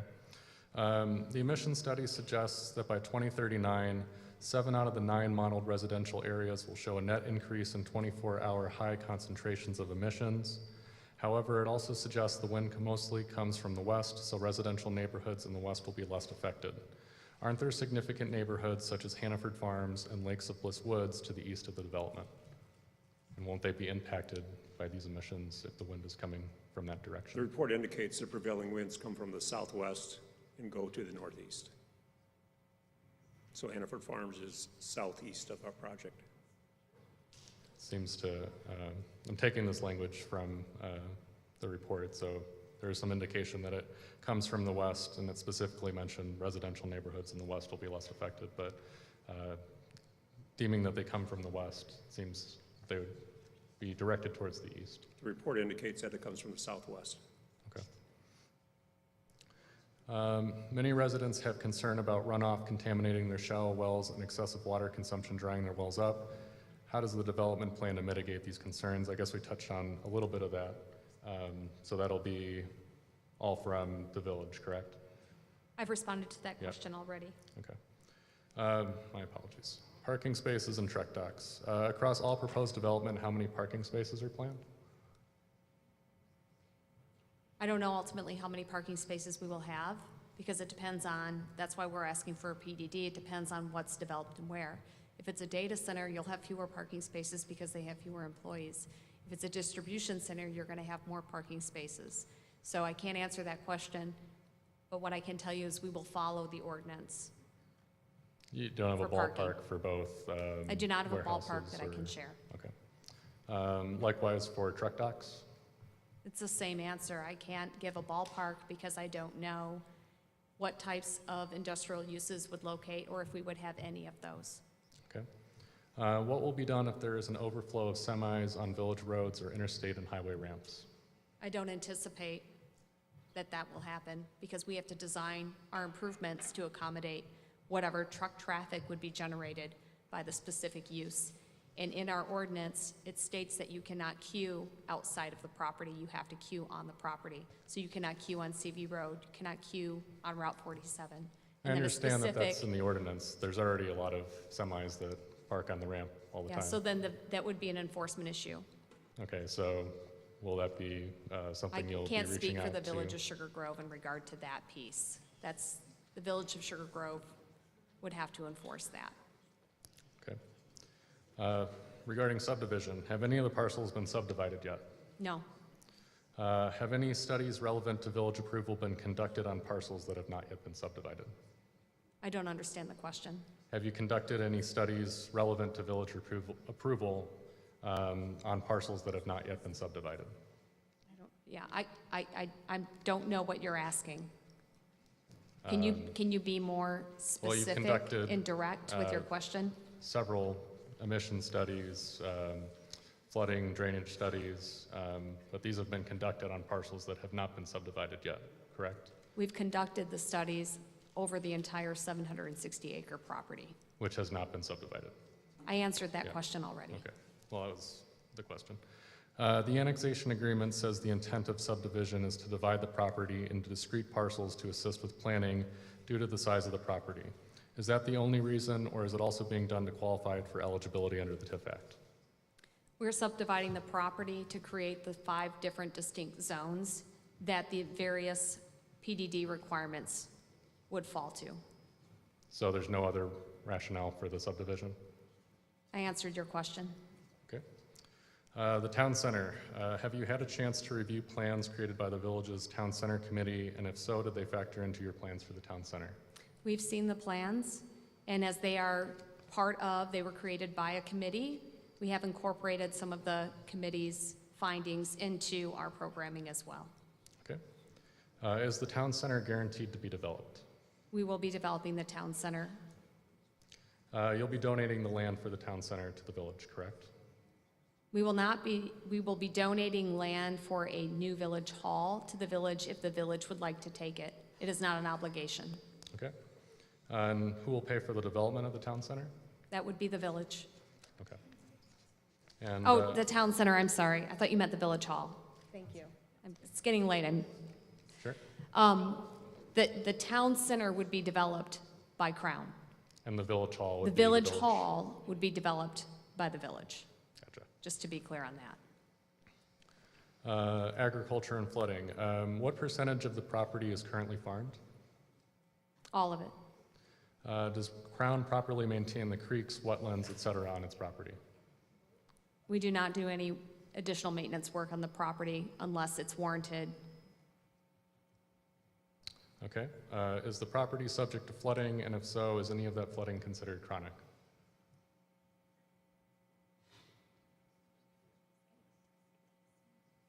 Yeah, the property is subject to flooding due to the significant depressional area and the fact that it's not draining properly, and it also contributes to downstream flooding. So yes to both. Okay, so there's chronic flooding and Yes. there is runoff that contributes to flooding of its watershed. Correct. Can you quantify? Because it's undetained. Can you quantify the amount of runoff? No. Why not? That'll be part of our studies that we'll submit when we prepare our final stormwater management reports to the municipality in phases as we develop. So that hasn't been studied in any existing drainage studies up to this point? You've We had have several. not studied the existing system and the final systems as it relates to stormwater management basin design. Okay. Illinois courts, in cases such as Henry County Board versus Village of Orion, indicate the planting of crops on property belies claims of flooding. Do you agree or disagree with this conclusion, and why? I'm not familiar with the report, so I cannot weigh in on it. It's Illinois appellate law, Henry Court Board versus Village of Orion. There's a pretty direct quote there that says the planting of crops on property belies claims of flooding. I answered your question. Okay, not familiar. In your experience with agriculture on your property, do farmers typically plant on land they know to flood? Sometimes you can farm in areas that are not draining well, that's correct, but it is challenging. Various drainage studies have been conducted on your property by firms such as ChemCon, Moran, and EEI. These studies differ in their conclusions. Some indicate there is flooding on the property, while others indicate the runoff contributes to flooding elsewhere. So you're saying that both of these are simultaneously true? Are these studies that pertain to the TIF? They're just general These are the drainage. studies you're referring to but we're talking about zoning? Well, arguably drainage and flooding on the property is relevant to zoning, so we can know what to build on it. So SEMCON did prepare a study, and I've already talked through their findings in regard to the property flooding. Moran did not complete a drainage study. They are not a consulting firm or an engineer, and if you have information to the contrary, I would love for you to share that with me. And in EEI's study, that was a study commissioned by the Village of Sugar Grove, and I cannot respond to EEI's study. Okay. But again, this is a zoning hearing. This is not a TIF hearing. So Right, I'm not asking about the TIF in Yeah. that regard, just kind of curious about the flood painters. So I guess my main point there is you're maintaining that there is both chronic flooding and runoff that Correct. contributes to downstream flooding. Yes. Okay. Moving to the Park District. FOIA documents show that meetings with Crown, the Village, and the Park District have manifested into a project known as Lake Sinquah-Sip, which seemingly will be a detention or retention pond used for water-based activities. Since it is likely these stormwater management facilities could include industrial runoff, is it safe for our residents, particularly children, to be swimming, boating, etc. in these waters? Where should I restart? Whole thing? Okay. FOIA documents show that meetings with Crown, the Village, and the Park District have manifested into a project known as Lake Sinquah-Sip. It's a Native American for Sugar Grove, which seemingly will be a detention or retention pond used for water-based activities. Since it is likely these stormwater management facilities could include industrial runoff, is it safe for our residents, particularly children, to be swimming, boating, etc. in these waters? So the detention basins are not suitable for swimming anywhere. It is not safe to swim in a detention basin anywhere. So folks should not do that. In terms of industrial runoff, that specific basin that you're talking about, first off, any runoff from pavement in industrial areas will have to meet water quality standards and treatment within the detention facilities. But additional to that, this is located down in the town center area. Right. So I do feel that it is safe for fishing for sport, but not for food. I probably would not eat out of a detention basin because part of what that detention basin does is it provides water quality treatment. But it still could be utilized and enjoyed by the residents. And it is safe for swan boats, just like Naperville. It's the same thing there. That is a detention basin there as well that folks use and have canoes and boats, and it's perfectly safe. But not for swimming and not for... You what should said. never swim in a detention basin. And you said not eating Anywhere. the fish. Okay. Who will maintain these ponds in regards to things like dredging, controlling beaver populations, etc.? Say that again, more slowly, please. Who will maintain these ponds in regards to things like dredging, controlling beaver populations, etc.?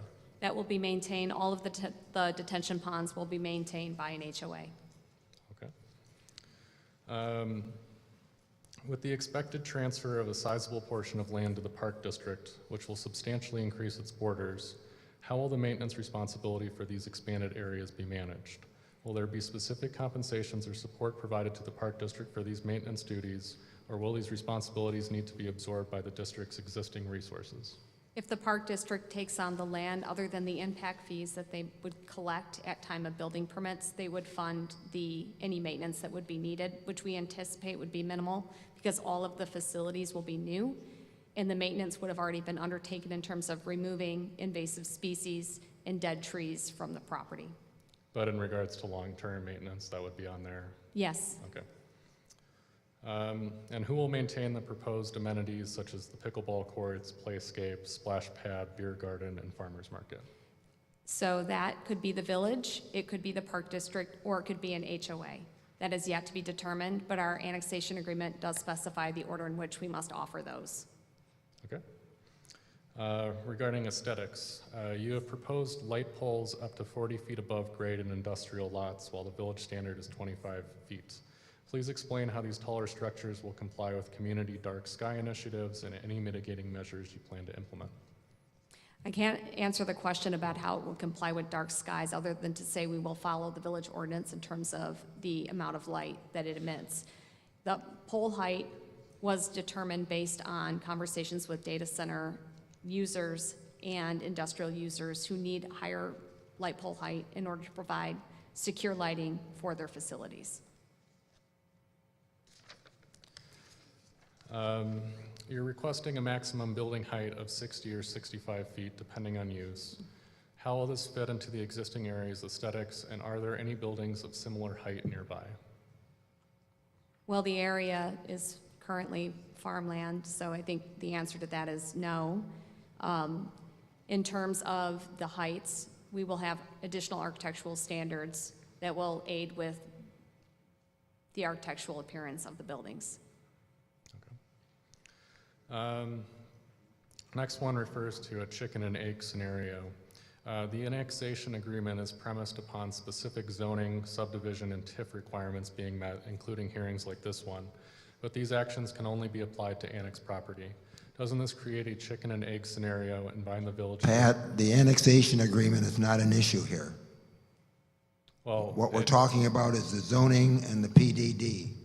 Okay. So let's try to concentrate your questions on what is relevant to what we're hearing about. Acknowledged. The point is that the annexation agreement specifically mentions subdivision and zoning requirements that need to be met.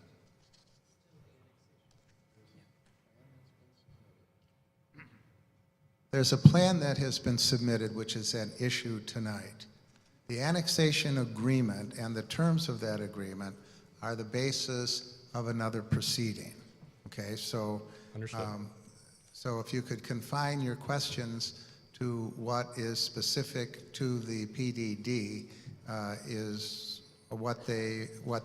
this is a cross-examination of a witness who has testified, or a group of witnesses who have testified with regard to the presentation.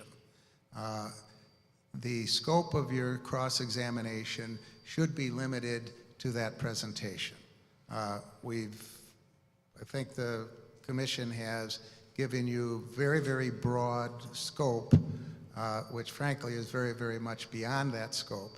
So, but with regard to once it gets into the annexation agreement, we've got a whole nother night to deal, a whole nother process to deal with that annexation agreement. I agree. I mean, it's just more of a sequencing question than anything else. Okay. Last couple questions here. Crown has created Sugar Grove LLC for this project. In scenarios where the project is halted with incomplete infrastructure, what mechanisms are in place to ensure continuity or resolution of partially completed works?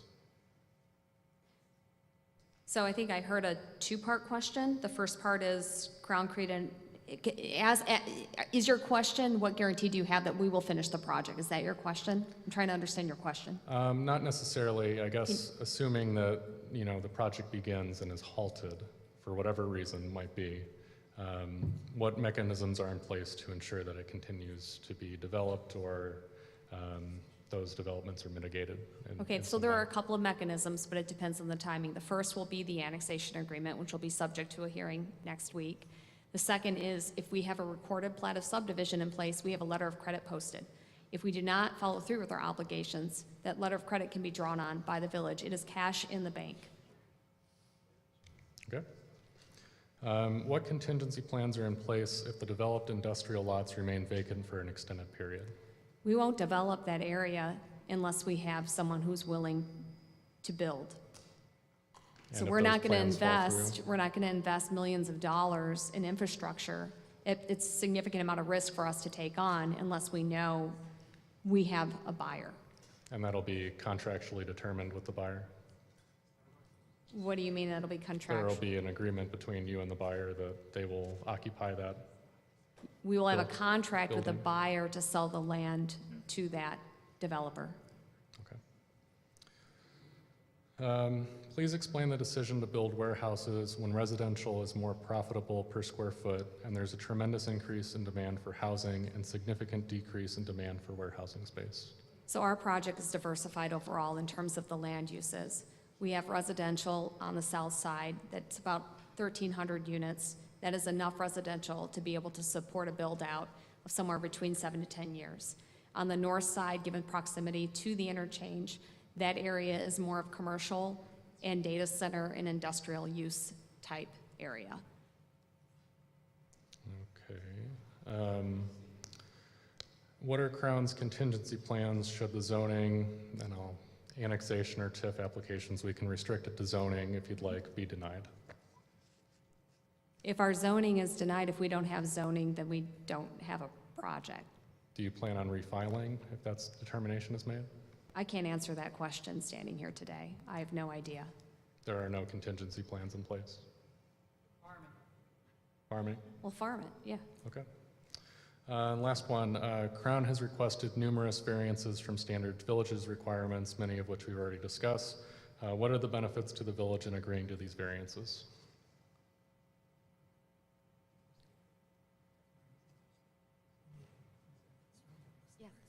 Yeah, we need the variance in order to be able to construct the project. There are several requirements in the ordinance that are 20-plus years old that the village acknowledges needs to be updated. And so we have requested the variances to better align with where development standards are today, not where they were 20, 25 years ago. But there's no direct benefits other than, I guess what you maintain is It's a better updating- project. It's a better project. And there are benefits to the village because if there are infrastructure requirements in there that require additional maintenance and burden the village when it's not necessary, then it does make sense to grant the variance. Okay, thank you. Thank you.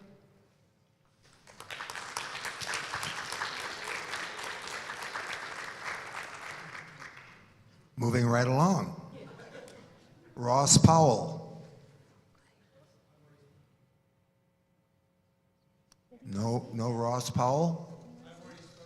He already spoke. Do you have any questions or, He already cross-examined me. you did? Yeah. Sorry, I missed it. I am, I really am. Paige Gravitt? Keep going. Is there a Paige Gravitt here? No? Bob Ramondi? These are all people that said they wanted to cross-examine. Well, we're still here. All right, how about Ron Sten?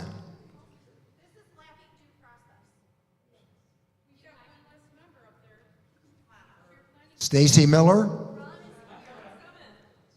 Oh, you're Ron?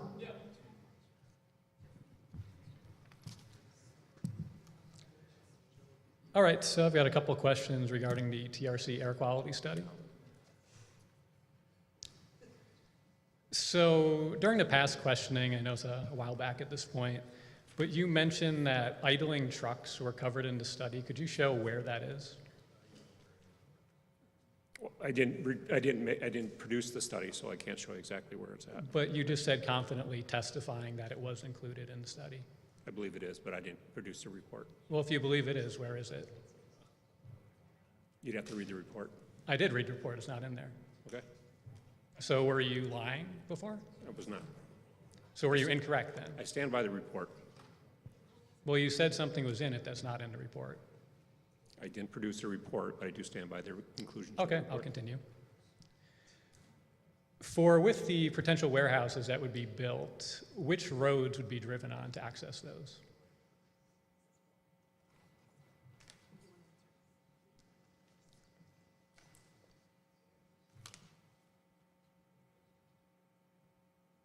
The immediate access road or route, rather, would be 47 to CV. The driveways to those uses would be off CV Road. Was CV Road included in the TRC air quality study?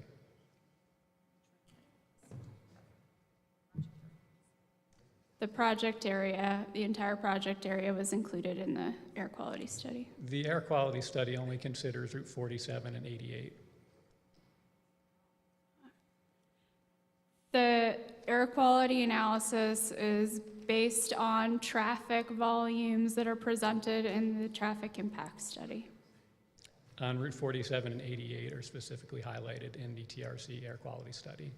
No CV Road is mentioned, no idling is mentioned, no parking lots are mentioned, no fuel station is mentioned.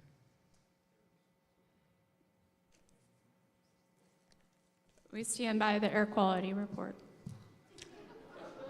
Have you read the air quality report? Yes, I have read the air quality report. It seems like you're not familiar with the details included in it. I am not the author of the air quality report. All right, I'll continue. So in the Grove slides, could you pull up the business park rendering for me, please?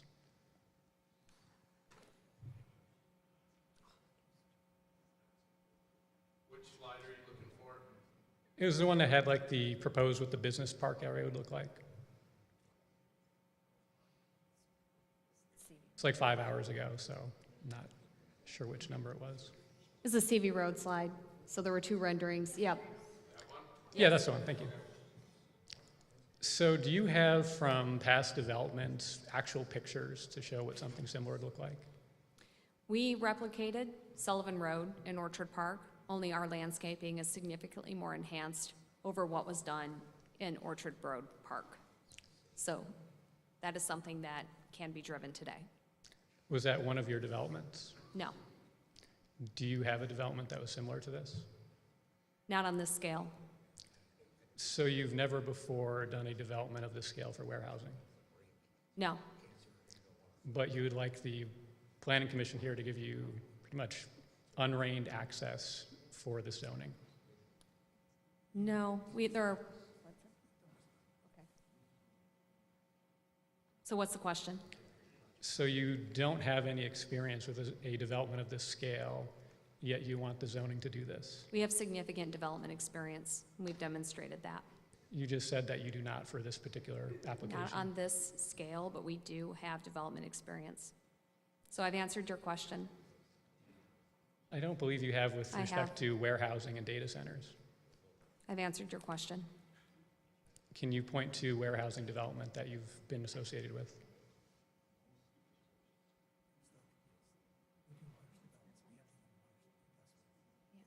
So we do large developments. Okay. No, All right, thank you. So continue along. Considering the farmland, do you know how much revenue or income is generated from that each year? I imagine you're leasing out to farmers. what's that? Yeah, that's private information. Has there ever been a claim filed for flooding for lost crops on that property?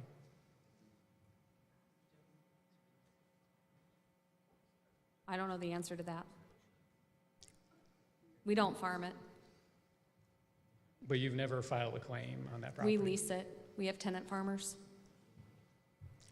All right, so you've owned it for how many, 20 years, you said, or so? We've always had tenant farmers for 20 years. 20 years. But you're not aware of what's actually happening on the property?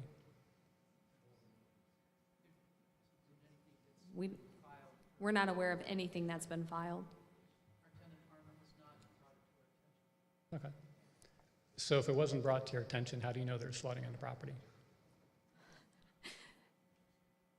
because modeling shows that.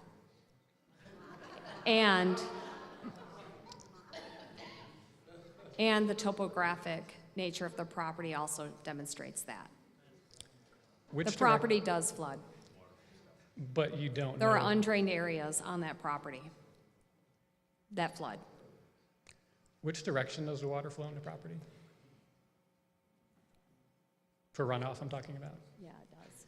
No, it doesn't, not where it floods. Yeah, it depends on where you're at. How about the majority for the north side of I-88? I-88, it flows in 3 different directions. The majority of the property? The North northeast of part. I-88, it Yeah, flows in north. 3 different directions. But where does the majority of that water flow for runoff? It flows, it's about equally split between the 3 areas. That's not what it appears to be from looking at the data. It looks like a lot of Okay. it, the runoff would flow to the north. You could correct me if I'm mistaken on that. But I believe the runoff largely Yeah, I flows to disagree, north. but For northeast of the interchange?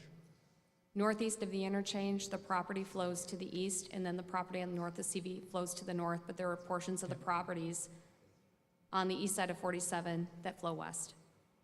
Okay, I was talking about the portion north of CV that flows to the north.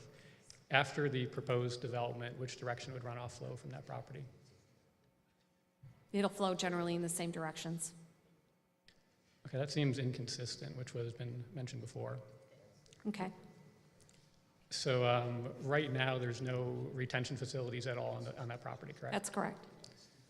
How would you know how much you would actually need if this property was developed? We'll have to meet Kane County stormwater requirements for the sizing of the detention facilities, and we will meet those requirements. We will not get a development permit or an approved plat unless we've demonstrated that we've met all Kane County stormwater requirements. Okay, could you go back to the phases? It was like, you had like 1, 2, 3, 4, 5. Just pull up that slide for reference. Those are development areas. Development areas, okay. They don't necessarily represent the phasing, but they represent the order of development. So area 1 could consist of multiple phases. Area 2 could consist of multiple phases. And would it be correct to say, and before you mentioned, you typically work from south to north? As Not your typically, but here we have to because that's where the utilities are. So is there any potential that Area 4 could be developed before Area 1? No. Regarding any of the areas south of the interstate, is that possible? Ask that question again? Would it be possible for Area 4 to be developed before any of the areas south of the interstate? No. Now, with Area 4, am I correct in assuming warehousing and data center is the priority development there for that area? They are allowable land uses in our zoning ask. In these zoning asks, there is some flexibility built in. How far does that flexibility go?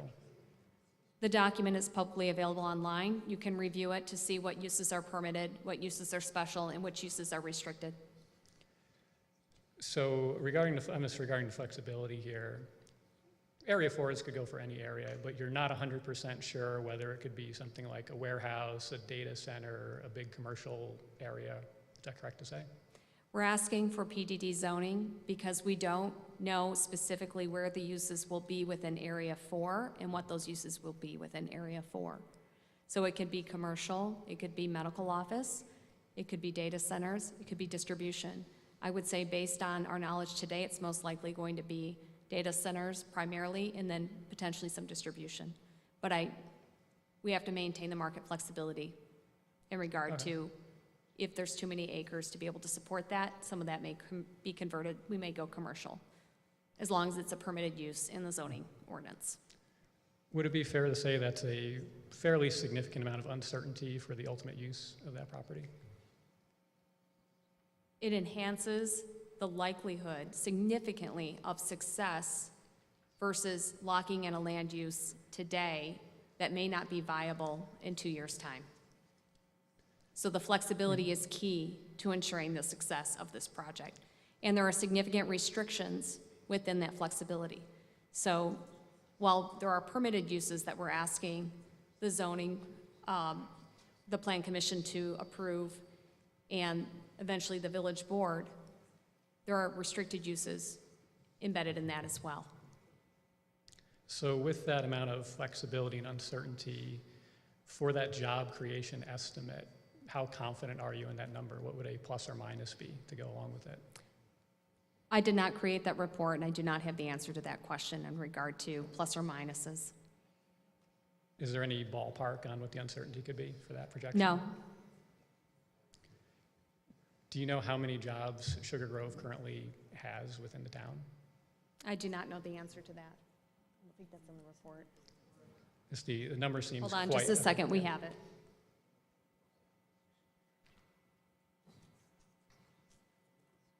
I have it here. I can pull it up here.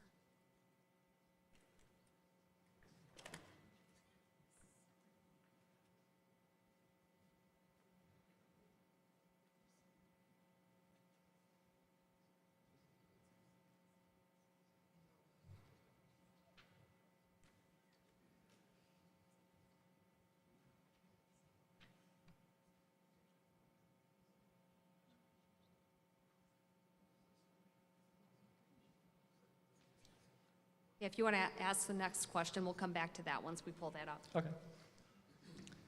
Let's see. So with the areas being proposed, and you can strike this question out if it's not acceptable, but say a lawsuit took place after zoning was granted, would the town of Sugar Grove be responsible to legally defend?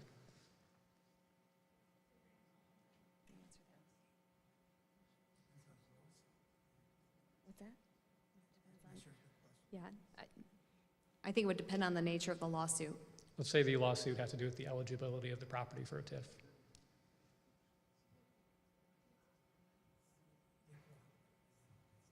Yeah. Do you want to answer that? No. So they would cooperate, they don't pay. Does cooperate mean they're arguing in your favor? Contractually bound to? John, you just respond to this. I'm sorry, sir. I'm John Mays. I'm the counsel. I didn't follow the question. So, and I think you're veering into the annexation agreement, but for purposes of clarity, we'll try to respond to it. There is a cooperation clause in every annexation agreement that every developer does that asks the village to help cooperate in the defense of the zoning because we want to make sure the city did the zoning correctly. I will tell you that every time the city does anything, it's always at the developer's cost. Okay, thank you.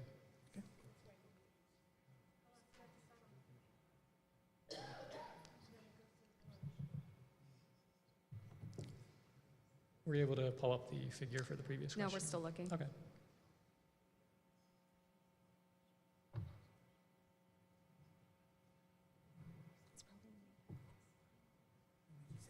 Did you have another question? I was going to hopefully build off of that one, but I could, is it something we could come back to like the next day or that question if they need more time to look it up?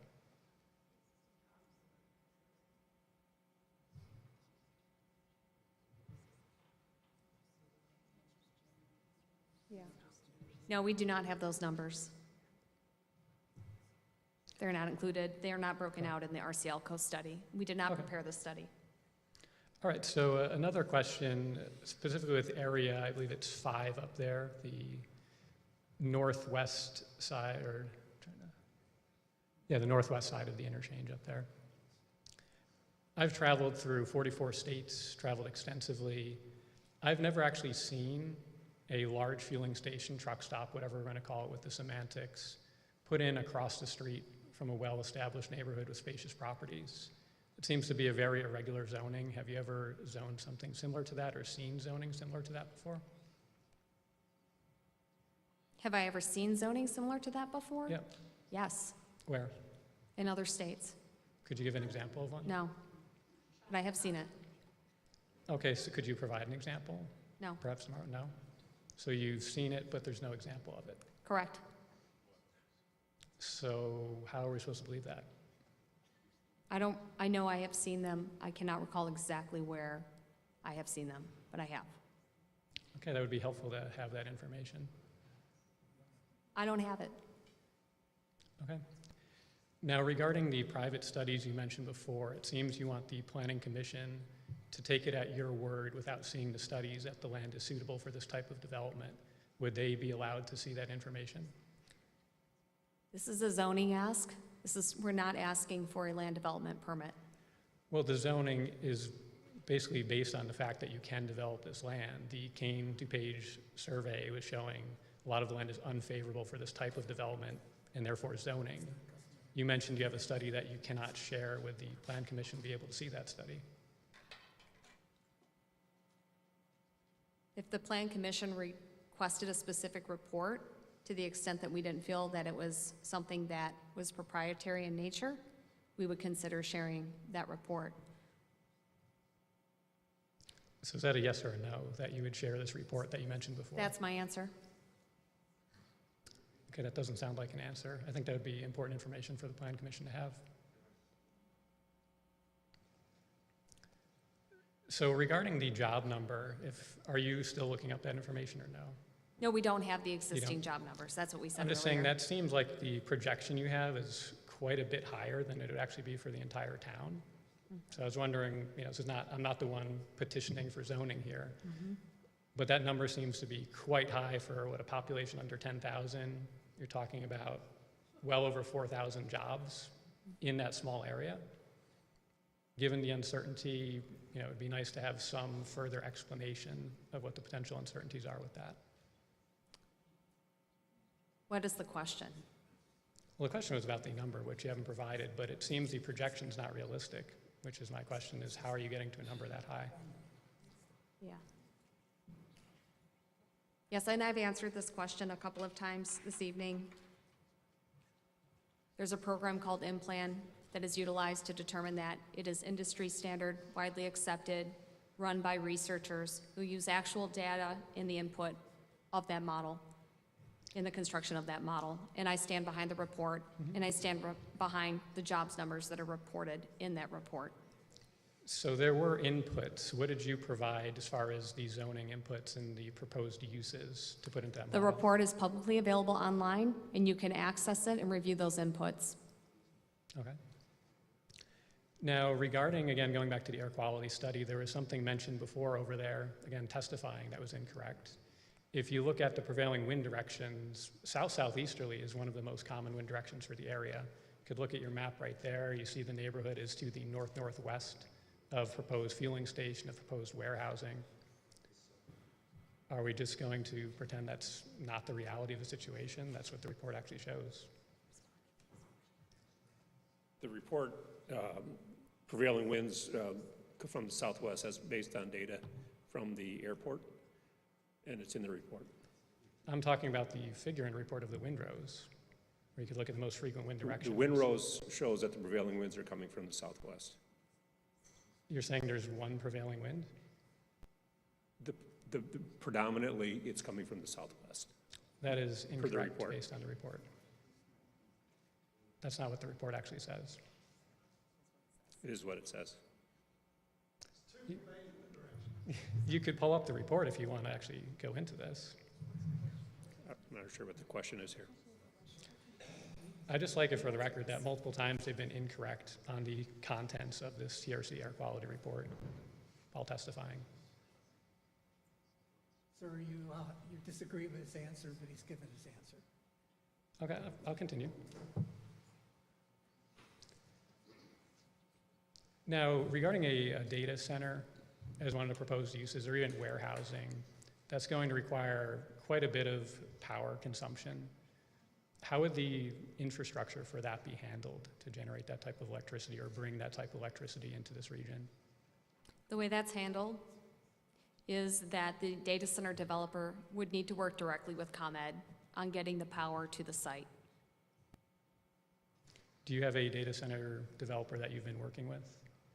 We are not working with a data center developer, but we have had multiple data center developers reach out with interest in the property, but it is not zoned or annexed at this point, so we are not negotiating contracts with data center developers at this point. But there is high interest in the site for data center development. And has BEPA been a concern legally? Ask the question again. Biometric Information Privacy Act and the issues that's been causing with data centers in Illinois? I can't respond to that question. Okay. I'm not privy to any of that. Okay, considering you're asking for that type of zoning with that proposed use, that's a pretty important legal matter. I think that'll be all for my questions. Thank you.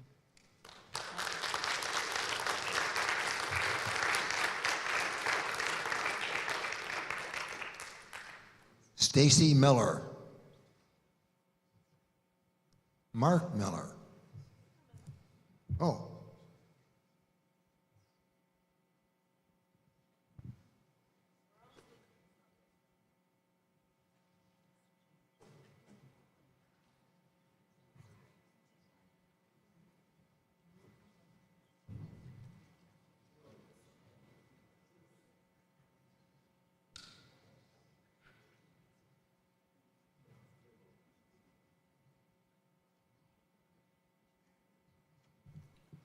Someone else speaking?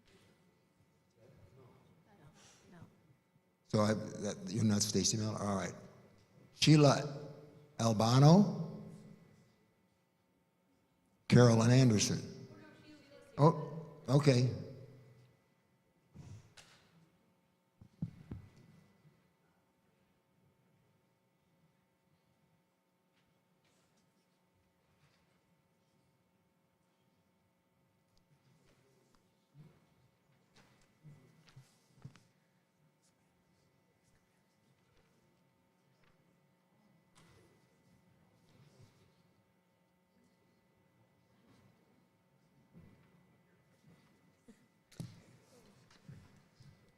I'm Sheila Albano from Elburn. Mr. Auchenschlager, are you Andy's dad? Pardon? Are you Andy's father? I'm not sure I should admit to that. But yes. He and I graduated together, so you know how long I've been here. That's what I thought.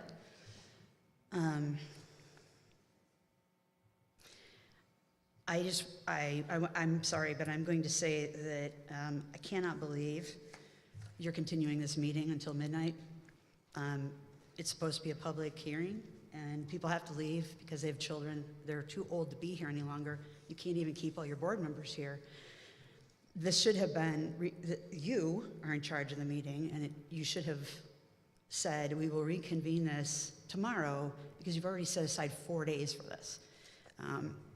I think this is unfair to your public, and I would have expected better from you.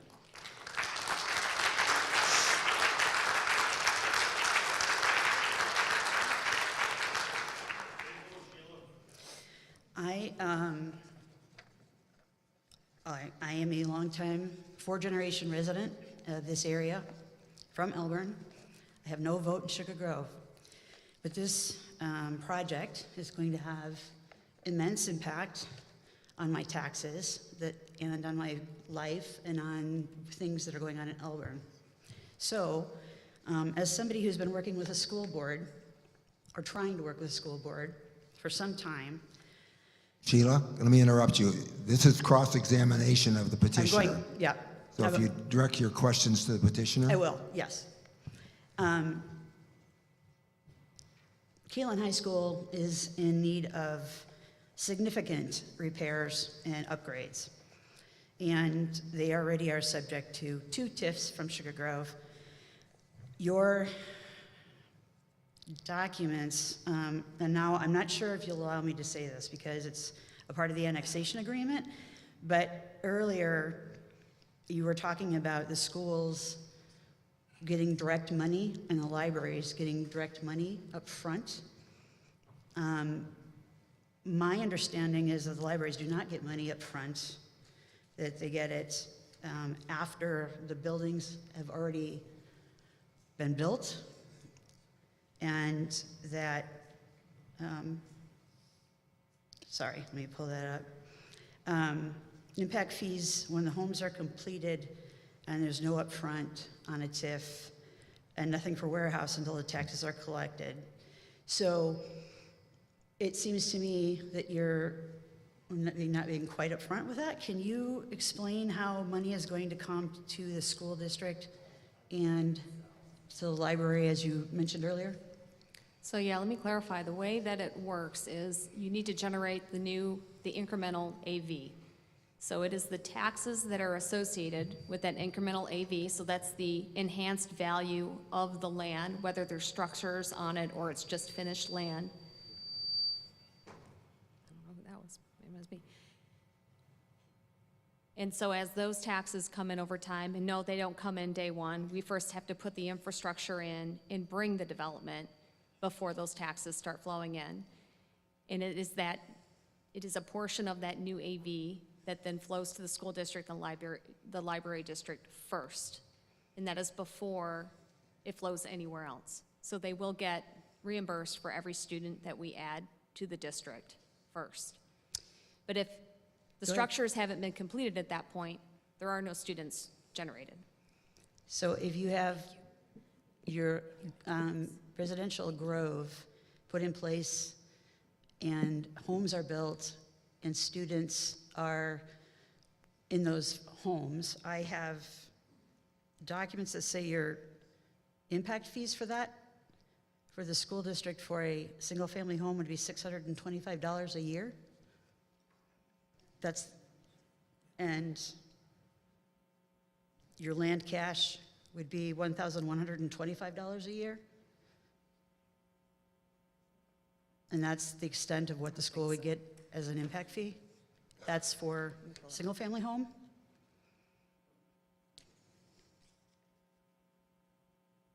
Hold on, I'm pulling up the impact fee schedule.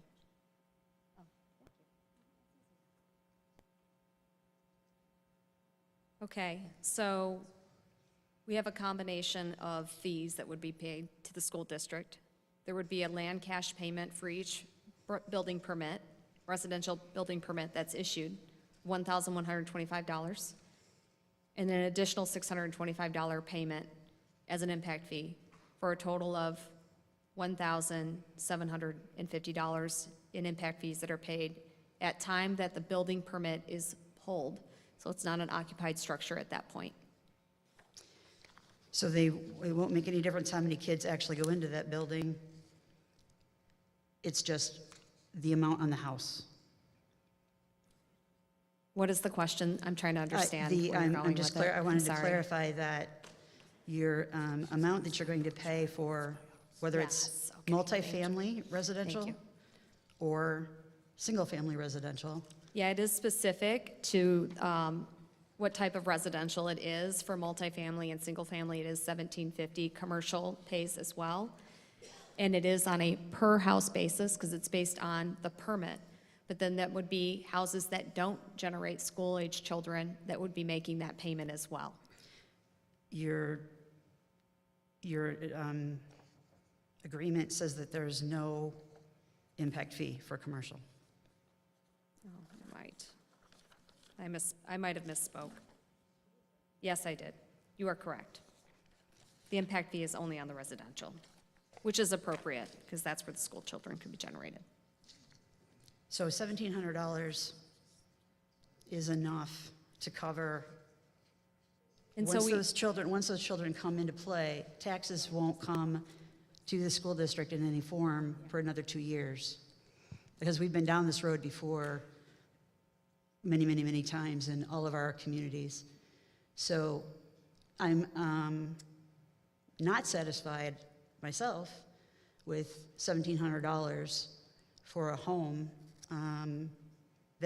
or a residential building that might have multiple children in it. Sheila, I'm going to have to interrupt you. This really deals with the annexation, doesn't deal with the... That's why I asked you, but my issue is that earlier she said that the school would get money up front, and that would be the impact fee. So I'm talking about, there's two different sources. There are impact fees that are paid, and I did state this earlier, at time of building permit. And then when I'm talking about getting their cut first, is what I said, when there is increment that starts to flow in because of the enhanced AV, the school district and the library district get their reimbursements first. Those aren't up front because there are no monies up front generated until you have enhanced AV to be able to generate the new property taxes. So if you build the buildings and the AV doesn't increase, This is a TIF question, and the AVs absolutely will increase if Okay. you build a house. But this is relative to the TIF. Okay. Then my other question for you is, have you any studies on your Grove Park indicating how many times Elburn Fire District is likely to have to come to service your park? We do not. And do you have any studies on how many false alarms they might have to come and cover as they do in other industrial buildings in their district already? We do not. Is it correct that you currently, the ordinance for Sugar Grove right now will allow you to have anything in that park, even hazardous materials? We'll have to follow the ordinance as it relates to the uses and the handling of hazardous materials. So that would mean hazardous materials would be allowed in your park because the ordinance currently says that you can. There is a table in the ordinance that specifies the types of materials that are allowed and where. Which It is is- in the PDD. Okay, which is largely anything but nuclear. So while you're adding all of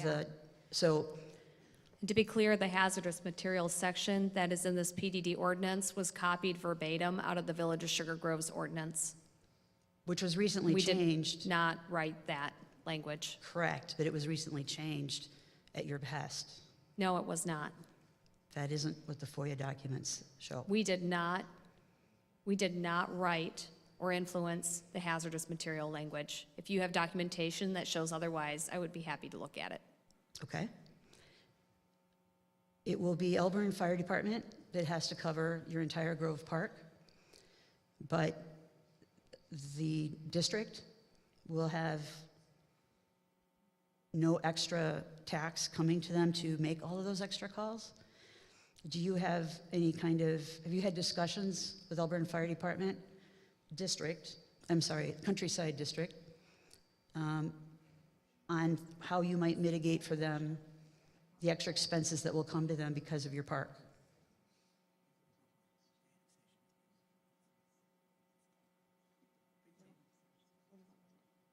Could you repeat the question, please? Have you had any conversations with Elburn Community Countryside Fire Protection District on how you? We did meet with them. Yes, but have you had any agreements between you on how you might mitigate the fact that they're going to have to cover your park with no extra taxes? We do not have agreements with Elburn Fire Protection District. Would you say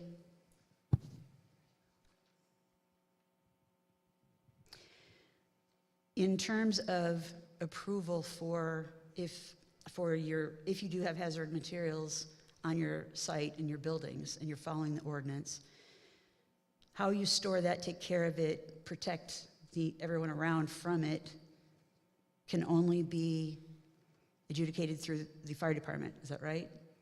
The village will no longer have anything to say about it? No, the village would. That would be governed by the village. The But village if and- their ordinance says that you can have those materials there, you still have to have You have to follow proper handling, though, of those you materials. have to have fire approval. The fire marshal has to approve your building. So that would be a village employee. No, it would Right. be Elburn's fire department. Okay, yeah. Yeah. So they are the only ones who could stop a building from coming in with a hazardous material. Is that my understanding?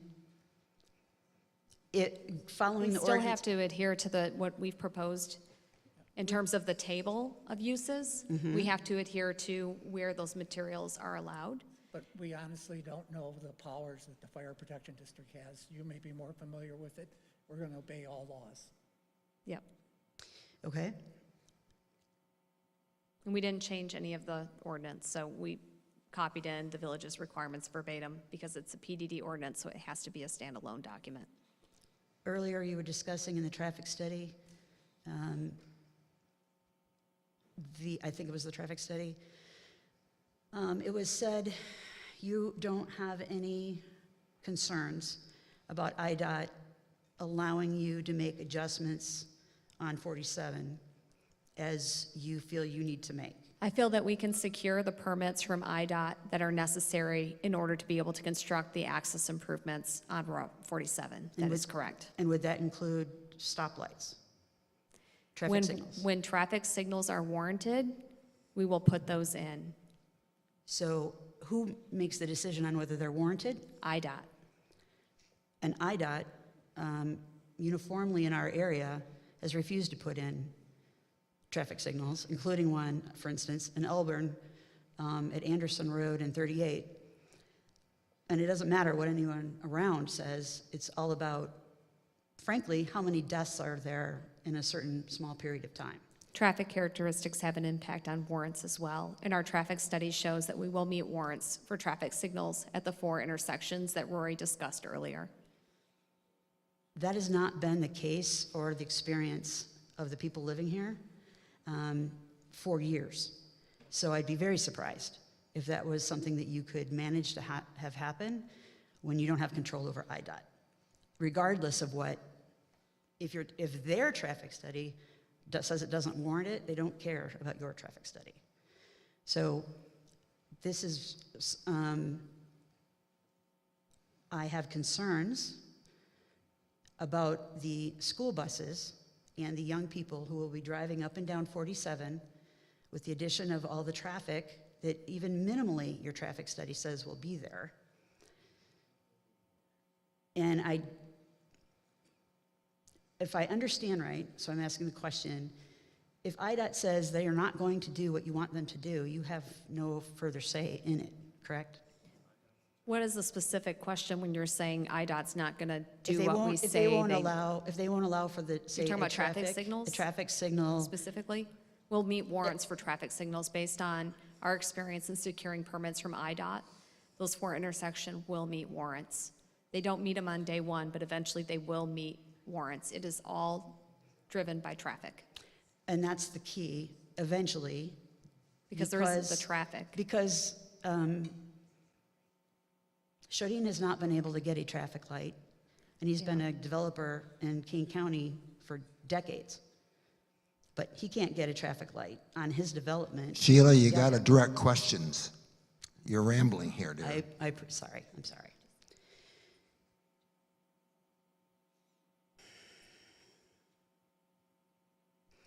At what point would Keeneland High School receive money from you if you build your Grove development, not the housing part, and have children inside of those homes? At what point would they start receiving money from your development? Is this a TIF question? No, I'm just curious what the funding would be. So I answered the question earlier when I spoke about impact fees. So it'd just be the impact fee that we're talking about. As well as I mentioned, we have to make the school district whole for every student that we contribute to the district. So there would be, am I getting into TIF here? My Yes, question? this Okay. is TIF, yeah. Then I will wait for the annexation agreement part to come back and ask that question. I think that is, I do have,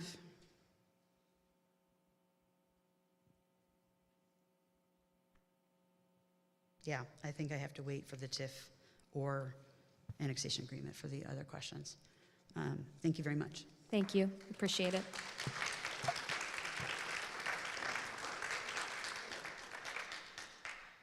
We have one more cross-examiner, Carolyn Anderson.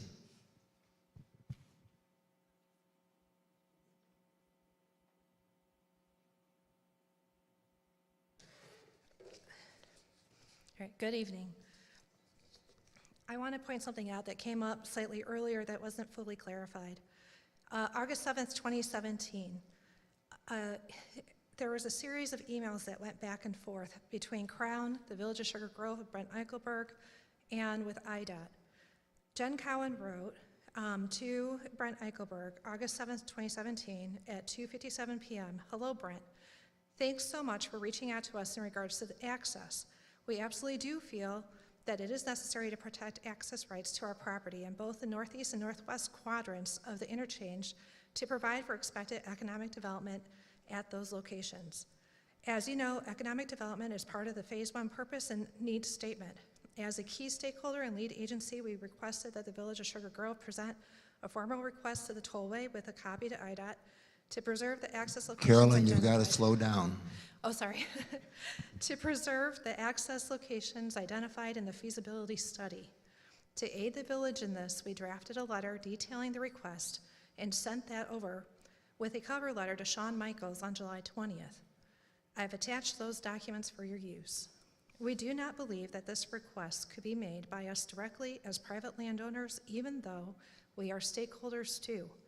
Since the village would directly benefit from economic development at this location, it is appropriate and in the village's best interest to protect these access rights. In the variations that you have in your documents here, there's a significant change in the spacing between access points. This is directly right at the tollway corridor.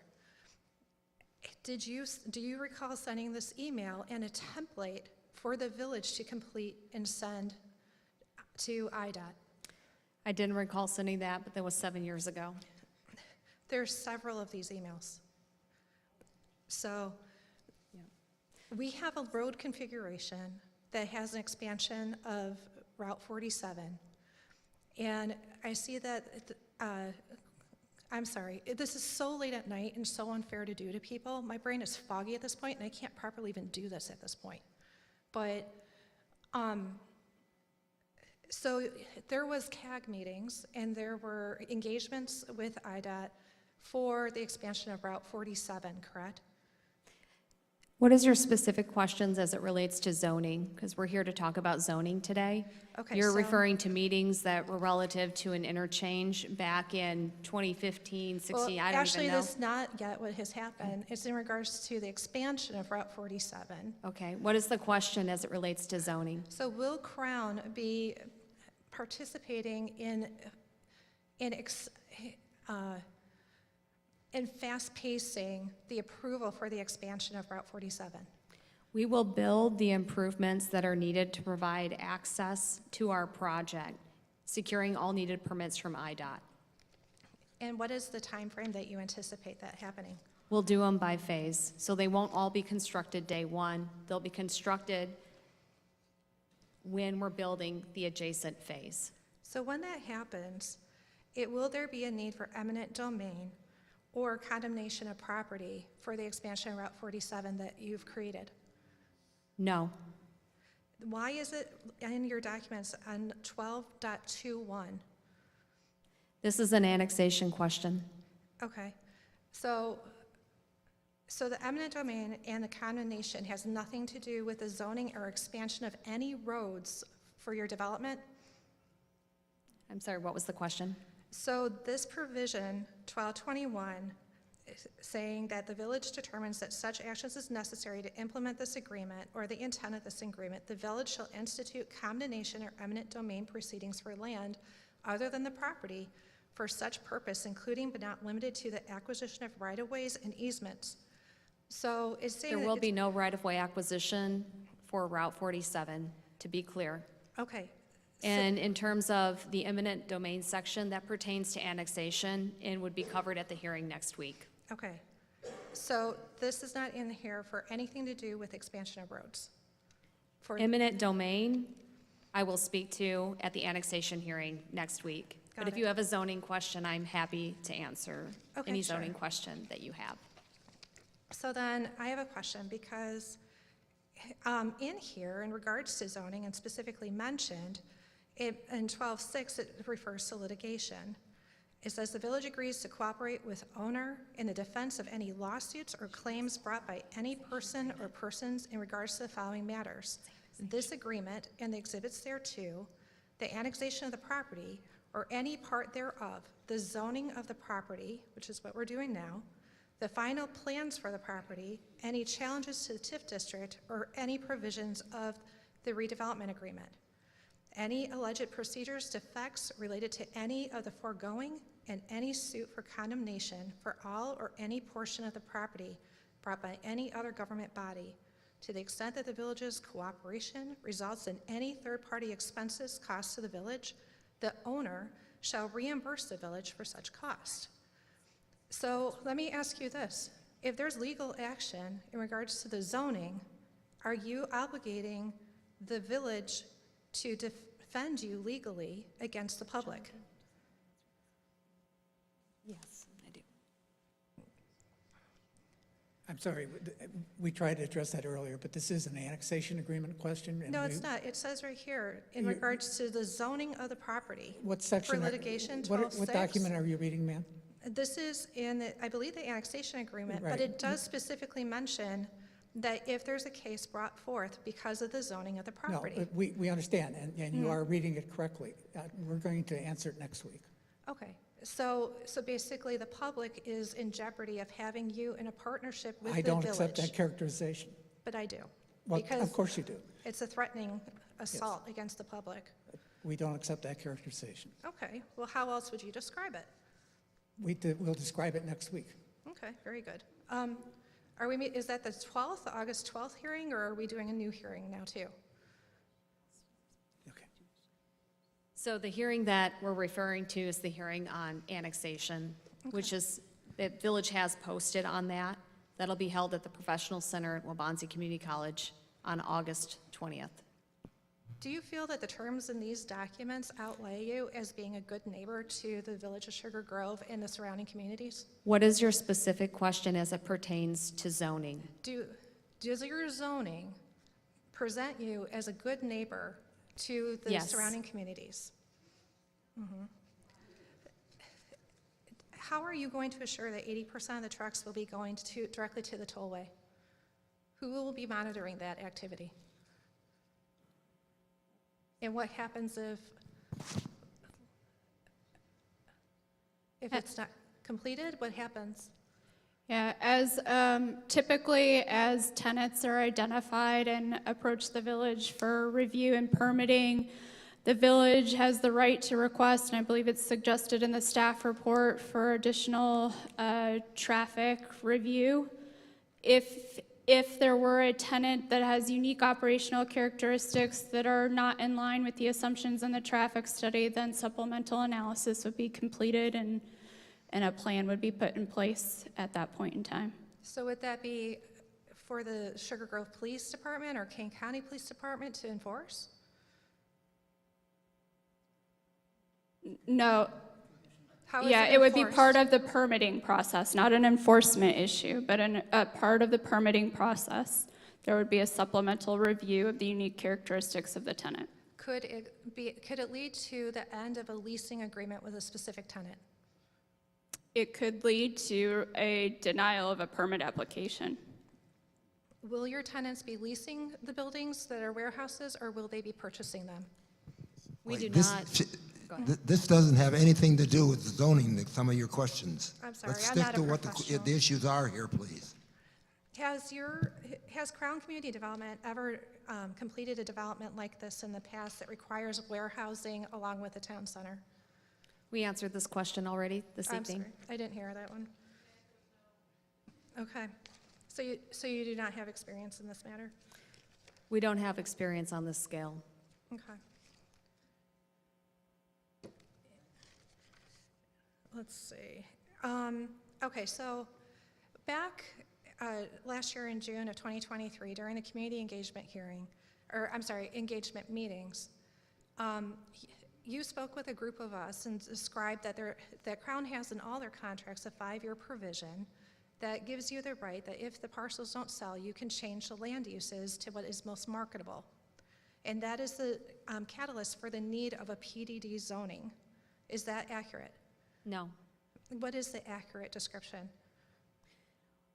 Whatever uses are approved within each development area, those are the only uses that can be developed within those specific development areas. And that's locked in for over 23 years? It's locked in over the life of the annexation agreement. And what is the duration of the annexation agreement?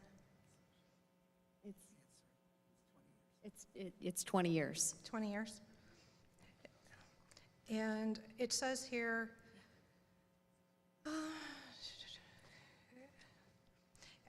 in the variances, it says, in the petitioner's requested variance under Chapter 112.13D, labeled Development of the Land Stages, request where a tract of land is proposed to be subdivided into several stages over a period of years, the subdivider shall not be required to design the entire subdivision. Excuse me. Yeah. The purpose of this hearing is to cross-examine them on what the uses of the property are to be and what their proposal is. The terms of the annexation agreement or how this property is to be managed over time, once those determinations as to the use are made, is the subject of another hearing. So these questions and this cross-examination, the scope of it is to ask questions about what the use is and whether or not that use would be appropriate. If we could make one clarification, we will respond to questions regarding the subdivision ordinance, if that was her question. So. Should I don't know if you're Crown's attorney or the village's. I don't know who you are. I'm Yes. sorry. This is our counsel. Okay. So are you the village's counsel then, or? I missed your introduction. Yes, and I've been asked to be a monitor here, Okay. and we're trying to follow a statute and a proceeding, and this proceeding is different than the annexation agreement. So we're trying to focus the commission's attention on what is at issue today, which is the use of the property. Okay. It didn't seem that that was being applied to prior speakers. I'll answer questions on variances as it relates to subdivision variances, since that's part of what's being considered here today as well. Carolyn, could you ask that question again? Thank you, Jen. It's, okay, so I'm looking at chapter 12.13D and then 12.13J. And they both refer to a time frame of 4 years. And I'm wondering, what happens on the 5th year?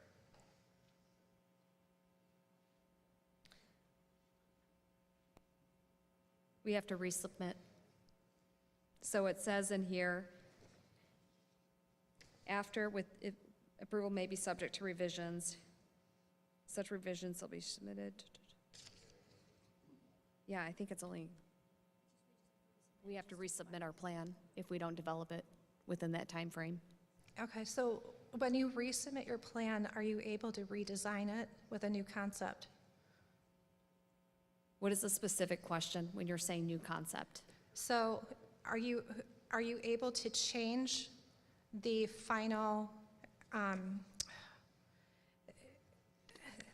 plan? Give me an after 5 years? example, because I want to answer your question, but I want to make sure I'm understanding what you're asking me. Okay. So for instance, in the commercial area, people have expectations of your pictures for a town center with a certain style to it. Is it possible for that to be changed to a strip mall along Route 47?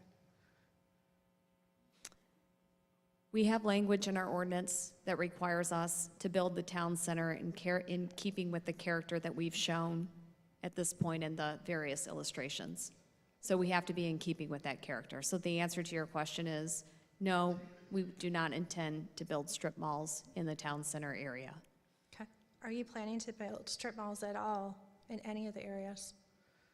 I can't contemplate what the commercial uses would be, but we did show a photo earlier of some commercial and what that would look like. So North of the interchange, sorry. So it appears that there has been a modification to limit the distribution warehousing to 1.5 million square feet on the north side of the tollway.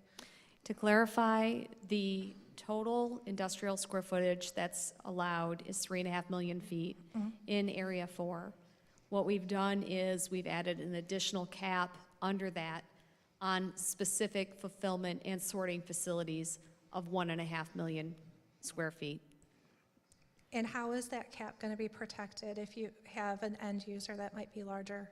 It's in the ordinance that we have that cap. It's in the PDD ordinance. And is there any sort of expiration to the ordinances?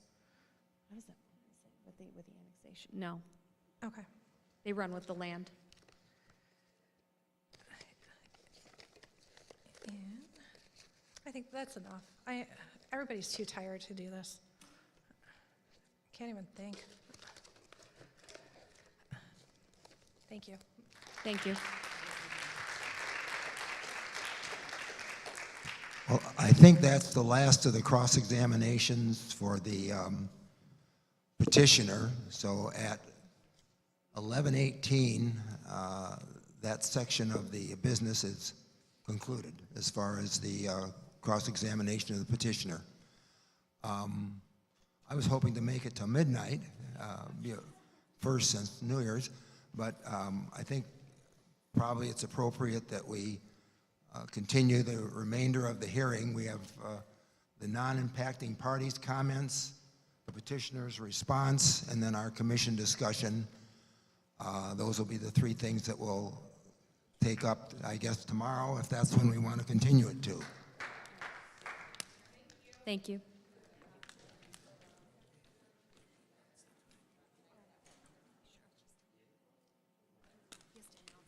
Oh, that's right, yeah.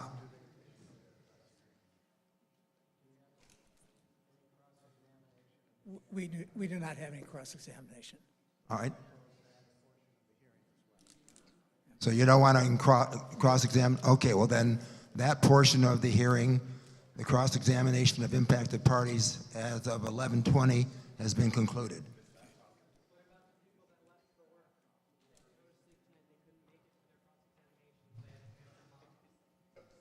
No, we're moving on to the next segment. We stayed for it. They could have stayed for it, I guess, is my position. Pardon? No, she had to go to work tomorrow.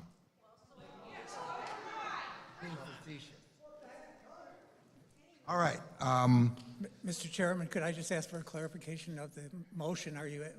When is the continuance for?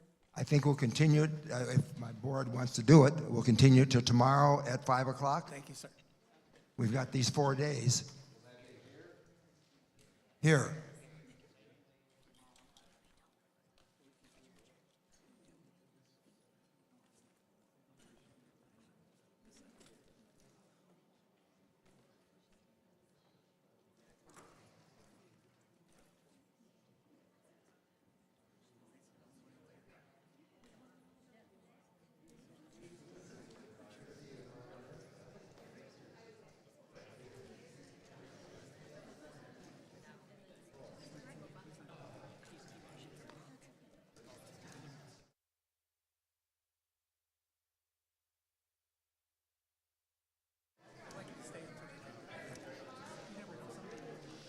Couldn't hear you.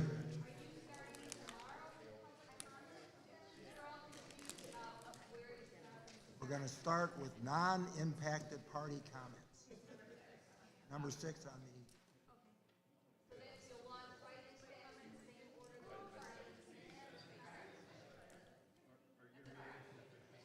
Pardon? I'm going to ask for a motion that we adjourn hearing until tomorrow at 5 o'clock. Recess, I mean. Who? Oh, hey, who? Mr. Gudendorf is my movement. Mr. Miller is my second. Who? Oh. So we're going to adjourn until tomorrow at 5 o'clock. I'll call the vote. Recessing until tomorrow at 5 o'clock. John Gudendorf, Larry Jones, Becky Sabo's not here, Greg Wilson, John Barretts, Tony Special, Irv Oxenslager, yes. So we're recessed until tomorrow at 5 o'clock. We expect you to be here.